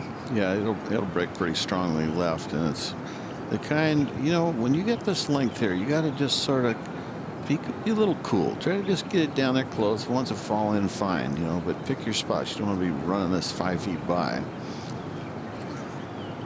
This is not the kind of putt you're going to make very often, is it? No, and the kind of putt I think you want to, you know, try to leave above the hole if you can. I mean, make sure you read enough break into it. It's the ones that break underneath that can get away. Yep. You can see he's looking way out to the right, like a 4-foot break.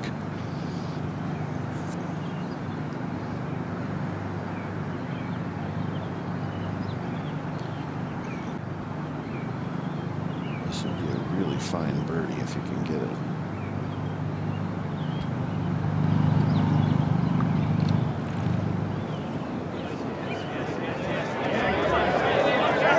Just like you said, Roger, just keep it out to the right so it doesn't get away from you. And keep cranking out cars. Another one for Furyk at 11. Webb Simpson at 14 with his 2nd. 107 with a huge tee shot all the way over the hill, and then scooped it. It's good to get up. He does. Not bad at all. Not that I wanted exactly, but Simpson just 1 back. Harrington 2 back. A look at the hole location at 18. Again, very dangerous if you happen to come up short. It can go a long way down the hill. Yeah, if you come up short left with spin, it could come back 40 yards. And we haven't seen it happen yet, but it's not a hard hole occasion. There are some real negative things can happen if you don't pull it off. You can bury it in the lip of the front bunker, spin it back on the right, spin it back on the left. Or you can knock it in for a 2. Happy? Yeah, go to rehearsal. Harrington's closest call in a U.S. Open came at Wingfoot when everybody had their crashes down the stretch. He finished bogey, bogey, bogey. He wound up 5th, a couple back before his at 18. We go to Ernie Els at 13. Birdie putt on the way. Slow. And 18. Harrington on the way. He's looking like it's going left. And buried. That is so dead. That is incredibly dead. That is the end of his chances unless he happened to hit that flag somehow and stop it. What a shot. Back to 11. And a good look for Graham McDowell. Again, has not made a birdie all day until there. McDowell to +2. 7 under on the back 9 now. That is really good. Maybe he'll come alive. Up to 16. John Peterson now with his 4th. Found the rough off the tee and couldn't get it out in 2. Played to here in 3, and that is well right, so he'll have that left for his par. Peterson just 2 over and 2 back also. Back to 14. And Webb Simpson. He and his wife Dowd left their little son James at home with his grandparents, and Dowd is more than 7 months pregnant. We've got another baby due in early August. But she has pretty much watched every shot that I have seen out here right now, Dan. Yep. This breaks left the whole way, doesn't it, Mark? Yeah, it does, Johnny. It's probably in the, I'd say 30 to maybe just inside 30-foot range. I mean, it's not a huge break, but it's definitely a makeable putt. Yeah, this part of the green is actually pretty flat. Simpson was the hottest player down the stretch of last season after he missed the cut at the PGA.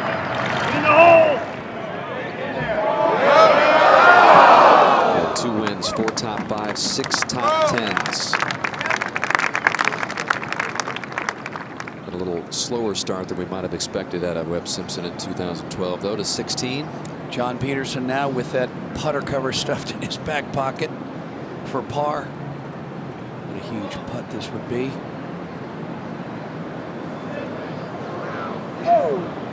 Oh, is that quick? Yeah, wow. Picking up a little speed, John. Let's go to 18. Harrington kind of soaking up the applause as it comes up to 18, but when he gets a look at his line, the bunker, that is a bummer. Probably didn't think it was buried like it is. Well, he's got expressive eyes too, doesn't he, Dan? Beautiful tee shot here. Perfect. That'll make it run a mile with that sharp kick to the right, but also run into the rough. Not bad. He'll have a tough angle on that second shot, though. Maybe it's a blessing. You just keep it to the left, Peter. Don't get tempted. Roger, yeah, good look here. The little window you've got to drive it through. You've got to go underneath the canopy of those huge cypress trees, and it's about 15 yards wide. Well, you have the wind coming this way. That's one of the biggest problems. And you just have to hit it straight. You can't afford to draw because you can hit the tree there and you can't cut it and hit that tree. So this is one drive that you want to hit with maybe a tiny little draw, but pretty straight is the shot. Down the left side and let the wind move it a little to the right. So easy to lose it right on this hole for the faders. But the one thing about Furyk, he can hit it, he can cut it, and he can hook it at will. See if pressure starts to get into him at all. He's a pretty steely guy. Woo! Yeah. It's headed up the left.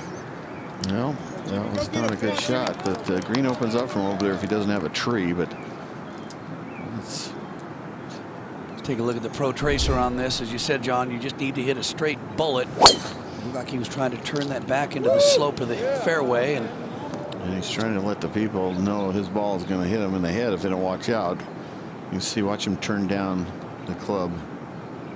Just late. Made a good turn there, but his arms went too far down the target line, and he flipped it over a bit to 18. Paying the price for the mistake. Yeah, he got very unlucky there. That now he's got a big clump of grass behind the ball, and he really needed to make birdie on this hole, I think. Did have a chance? Yeah, I think so. And 16. This needs to go in for Peterson. He seems so casual, you know, like, you know. That's the youth. I guess, but it's like his first U.S. Open. He's just getting started in his tour career, and he's got a lot of talent. He's got great things ahead of him. He's going to get a lot of sponsors exemption, but you can see the reaction, how much he wanted that. And he missed a little putt in the last hole, remember, for birdie. So that's 3 shots. We have to talk about it a little bit now. Because now we're actually getting hit. 160. Try and flat 160. I think Cool's 165. Yeah. 65 is playing.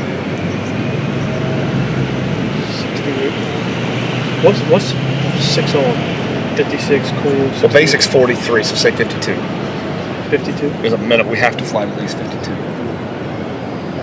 52 is playing 62. Yeah. In 60s to go. Cool at 64. He's playing a good 68. 60's almost perfect stuff. Over's just dead. I like hitting full hard flight. I don't think in a million years I've had to do full hard flight. I think flies on green. I think you can take out the little hard. Just a good full start. Okay. Line-wise right at it? Yes.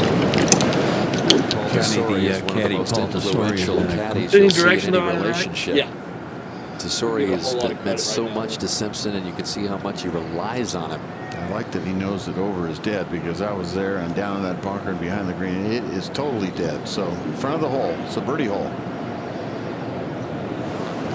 Run! Swing. Started just right of the flag. It's coming back toward it now. And Simpson is lined up for another birdie, which would be his fifth of the day in the first 15 holes. It could be the one that catches Furyk at even par. He's the only player in the final 9 twosomes who is under par today. So that's good stuff. This needs to go in. Yep, this has to go in to get in at +2. That's where Michael Thompson is right now. Harrington in a quest to become the 14th player to win 3 of the 4 majors. That's a good shot. That's a fantastic shot. That's a bogey for Harrington. 2 under round 68 is going to fall short.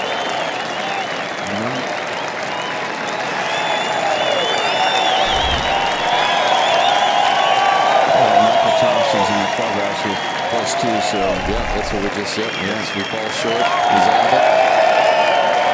Good performance. So Great effort by Harrington. Absolutely. That could have been a 66 as quick as a 68 with a good second shot. He was 8 shots back after the 6th hole before Harrington came charging with those 3 straight birdies to end his front 9.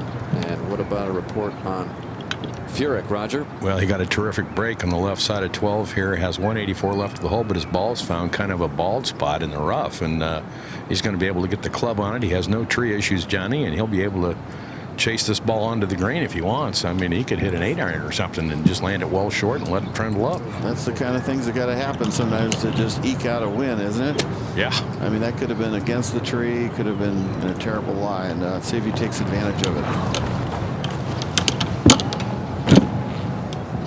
One thing you don't want to do is go in that right bunker. I know that. Boy, he takes the yardage book guy. He just looks at it real quick, puts it right back in. As if to reassure himself of what he's trying to pull off. Nice looking ball. Contact is good. It's on a good line. It's got to bounce hard, though.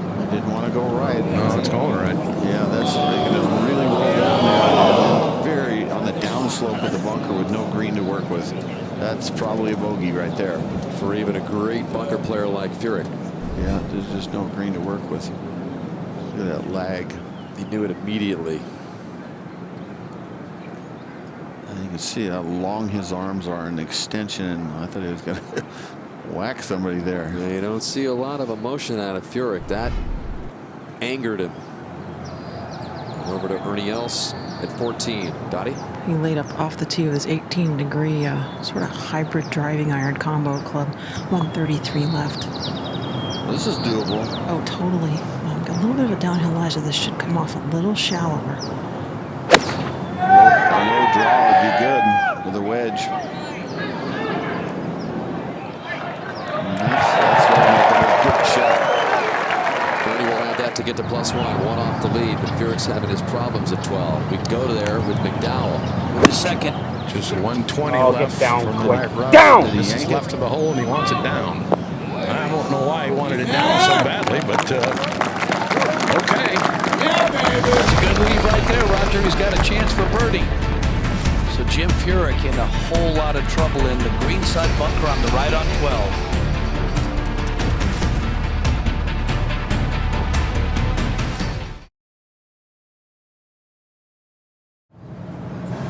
Well, we're back in the fairway greenside bunker with Jim Furyk, and he's not even looking at the pin. He's going out way left with his third. Just couldn't hit it to the right, could you, Peter? That's that second shot. And he knew it. That's why he, almost looked like he was going to slam his club. Okay, the birdie putt for Webb Simpson at 15 to tie Furyk for the lead, and he's having problems, so he not the kind of stroke he wanted to put on it. A little left for him, coming back for par. And Tiger Woods coming up, the 18th. So many people thought this would be a much different scenario for Tiger on this Sunday after what he accomplished in the first 2 days. Again, tied for the lead, but then game just left him. And over at 14, Ernie Els for birdie. Dottie. And it's a putt that is slower than it looks like. You've got two countering factors here, the slope and then the pull to the lake. Boy, that was the kind of putt he could have knocked in, just a right edge putt.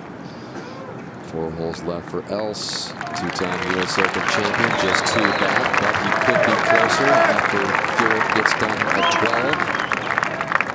12. We go to 15 for the comebacker for Simpson to remain at +1. It was just earlier. So Simpson holding steady is a good opportunity, but we go to 12. Roger. This has got to go in, or we have a tie ball game. Yeah, this is a little over 30 feet. I think it should move a little to his right on the way down there. And it's pretty slow. He's got enough speed.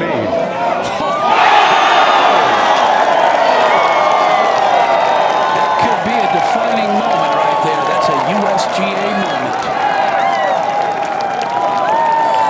What a par for Furyk at 12. Maintains his 1-shot lead.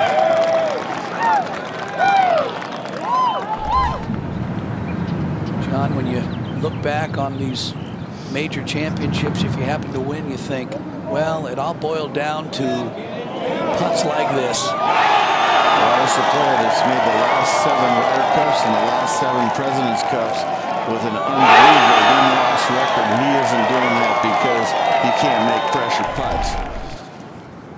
Well, he and his caddy Mike Cowan, you talk about experience. These guys have a lot of years under their belt. That's impressive. That is one impressive up and in, and this could go down too. He knows the line now. He loves the back 9, 7 under.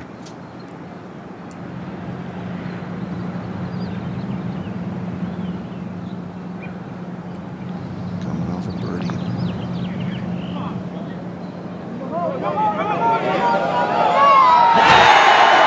Well, Furyk must have given him the right line. He did. Graham McDowell in. Well, we're going to have ourselves a battle down the stretch. I can feel it right now. So Graham McDowell pulls within 1 of our leader. Take another look at this. This is straight in putt. Yes, dead straight. Perfect speed. We've seen a lot of players leave it short, but he obviously got a good read. Not only of the line, but the speed from Furyk. How about that hole? That was exciting.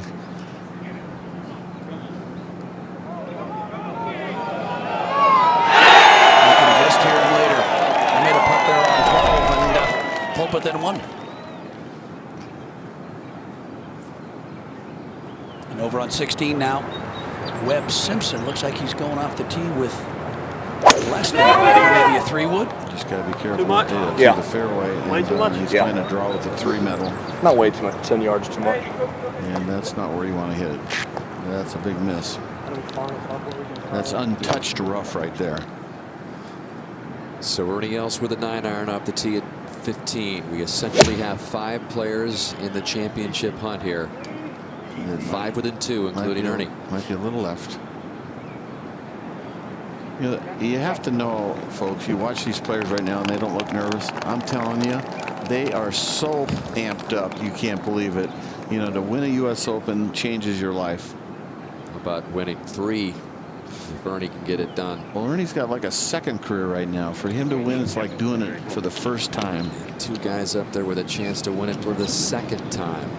As you look at the hole location at 13. It has been a stingy one. Just 2 birdies recorded here all day. This is a hard shot, Gary. You know, you look at the shot. You got trees right. You got a big fall off the left. Skinny little green crosswind. How about that graphic, Johnny? You were touching on how well he's played the back nine. How about that 17 shot difference? Front to back. But this is pressure right here. You can't undercut it to like the the right. that little air in her face there. Would you like hoisting the other one? I mean, it's definitely it's so firm now. It's so firm, I agree with you. You've only got pictures on. Can't see the names, probably. Oh, with that. I'm trying to picture 95 to 95.200 to you. This is the shape, you know, just the shape of one of these. I mean, I'm trying to hit good 5, which to me is moving the other way too much. Short, so it has to play. There's no other way. Yeah. Hey? I'm just going to hit 200 one of these, and it's more the shape for me. Yeah. Had 5 has dropped down to 6. Excuse me, he's gone to a 4. Yeah, I think he wants to really play that left to right shot much with more club. Tells me he's going to try to cut this, that's for sure.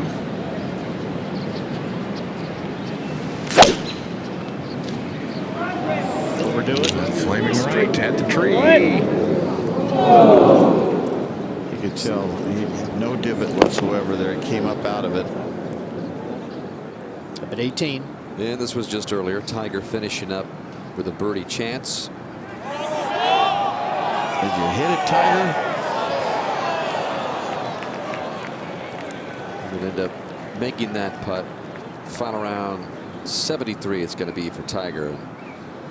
Hard to sum up what happened over the weekend with Tiger, but he just faded big time.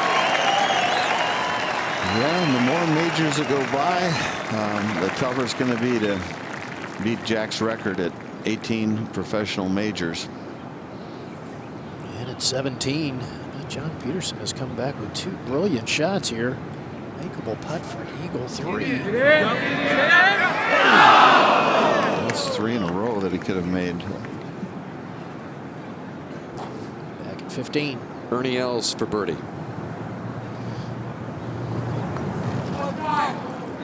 So start moving right now. Looks good. Ernie Els just sees it veer right at the end. He's going to stay at +2, 2 back, 13. Furyk's tee shot on the way. It's a 5-iron, and this is working left to right, and this is a little too far right as well. It gets hung up in the very thick rough. So both McDowell and Jim Furyk have missed the green at the par 3 13th. Furyk with the miracle par at the 12th remains a 1-shot lead over McDowell and Webb Simpson. And from the last hole, Furyk first. How about that par? But then Graham McDowell says, not so fast, Jim Furyk. Don't count me out.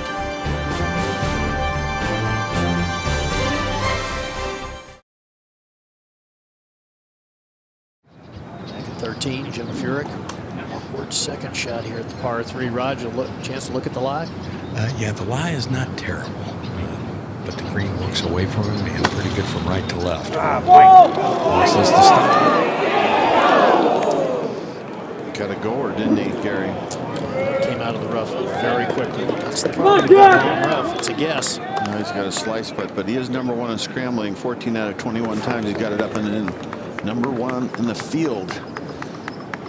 But you don't want to keep having to do that over these last few holes. Now you can see. As we go to 16. Where Ernie Els is on the tee, you can see how this dogleg left turns around the trees, and Ernie with a 3-wood. We got to put this in the fairway, or that ball buries like that. Back to 13. Dowell with his bunker shot. Same problem. Green works away from him. That came out fast. That needs to spin. Boy, these are 2 bogeys. That brings a whole different equation in the field. You guys, that +2 looks a little better, although you do have Simpson, birdieable holes, eagleable holes ahead. Well, we showed you Tiger finishing up, and just after his round, Jimmy Roberts had a chance to talk to Tiger. All right, Tiger, the week started in such promising fashion for you, 69 and 70, but the weekend things seemed to change. What happened? What do you think? Well, yesterday I was just a touch off, and that's fine. I was still in the ball game, but today I just got off to just a horrific start, and just never got it going early, and unfortunately put myself out of it. Your numbers with fairways were good. Your numbers with greens and regulation were good. It seems that when they changed the setup on the greens, though, that might have thrown you a little bit. True? Not really. No. It was just I was just a fraction off. As I said yesterday, it was amazing how many times I got just a half club. I was right between clubs all day, and and also yesterday I struggled with the speed, and today was different. Today I felt great on the greens. Unfortunately, I just got off to a bad start. Understand that you'd be disappointed, but what's your state of mind after something like this happens? Well, there's a lot of positives to be taken away from this week. A lot of positives, and just got to apply them. All right, Tiger, thanks very much. Best of luck. Appreciate it. Real quick, we're in a crosswalk, but this is not relief. This is where everybody's coming across. See all the beat downs. It's only relief in this fair. Okay. Oh, okay. They draw the line right here. Okay, thank you. 75, somewhere around the 80 shot. That's perfect, bud. Just sit there and get your feel and go when you're ready. With his third, and you can see that whole location on the front left. Boy's got a great look at this. He does, Peter. 81 yards. Got a tremendous break after his tee shot came to rest on an electrical box. Yep. Got relief from it and was able to drop it into some thinner rough than he would have been. No. Okay. Absolutely not. Yep. This ball is sitting just a little down, though, in the intermediate cut here. So have to be a little careful. You don't want to miss this left.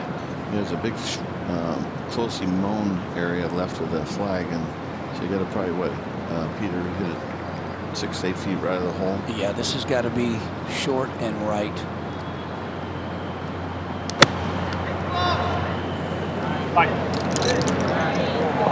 That's a good shot. That's a little careful. That's a little too safe, I think. 13. Graham McDowell for a par. So this one a little bit back up the hill.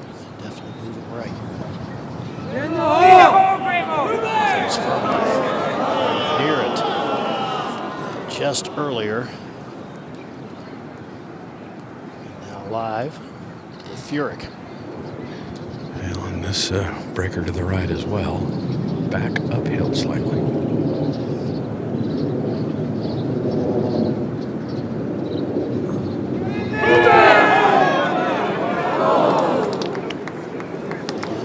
Wanders on by.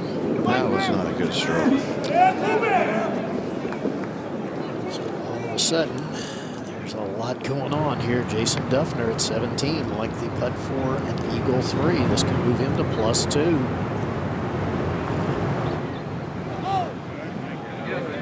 Be good. Good speed. Should be an easy birdie. Back at 13, and Roger, this one wandered on by the hole a little ways. Yeah, once it got turning right, it just kept going. And this one now will have a little movement to the left in it. Not one to be taken lightly, I'll promise you that.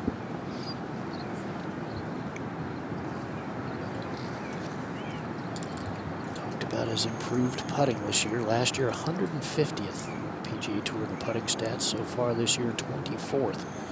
Looked at it very hard in the offseason. All right, safely in, but there's a bogey. There's a tie at the top at +1. If I were Michael Thompson, I think I'd be paying close attention in the clubhouse at +2. I might be warming up on the range. We're going to have to play it till tomorrow, though. And over at 16, look how thick this rough is. You can't even see Ernie's shoes. Go! That's pretty good from that rough. 16th hole today is 100 yards shorter than in yesterday to 17. Jason Duffner, short birdie putt. And moves into +3. As he goes to the 18th. And the 112th U.S. Open Championship is brought to you by John Hancock. Talk to your financial advisor. By the all-new Lexus RX F Sport. by World Elite MasterCard. Well, the sun never broke through that marine layer like we thought it might have had a chance to do, but which makes it 220. It's the final group. This is a lane on the tee. Just need to get down the bottom today. Where's the spin? Just can't hit it left. 17.3 left. Just cannot go left. You know, Americans have only won 2 out of the last 8 U.S. Opens. And in case you might want to know, Northern Ireland's won the last 2. Hybrid club here, and it's cutting right. This might need a hop left if it's going to get to the fairway. ball's sitting up though. That's a good break. All right. The number is +2 right now. Michael Thompson, the leader in, and Peterson is officially out of it. +3. What a week for Peterson, though. Even par, final round today. Mark over on 16 green. Now Webb Simpson, this for birdie and the outright lead. And he has to be a little careful, Peter. It is very fast when it gets to the hole.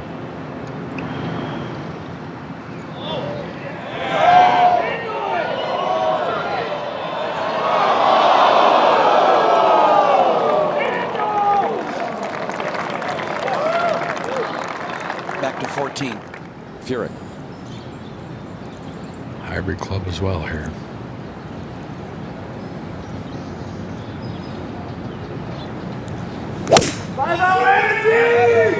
A flatter trajectory is still up the right side. He wants it to come over the left.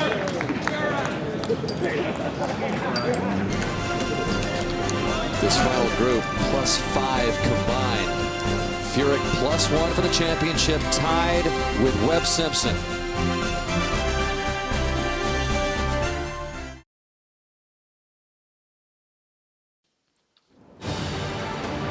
The fog began to roll in late this morning in the Bay Area at this U.S. Open, and Tiger Woods, Phil Mickelson, never could get going. So the rest of the leaderboard began to take shape as Lee Westwood's hopes of breaking through for a first major diminished. It's been a U.S. Open type of test with all sorts of players in the hunt, getting down to the final few holes. Just a handful have emerged with a chance to win the coveted U.S. Open trophy. Jim Furyk tied with Webb Simpson at +1 in the 112th edition.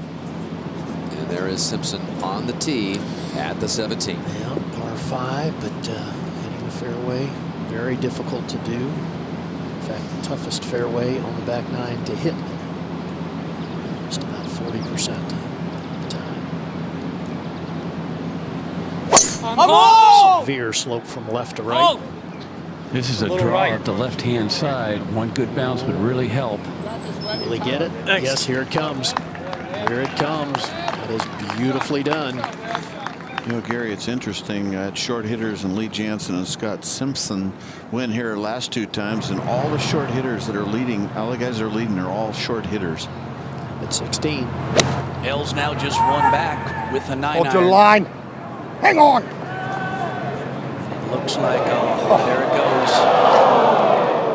That is a collection area down there about 6 feet below the putting surface, and that's big trouble.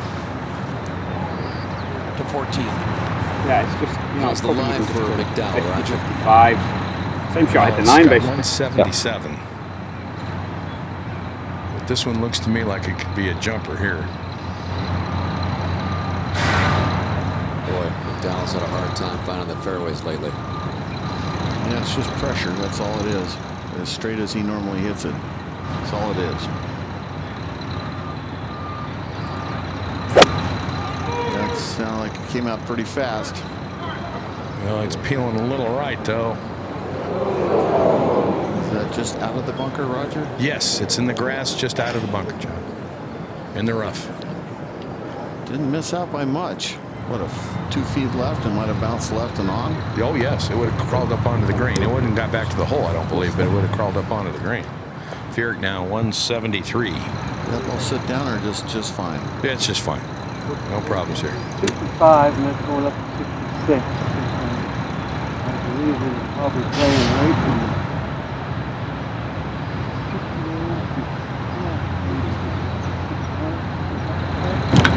The only issue, John, really you'd have to worry about now is this has turned into a bit of a mist, and now there's a little moisture in the grass. Over to 16.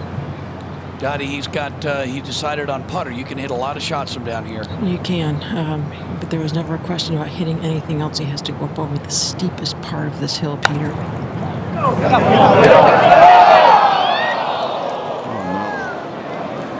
Yeah, remember, Ernie Els made triple bogey 8 here on the 16th in the first round, and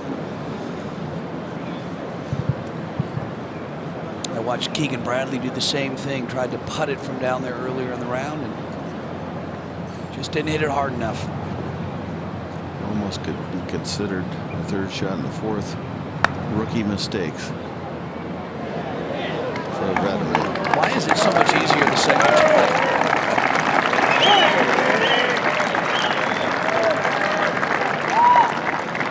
Back to 14. And while Els was playing 16, this was Furyk at the 14.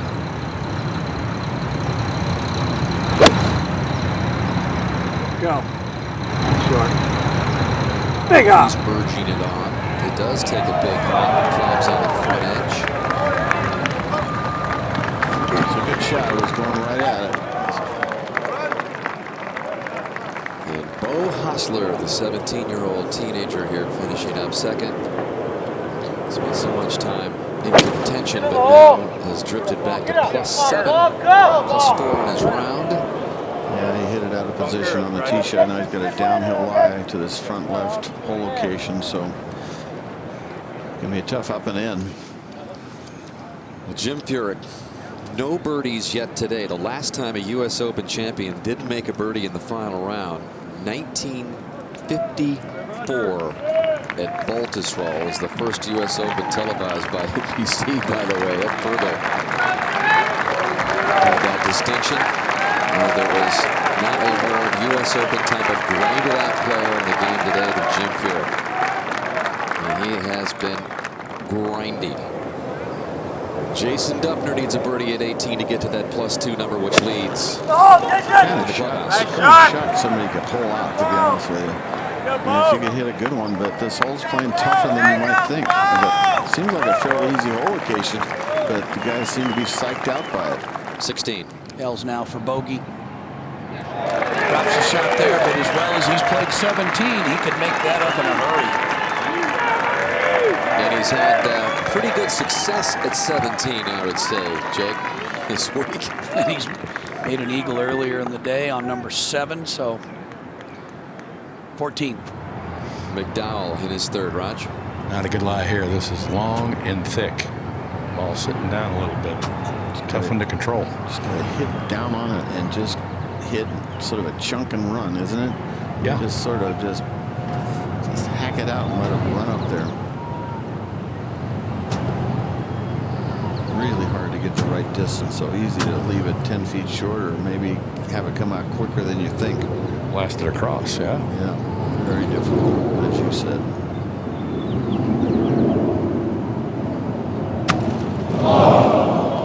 Ugly lie. Ugly, ugly lie. As you said, it was thick. Bad break. Literally, if that second shot was a foot left or 2 feet left, it would have gone on the green. But watch how this grass absolutely stops the club head. I mean, look at that. So McDowell with a long par putt upcoming after coming off bogey at 13. And the third for Bo Hostler here at 18. He's got to be careful here. If he gets it by the hole and rolls off the green, he could roll 60 yards down the hill. Better play it to the right a little, Bo. Tight battle going on for low amateur honors here. Hostler at +7. He'll pick it up really quickly and down on it. Spieth is in at +7. So Spieth is going to be the low amateur. Shot a 70 today. And back over to 14 for Furyk, Raj. A long one here. This has got to be 40 feet uphill. Should swing a little to his left. And straighten up in the area of the cup. Just doesn't do much, does it? Not overall, it doesn't. Tied with Webb Simpson, who's at 17. That's perfect. Positioned absolutely perfectly off the tee. It's not a long shot either, Gary. 209 and the wind really not a factor right now. 192 to the front.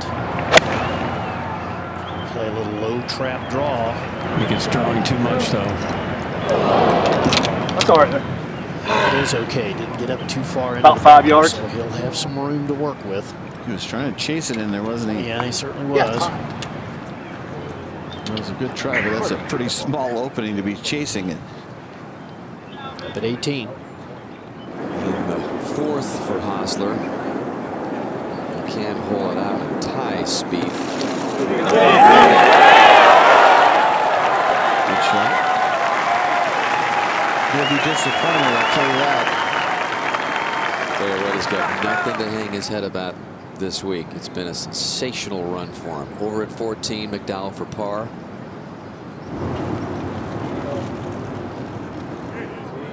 This has got some speed. He's in danger of dropping 2. He's in danger of dropping out of his chances unless he does something miraculous. Else at 17. Go to the right-hand side of the tee. So trying to give himself a little bit more of an angle. This a new tee that USGA using was put in specifically to make the tee shot a little bit more difficult. Tougher angle. Well, he looks it over. We'll go up to 18. And Jason Duffner, who needs this to go down to tie the leader in the clubhouse, Thompson, at the +2 number. Swings a little left. It's quick. You can't leave it short. Can't leave it short. And Duffner officially out of it. It's a great performance. He could have won this championship. No problem with better putting. He was #1 in greens hit. No putts hardly. McDowell for bogey at 14. This is a tough little putt to read. This might go a little left on him. Yes. It's a clutch bogey putt for McDowell after that terrible lie. And again, just a little ways away from bounding up on that green. It's just a game of inches and a game of breaks. And McDowell now with back-to-back bogeys after back-to-back birdies. Furyk to remain at +1. Tied for the lead. So we've got Furyk and Simpson on top. Michael Thompson to the clubhouse, 1 back. McDowell has slipped into a tie for 4th at +3.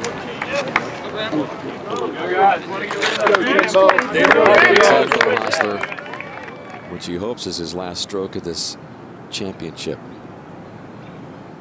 Missed the cut the only last year at Congressional. The only thing he did wrong, I think, is say publicly, I've changed my goals. I think I got a chance to win. He should have just kept that to himself. Why do you, I mean, it just seems like a kiss of death when you say that. Well, he just wanted to make the dream even bigger. Tough finish for him. Bogey at 16, double at 18, as he was trying to become the youngest major champion ever. We have a lot of fans this week. And it's a kind of game that you would think you're going to see a lot of in the future when he turns professional. So Jordan Spieth from Texas, the low amateur. And over at 17. Yeah, this was just earlier, Dan. Nails on the tee at the par 5. And that is going right. That is what has plagued him throughout this championship. Not been able to drive the ball in the fairway. And I don't know if it might get to where the people have been If it gets all the way down the bottom, it might be okay. Yeah, he might be able to get on from there if he's lucky. All right, big bunker shot here. 3rd shot for Simpson. This could be to win the U.S. Open. This shot right here. 138th on the tour in sand saves. Not a particular strength. Only gets it up and down about 44% of the time. But it's makeable if it stops. Back to 15. And Furyk, Roger. Jim's got an 8-iron out. Oh, all the way in the back part of the green here. Wind's still moving it a little right to left. It almost feels like it may be hurting just a shade. Definitely a birdie shot if you can hit a good one. This is left of the hole and turning to the left side of the green.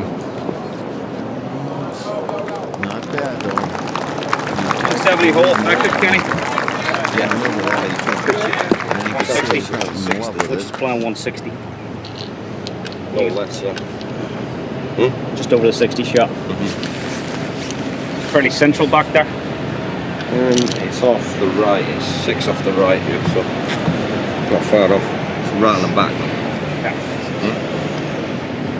Same as this green was yesterday. 60 shot release. 60's fine. Yeah.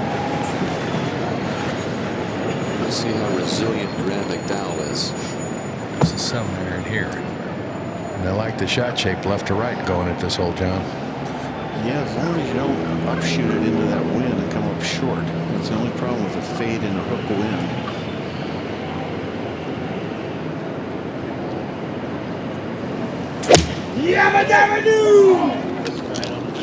Well, it's holding its line pretty much just right of the hole.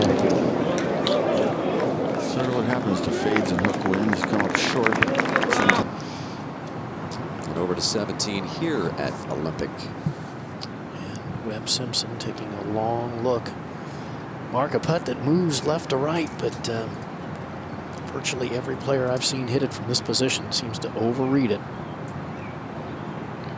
Well, you know, it's just outside of 15 feet, I would say 16 feet if this weren't the 71st hole of the U.S. Open. I think, you know, he'd be at least 50-50 to make it.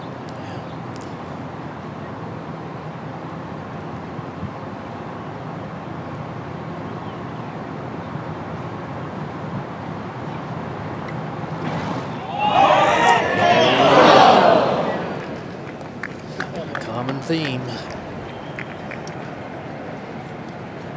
Webb Simpson has only managed to birdie the 17th hole once this week.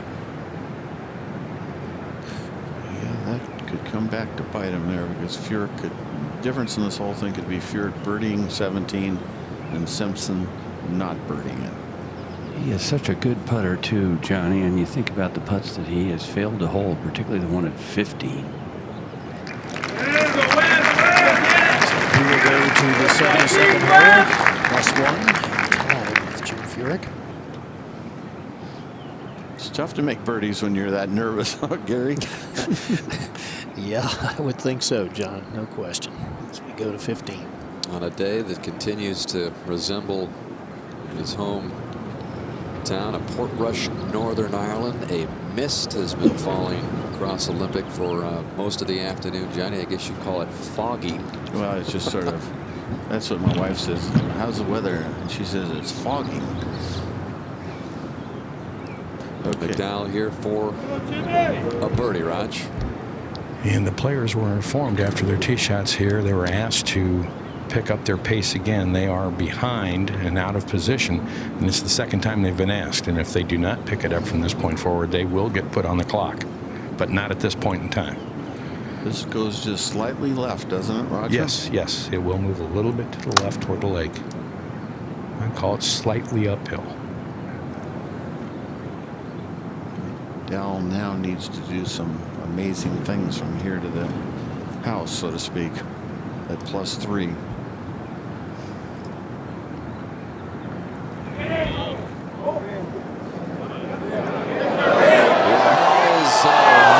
Just came up short. It looked like it had the steam to get there. Yeah, it actually came back to the right at the hole, which is impossible to see. I was out there this morning. Neal's second shot, 230 yards up the hill. Come on. Turn. Some kind of long iron and get the ball to chase. Get it between the opening. It's only 10 yards wide. That's well played. That's a nice shot. Yes, it was. Back to 15. And Furyk for birdie.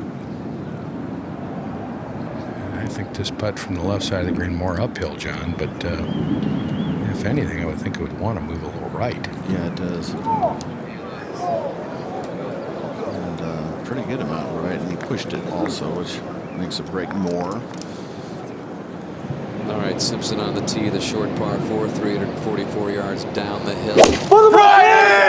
Gotta get this in play. Have to hit it in play. Cut the left-hand side, Johnny. That should be okay. Kicks left. Now, going to go down into the rough, but that changes the... But it's set up. It's like teed up almost. That's a break. Lose a little control of that uphill approach coming up. Back at 15, Furyk for par. Is to remain tied with Simpson, and again Furyk has back-to-back par 5s coming up. The long 16th and the very birdieable, even with eagle possibilities at 17. Well, doesn't make a good stroke from here. Can't do anything wrong. Nice. Still no birdies for Furyk. Still tied for the lead. 112th U.S. Open continues from Olympic.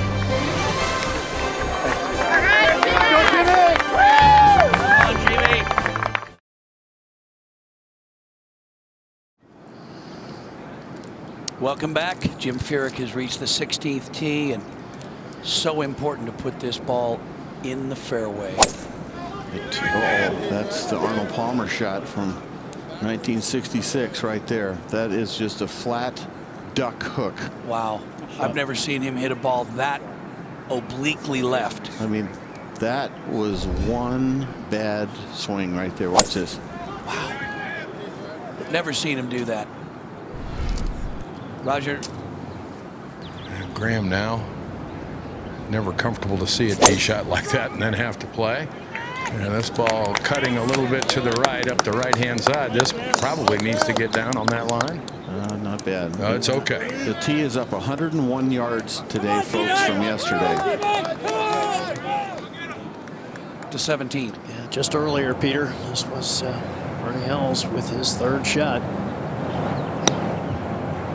Plenty of green to work with. It's all about controlling the distance. And that sneaks about 7 or 8 feet by, but above the hole. So very quick downhill putt.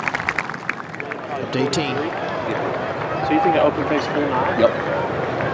Yeah. Obviously, distance-wise, we're just trying to fly it at the pin. Or just get that 30-footer back at it. So, all right, buddy, stay committed like you have all day. Do I need to do the chop feel or not really? Yeah, a little bit, bud. Not much. That's pretty good advice, Johnny, because I don't see how he can get this ball close unless it lands just over the bunker. It is a good lie for the rough, though, I isn't would it? say, yeah, it's certainly not the worst one I've seen over it, but there is quite a bit of grass right in front of the ball. Let's see that flag, folks. It's right there.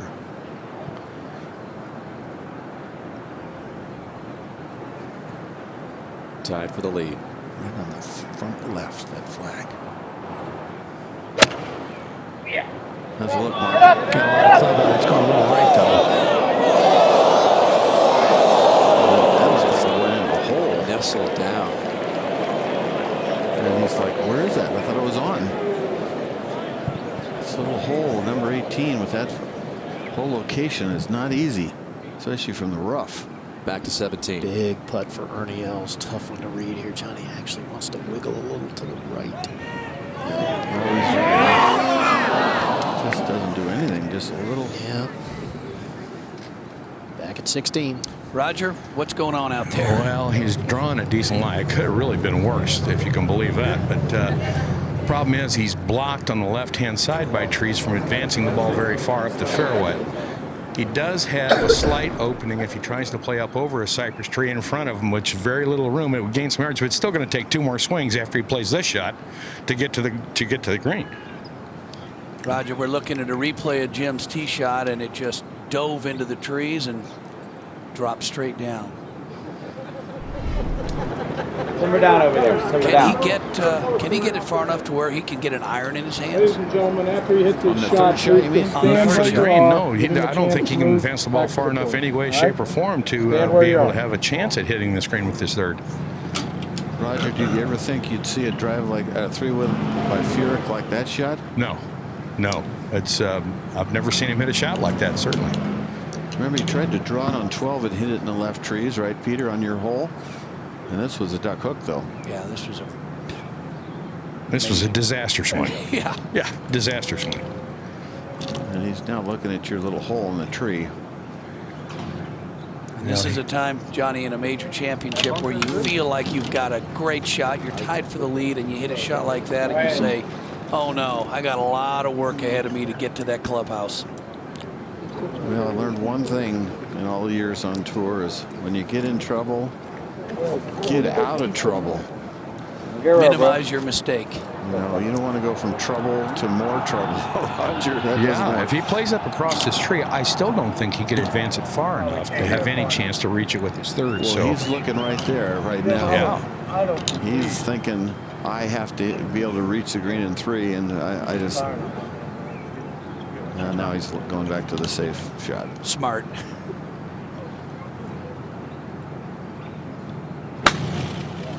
And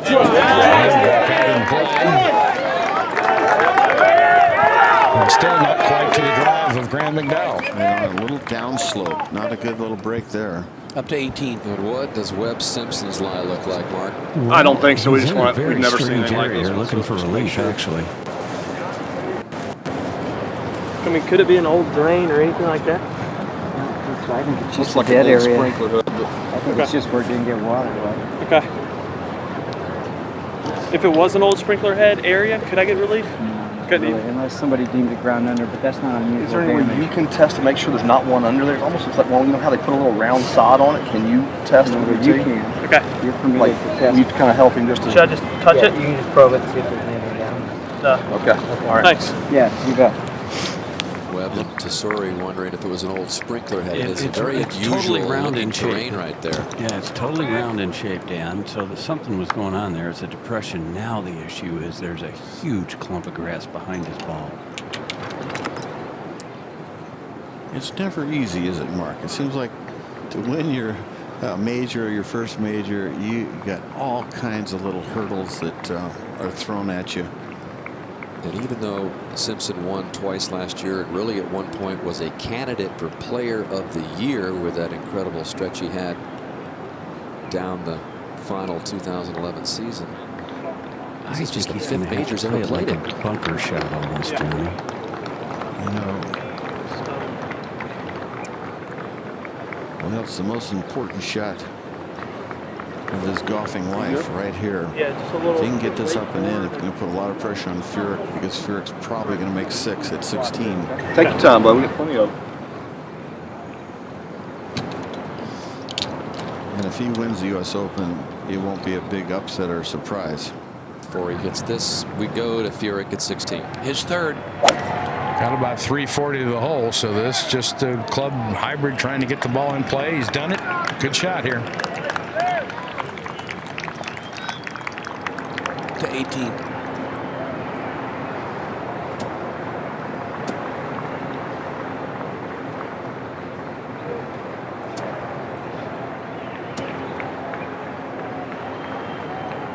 Staring into a hillside with thousands of people with a U.S. Open on the line. Like that? Yeah, that's perfect. Just commit to it.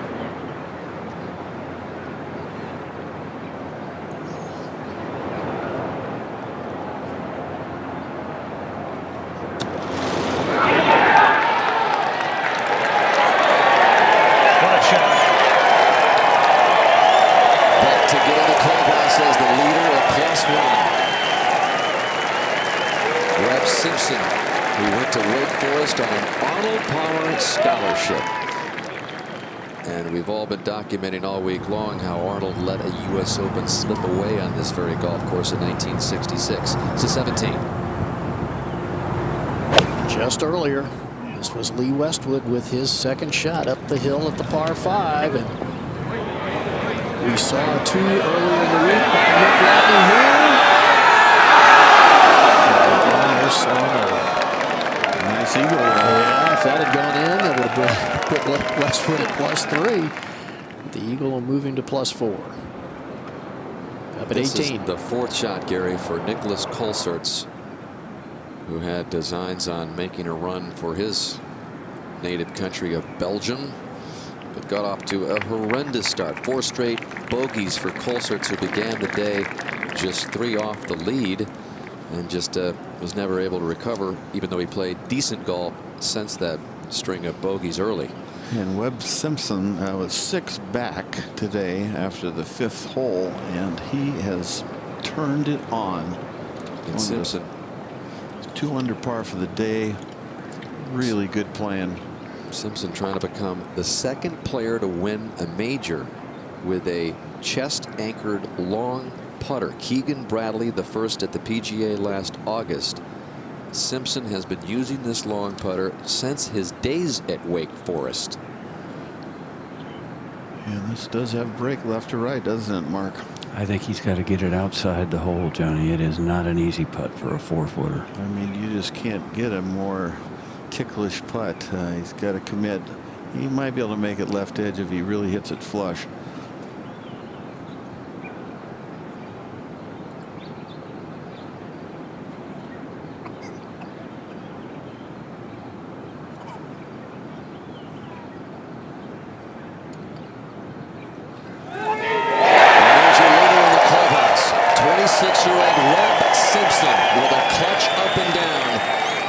At the 72nd hole. That was quite the third shot. They hit it out of that bad line, chunk it out of it, and run it down there for a 3-footer. I'm impressed with that. And he's going to find out in a minute that he probably is the leader unless Furyk gets it up and in. Only player under par in the final 9 groups. If Simpson wins it, he certainly has earned it. 68s on the weekend. Jim Furyk at 16. Roger, we always knew, we thought 16 would play a pivotal role in determining this year's U.S. Open champion, and it doesn't look like we were wrong. No, it always seems to. It's just a brilliant par 5. Jim Furyk now has 112 yards left for his 4th shot. Well, we know how good he is with this club. He could knock this for a leaner.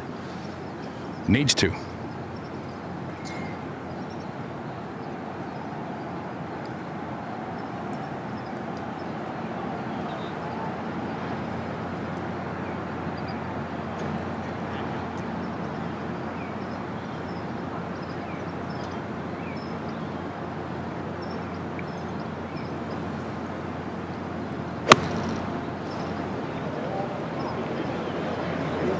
A little right of the hole. That's a good kick.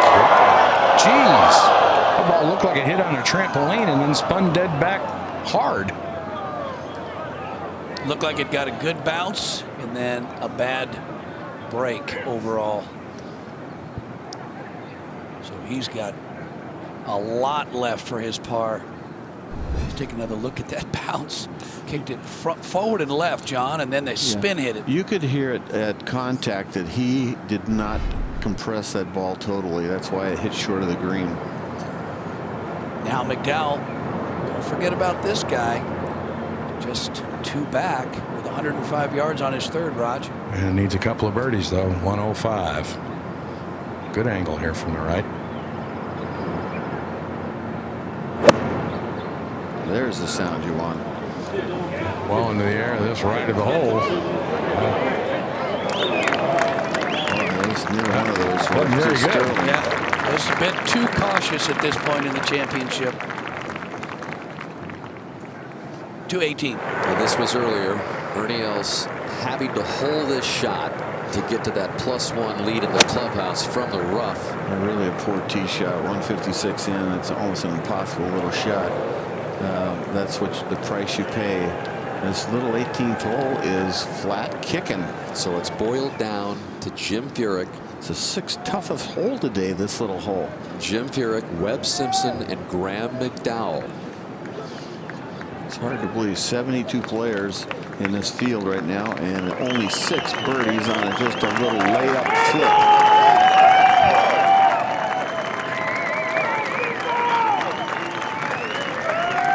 Well, with 17 waiting and 18, he's got 2 birdieable holes. Unless Jim chips this in, he's going to be 1 back of our leader, Webb Simpson. See what he's got left there. What, Roger, about 30, 35 feet on this chip? Yeah, that'd be about right, Peter. Maybe just more than that. It's certainly the kind you know, a player thinks about making. You see that quick look he took at the board? He said earlier, he said he wasn't going to be scoreboard watching today, but he certainly took a peek right there. And this board shows Simpson as finished at +1, so he knows for certain.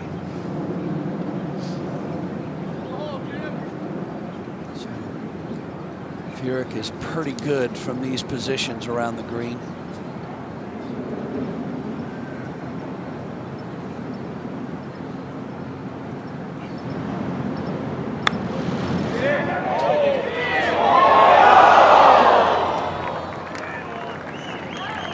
Still got a little left now for that bogey.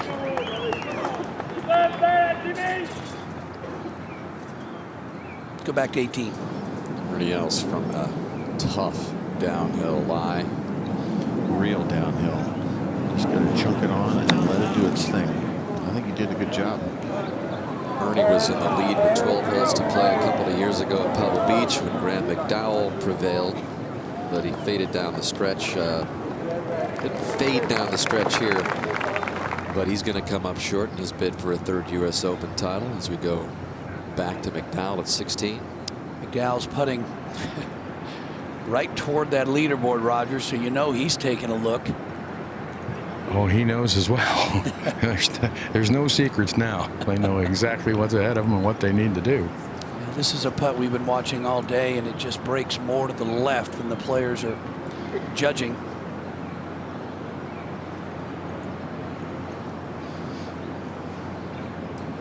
Well, I'm nervous. I don't know about you, Roger and Peter, but it's pretty intense stuff right here.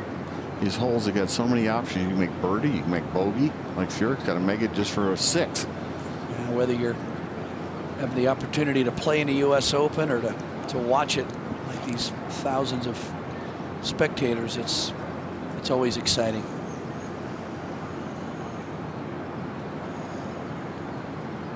So this should break probably about maybe 2, possibly 3 cups from the right to the left.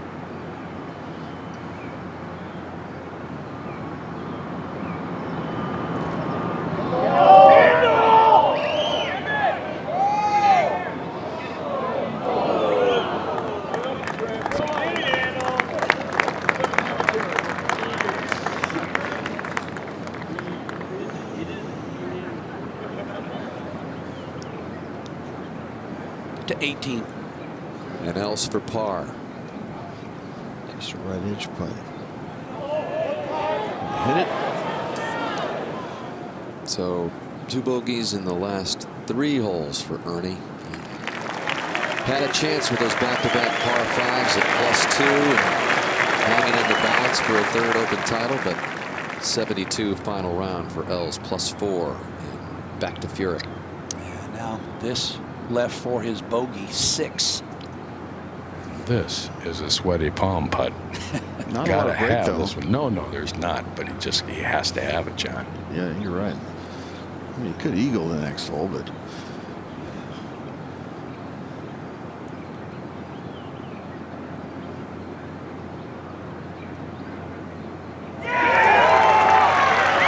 So it's a bogey 6 for Jim Furyk on 16, and we have a new leader at the top, Webb Simpson at 1 over.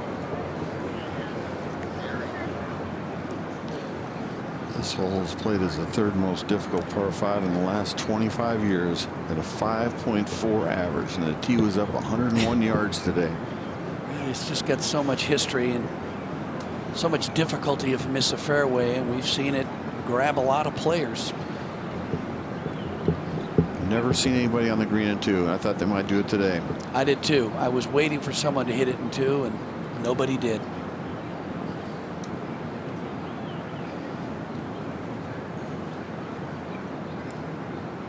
Not much movement here. Maybe inside left, Raj. Yes, I wouldn't give up the cup at all.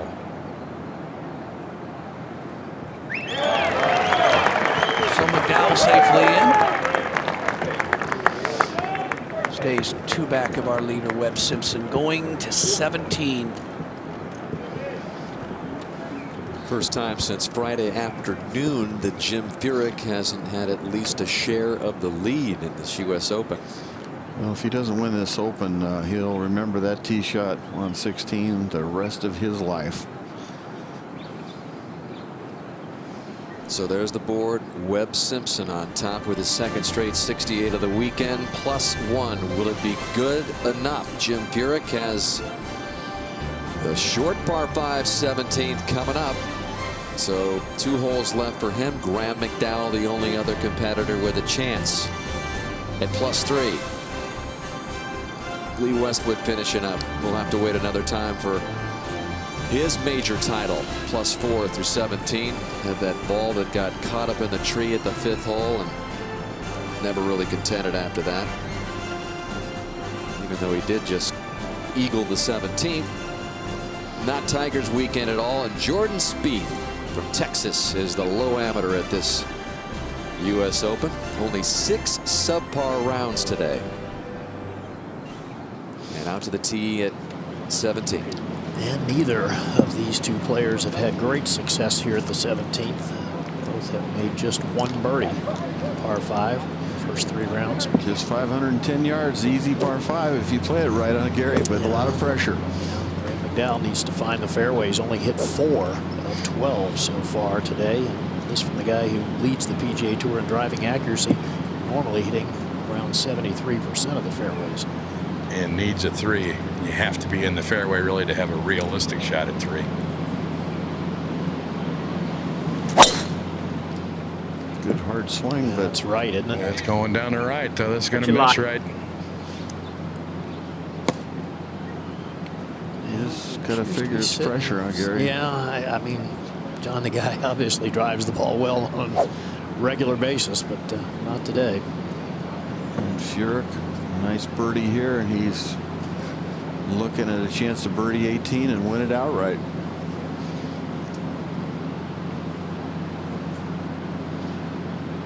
Of course, he's got to remember the shot he hit on the last hole. Hopefully, he doesn't do that again. Hopefully, you forget the shot you hit on the last hole. He went down the right side for a draw. Well, that'll hold the ball into the fairway. That slopes so much from left to right. He started it up the right, but it isn't turning. This is going to probably bound right into the rough as well. Well, there's that large cut of first cut there. It's double the normal amount, and that's what it's found, so it shouldn't be too bad. So we come down to the 71st hole of the 112th playing of the U.S. Open Championship. Jim Furyk looking for a birdie. Graham McDowell looking for an eagle, and Webb Simpson safely in the house.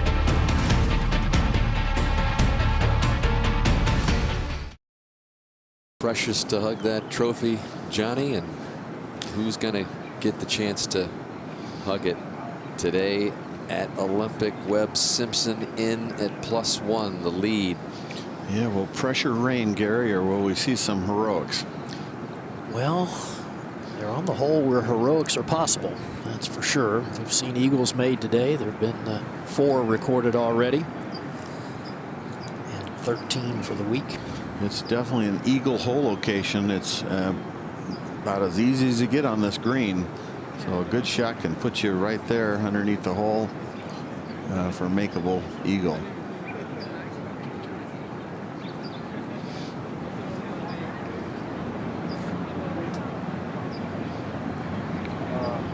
Roger, a chance to look at Furyk's lie. Yeah, that first cut, not too bad. Yeah, it settled just ever so slightly, but the lie's okay. Certainly won't be a problem getting enough club in the ball to get it there.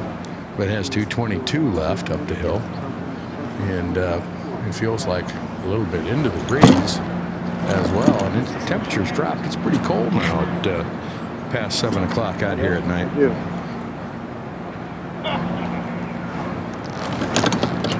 They're going to have to take one more club than they think, I believe, Roger. Oh, yeah, this plays longer than its yardage. I would hazard this is playing 240, maybe Yes, more. it's uphill a pretty good bit, too. Yes, it is.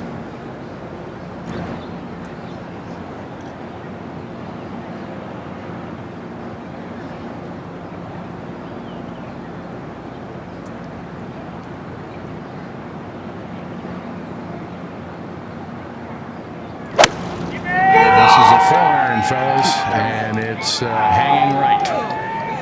That finds the shorter of the 2 bunkers. Wow. That was not good. That leaves a very awkward bunker shot of about 40 yards. All right, McDowell next. Yeah, he's got 219 and ball sitting down in the rough a little bit here. Got a hybrid club out and just going to try to see if he can get some kind of bullet to chase on up the hill. No, this is started left and it's not really cutting. Needs a hop. That is up into the front left green side bunker. Certainly a much easier shot than Furyk. Let's join Bob Costas. All right, and I'm joined by Webb Simpson, 68 yesterday, 68 today. At present, a one-shot lead. How nerve-wracking is it to sit here and watch?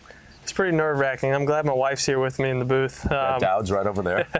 But, you know, it was just a cool day. I had a piece all day. I knew that it was a tough golf course. It wasn't going to yield many birdies, and I had to go out and do as well as I could. And I probably prayed more the last 3 holes than I've ever done in my life. And, you know, that really helped me stay calm and ultimately get in at 2 under. You did it with a run of 3 straight birdies, 4 in a 5-hole stretch. Let's begin with your second shot at 6, and you take us through it. Yeah, this was a full kind of high-hole 7-iron that landed, I thought it landed in the rough. And just worked out perfectly and rolled down to about 5 feet. Made that for birdie. After another birdie at 7, we pick it up at 8, and here's the putt for your 3rd consecutive birdie.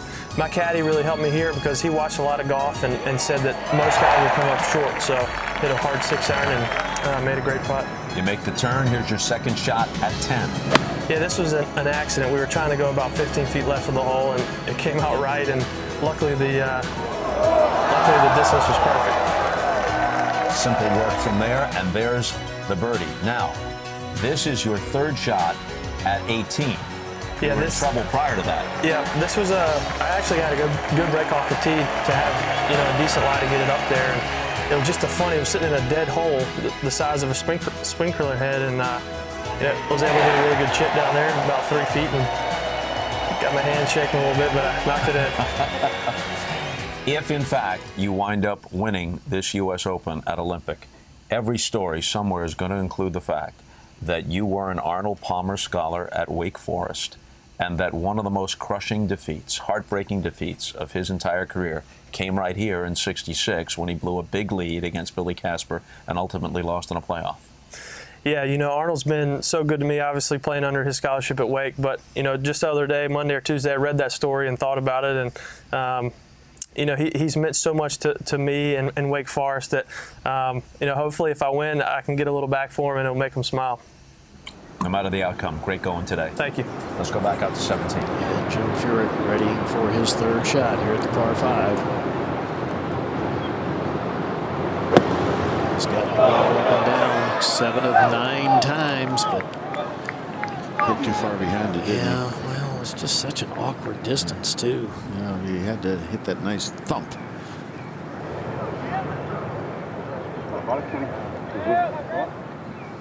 Take another look at the contact. Here being on the upslope is almost a disadvantage, Johnny. It's harder to carry the ball as far as he needed to. Yeah. All right, McDowell next. Certainly the easier of the 2 bunker shots, in my opinion. Has plenty of green to work with, but it'll move away from him to the right.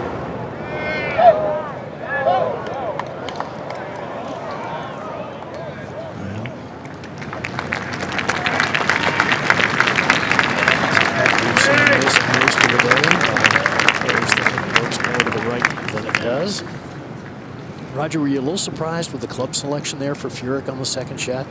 4-iron didn't seem like enough club, did it? I didn't think it was enough club either. I didn't. As heavy as this air is, I would have thought a hybrid club would have been a much better selection. Yeah, I would agree. Hard to imagine, but it's actually easier to play from over the green if you go straight through the green than it is from short right. Oh, Simpson and his wife Dowd. Watch behind you. Making the trek around Olympic, Gary. 7 months pregnant, due in early August with their 2nd child. And this will be a great Father's Day present for Webb. Well, he needs a putt like number 12, doesn't he, Gary? He does, John. This one's been, again, hard to read. It breaks right, but just not quite as much as most people think.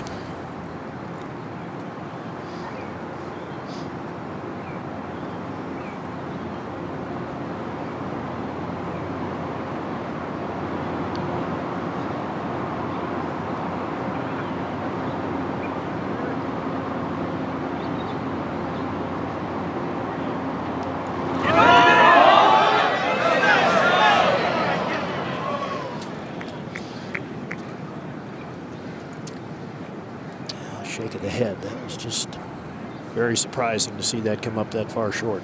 Well, every shot's been disappointing on this hole for him so far.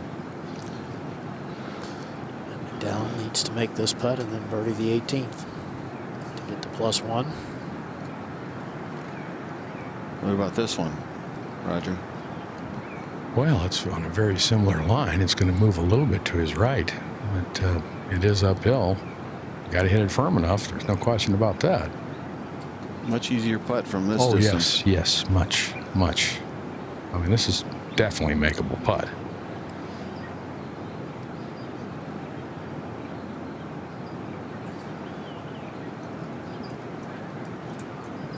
We have seen him make a lot of clutch ones, that's for sure. Back in 2010, excuse me.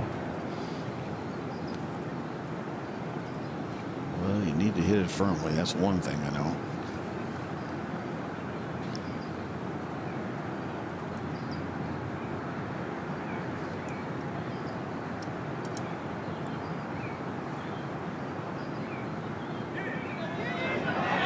He's got it. McDowell stays alive. Clutch putt for Graham McDowell. To +2, one shot behind. That was very impressive.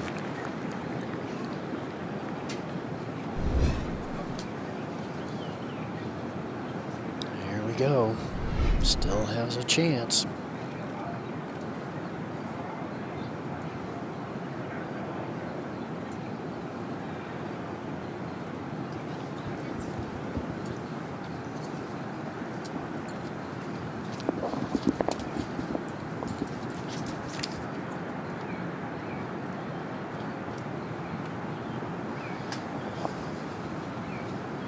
Furyk with his par remains one behind as well as they move to the short par 4.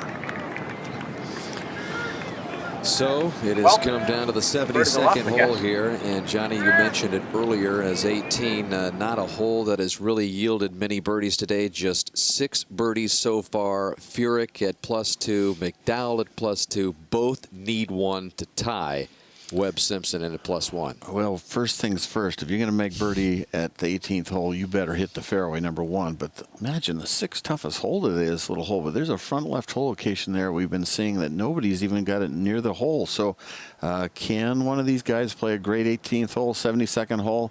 We're going to see. And take a look at this hole location. It's just over you can't see the bunker that's on the other side of the flagstick there, but it's a deep bunker, and it's hidden from down at the bottom of the swale. You can't see anything but half the flagstick, and I'd say the odds are maybe 70% chance that Webb Simpson's going to win outright, and you know, there's a good chance also of a playoff. One of these guys, good players, can make birdie here and force a playoff tomorrow on Monday. So we'll see what happens. But first thing first, you have to hit the fairway. You're not going to make a birdie unless you hole it out from a long distance or knock it in from a bunker otherwise. So McDowell with the honor. Only 3 U.S. Open champions have finished birdie to win this title. Ben Hogan, Jack Nicklaus, Tom Watson. A birdie obviously would tie Webb Simpson, but it would put McDowell potentially in that same group of illustrious names. Yeah, the center of the fairway is right at that right bunker right there, and you don't want to go left.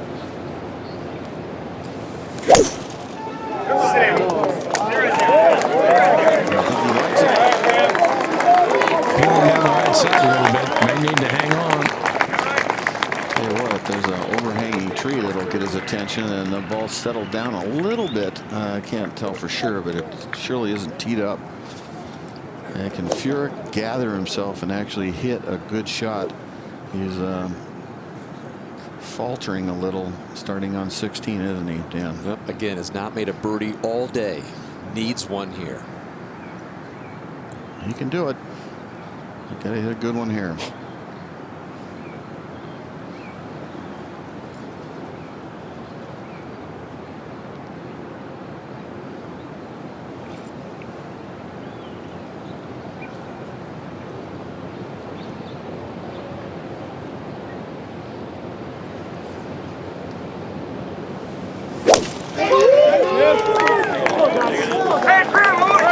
This par 2 going down the right side a little bit. That'll be all right. Got a straight hop. I think it should stay Well, maybe they'll just creep into the intermediate. Just ahead of Simpson. McDowell, Simpson. Chasing Furyk. Both need a birdie to tie Webb Simpson. Is he going to be the next U.S. Open champion at Olympic?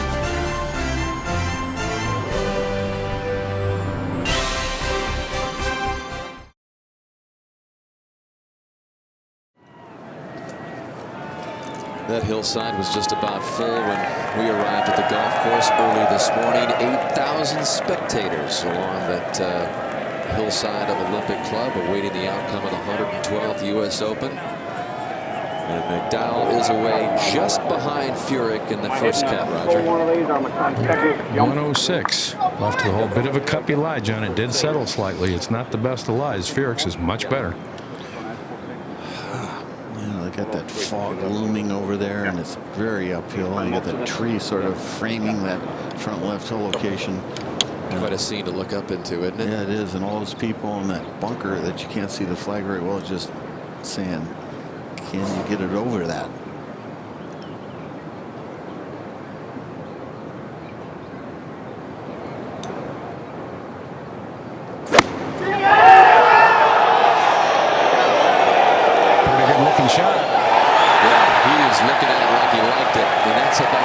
You can do. You don't want to flirt with that front hole location and end up blowing it all, but well, he could have put more spin on it, but that cuppy lie Roger talked about might have gotten him. The ball hit with no spin at all. And yank his glove off there. You can see the competitiveness and the desire. That guy has dealt with a cauldron of pressure at that Ryder Cup in 2010. Well, he's got the perfect swing, Roger, to take it outside and drop it in and flip it straight up in the air and stop it if he can do it. He's able to hit it as high as he wants. And I think he's got a lie he can spin the ball from. Let's see if he can, 105. See if he can gather his nerves.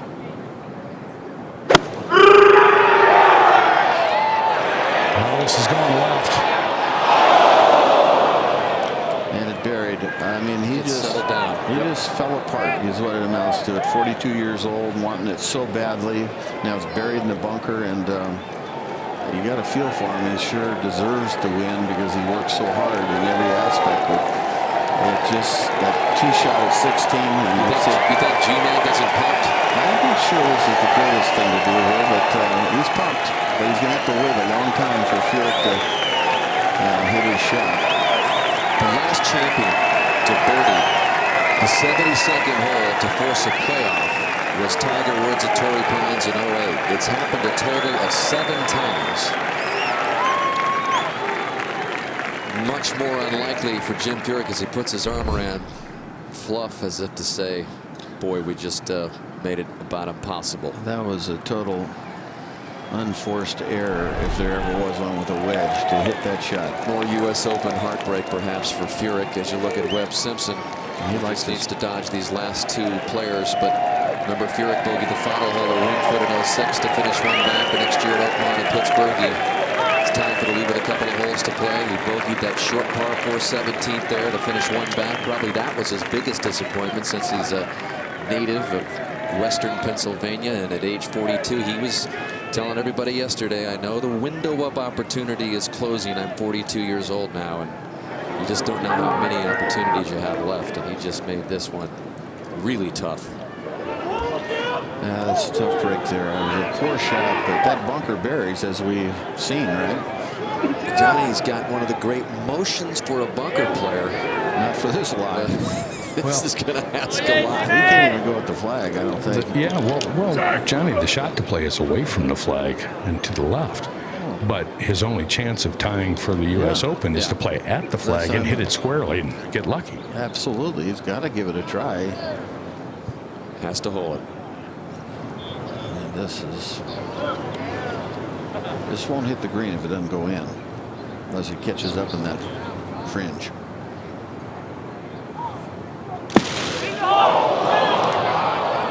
That's pretty sad. And another U.S. Open slips away from Jim Furyk, who had the lead for so long since Friday afternoon and into the final couple of holes here. That swing at 16 off the tee, and then the second to this point. That was almost impossible, and he hit a poor shot. So one man left for Webb Simpson to dodge, and he's Graham McDowell. Graham McDowell studying that green chart and trying to figure out where the slope is, and he'll take his time figuring this one. He's looking at the slope, how much down it is.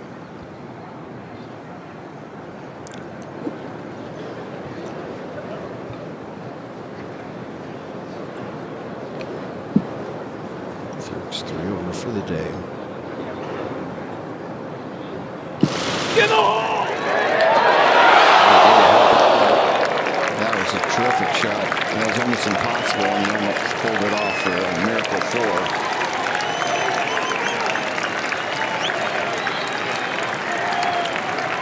Well, if Graham McDowell can channel some of the incredible clutch play he produced in 2010, shot 74 in the final round to put away that first U.S. Open at Pebble, and then the Ryder Cup clinching match when he and Hunter Mahan were the only players on the course. The final match, it came down to that. He made some incredible clutch play. This is his 24-footer heading down the hill.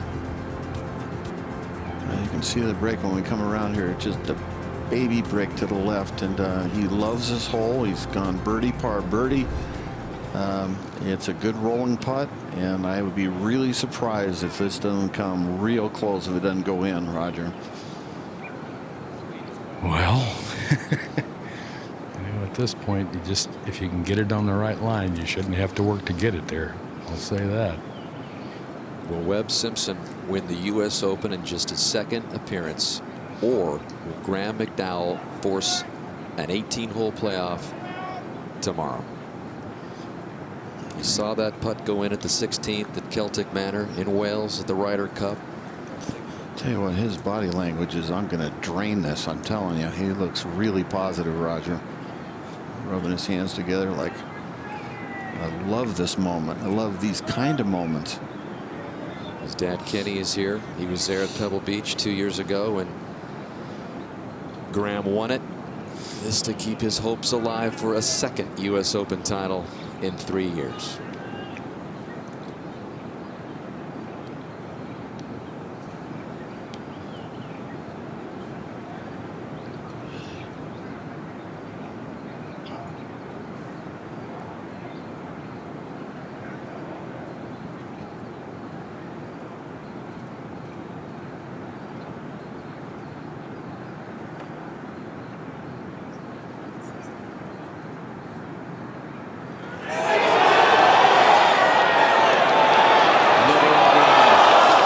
Simpson is the 2012 United States Open champion.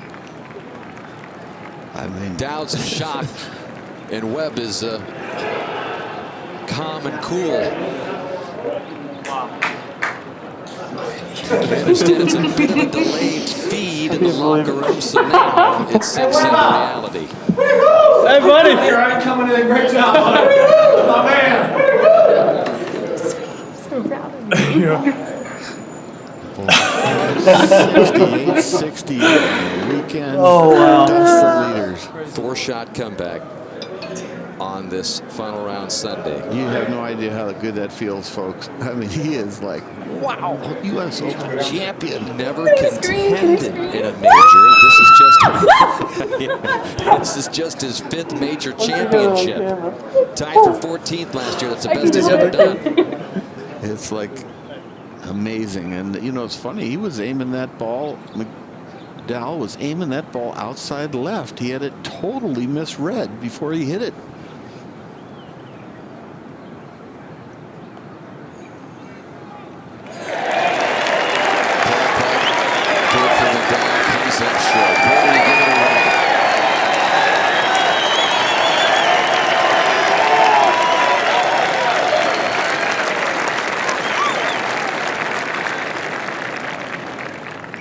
So McDowell in at +2. Jim Furyk for bogey to get in at +3.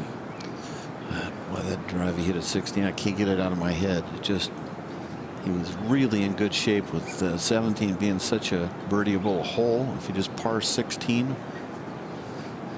course, this doesn't mean anything except for he always tries hard.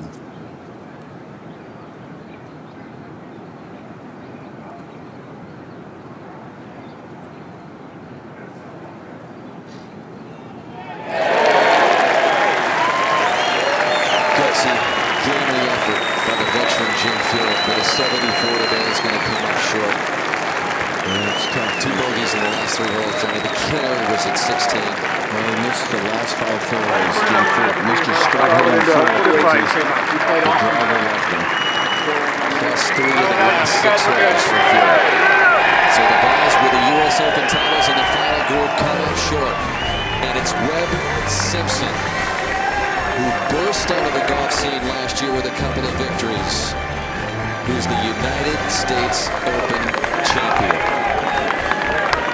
Little baby James at home with his grandparents. Dad pregnant with her second child. So a happy Father's Day to Webb Simpson, who comes back at Olympia to win the biggest title of his young career. And we've got another different major champion. 9th consecutive first-time major champion.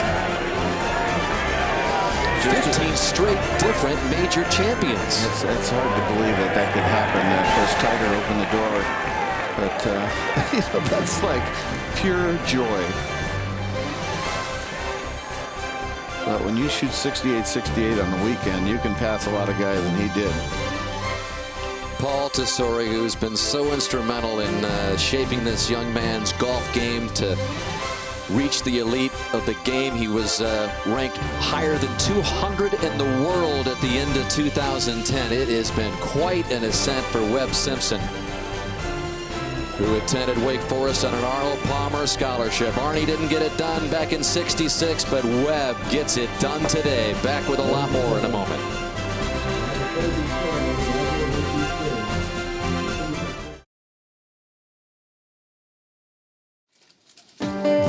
Webb Simpson as the U.S. Open champion, of course, gets the U.S. Open Championship Cup for a year. The new Jack Nicklaus Medal, which he'll be awarded in just a few moments from now. Exemption next 10 U.S. Opens. It's a lot to gain from this championship, not to mention being a U.S. Open champion forever. And some examples of how Webb got it done. Again, he started the day at +3. He was 4 off the lead. This was his second. At the 10th, he had already gotten birdies at 6, 7, and 8 to kind of get onto that leaderboard, and that made it 4 birdies in a 5-hole stretch for Simpson as he got it to +1. In the meantime, Michael Thompson, the first-round leader, was staying steady. This was his third at the par 5 16th. Beautiful. Actually, the best shot we saw on 16 with a lot of action on the ball, and just a beautiful shot. And we were keeping a close eye on Thompson coming down the stretch. The birdie miss at 17. Yeah, that was the shot he needed because he ended up only being 1 back of Webb Simpson as he took the lead in the clubhouse for a while at +2. Jim Furyk, this was a clutch par putt at 12. Yeah, he hits it down there to the right. There's no shot out of the bunker. Throws it way to the left and drains it. Looks like that was the big shot we thought. And watch this is what you've been talking about.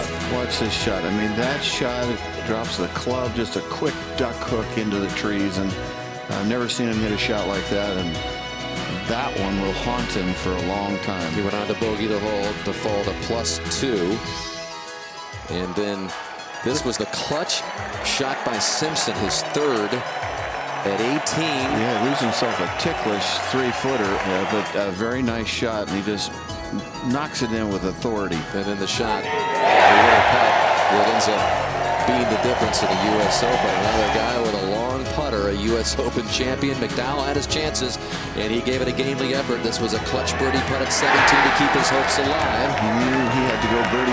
He gets the first leg of the birdie. And then Furyk and McDowell both needed a birdie 18 to get into the playoff with Simpson, and both from the first cut. And as Roger described, Furyk had a much better lie, but he just went left. Yeah, that's just pressure. He just released too early and buried in the bunker dead. Yep, couldn't get that to get in the hole. And then, Johnny, this was just a read that was way off, right? He's aiming outside left by 4 inches, thinking it's going to go right. The lake is left. The hill is left. And I don't know what the heck he was reading there. So another Simpson wins a U.S. Open at Olympic Club back in 1987. Scott Simpson won it. And so we didn't end up with quite the scenario of the first 4 U.S. Opens when 2 players pretty much separated themselves and the unexpected player beat the star. But Webb Simpson seems to be headed for real stardom. He's certainly established himself already as one of the top players in the world.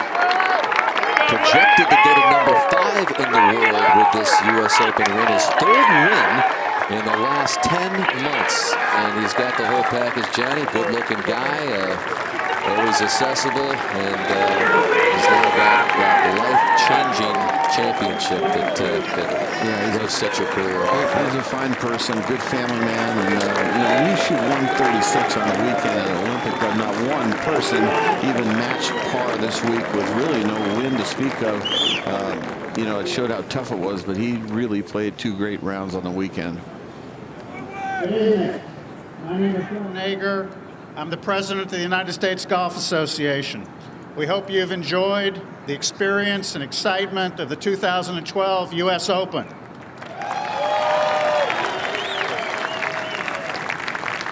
The USGA was founded over 100 years ago with conducting national championships as a central focus of our mission. Today we stage 14 national events with more than 30,000 entrants from around the world compete for the title of national champion. And among them is our new U.S. Open winner, Webb Simpson.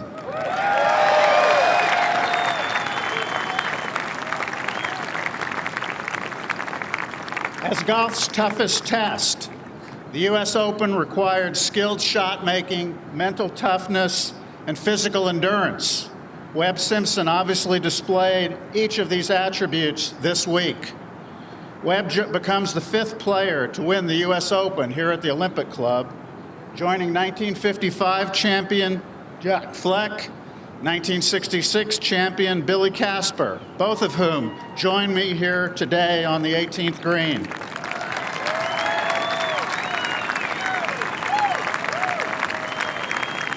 Webb also joins 1987 champion Scott Simpson and 1988 champion Lee Janzen, who could not be with us today. Webb, if you could join me here at the podium.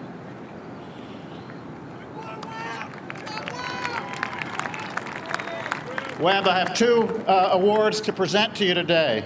The first is the Nicklaus Medal in recognition of your victory and the place that you take in history with Jack Nicklaus.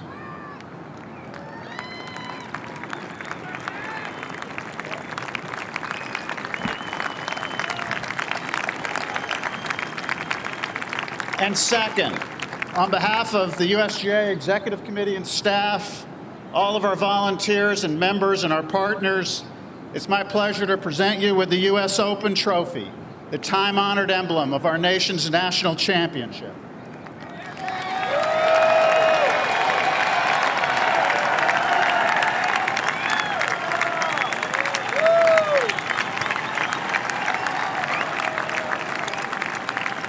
Webb, congratulations. How nerve-wracking was it for you to watch Jim Furyk and Graham McDowell play those last couple of holes? It was nerve-wracking. I know what kind of players they are. Both have won majors, and I expected both of them to do well coming in.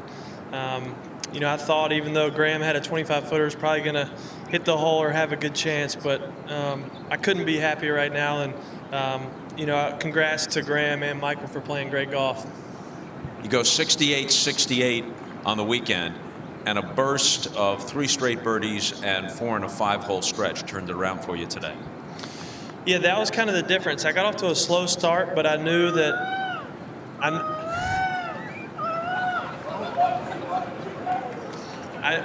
knew. Always something to spice matters up. Yeah, enjoy the gel cell, pal. But no, I knew that there were some birdie holes on the back, and I just had to, stay patient, and luckily the birdies came. Your wife, Dowd, is expecting. She was by your side. You're kind of amused. The gendarmes are taking care of this gentleman, and he is on his way to a place other than where you're headed. Your wife, Dowd, who's expecting, was watching along with you. This is a special time for you in your life. It was. You know, we had a week, just the two of us. Our little boy's 16 months old, and it's been our first week away from him, so it was bittersweet, but we couldn't have had a better week. And I needed her here with me because I never felt nerves like I did today, and a lot of times I kind of had to hit my legs because I couldn't really feel them. But it was a pleasure to have her here, and I couldn't imagine it without her. I mentioned this on the air to you a while back, but those here in the gallery didn't hear it. You are a past winner of the Arnold Palmer Scholarship to Wake Forest, the golf scholarship there. You and Mr. Palmer have a relationship. This is the scene of one of the most bitter defeats of his entire career in 1966 when Billy Casper came from way back and eventually beat him in the playoffs. So there's an irony there, but you were saying earlier you probably expect to hear from Arnold Palmer to congratulate you. I'd love to. He's meant so much to me, and you know, he allowed me to play at Wake 4 years, and you know, I've got to know him a little better through the Bay Hill tournament. But you know, to win here with what happened to him, I hope he can smile, and I hope he was watching. Congratulations, Webb. Thank you so much. Webb Simpson is your U.S. Open champion, Dan. Thank you, Bob.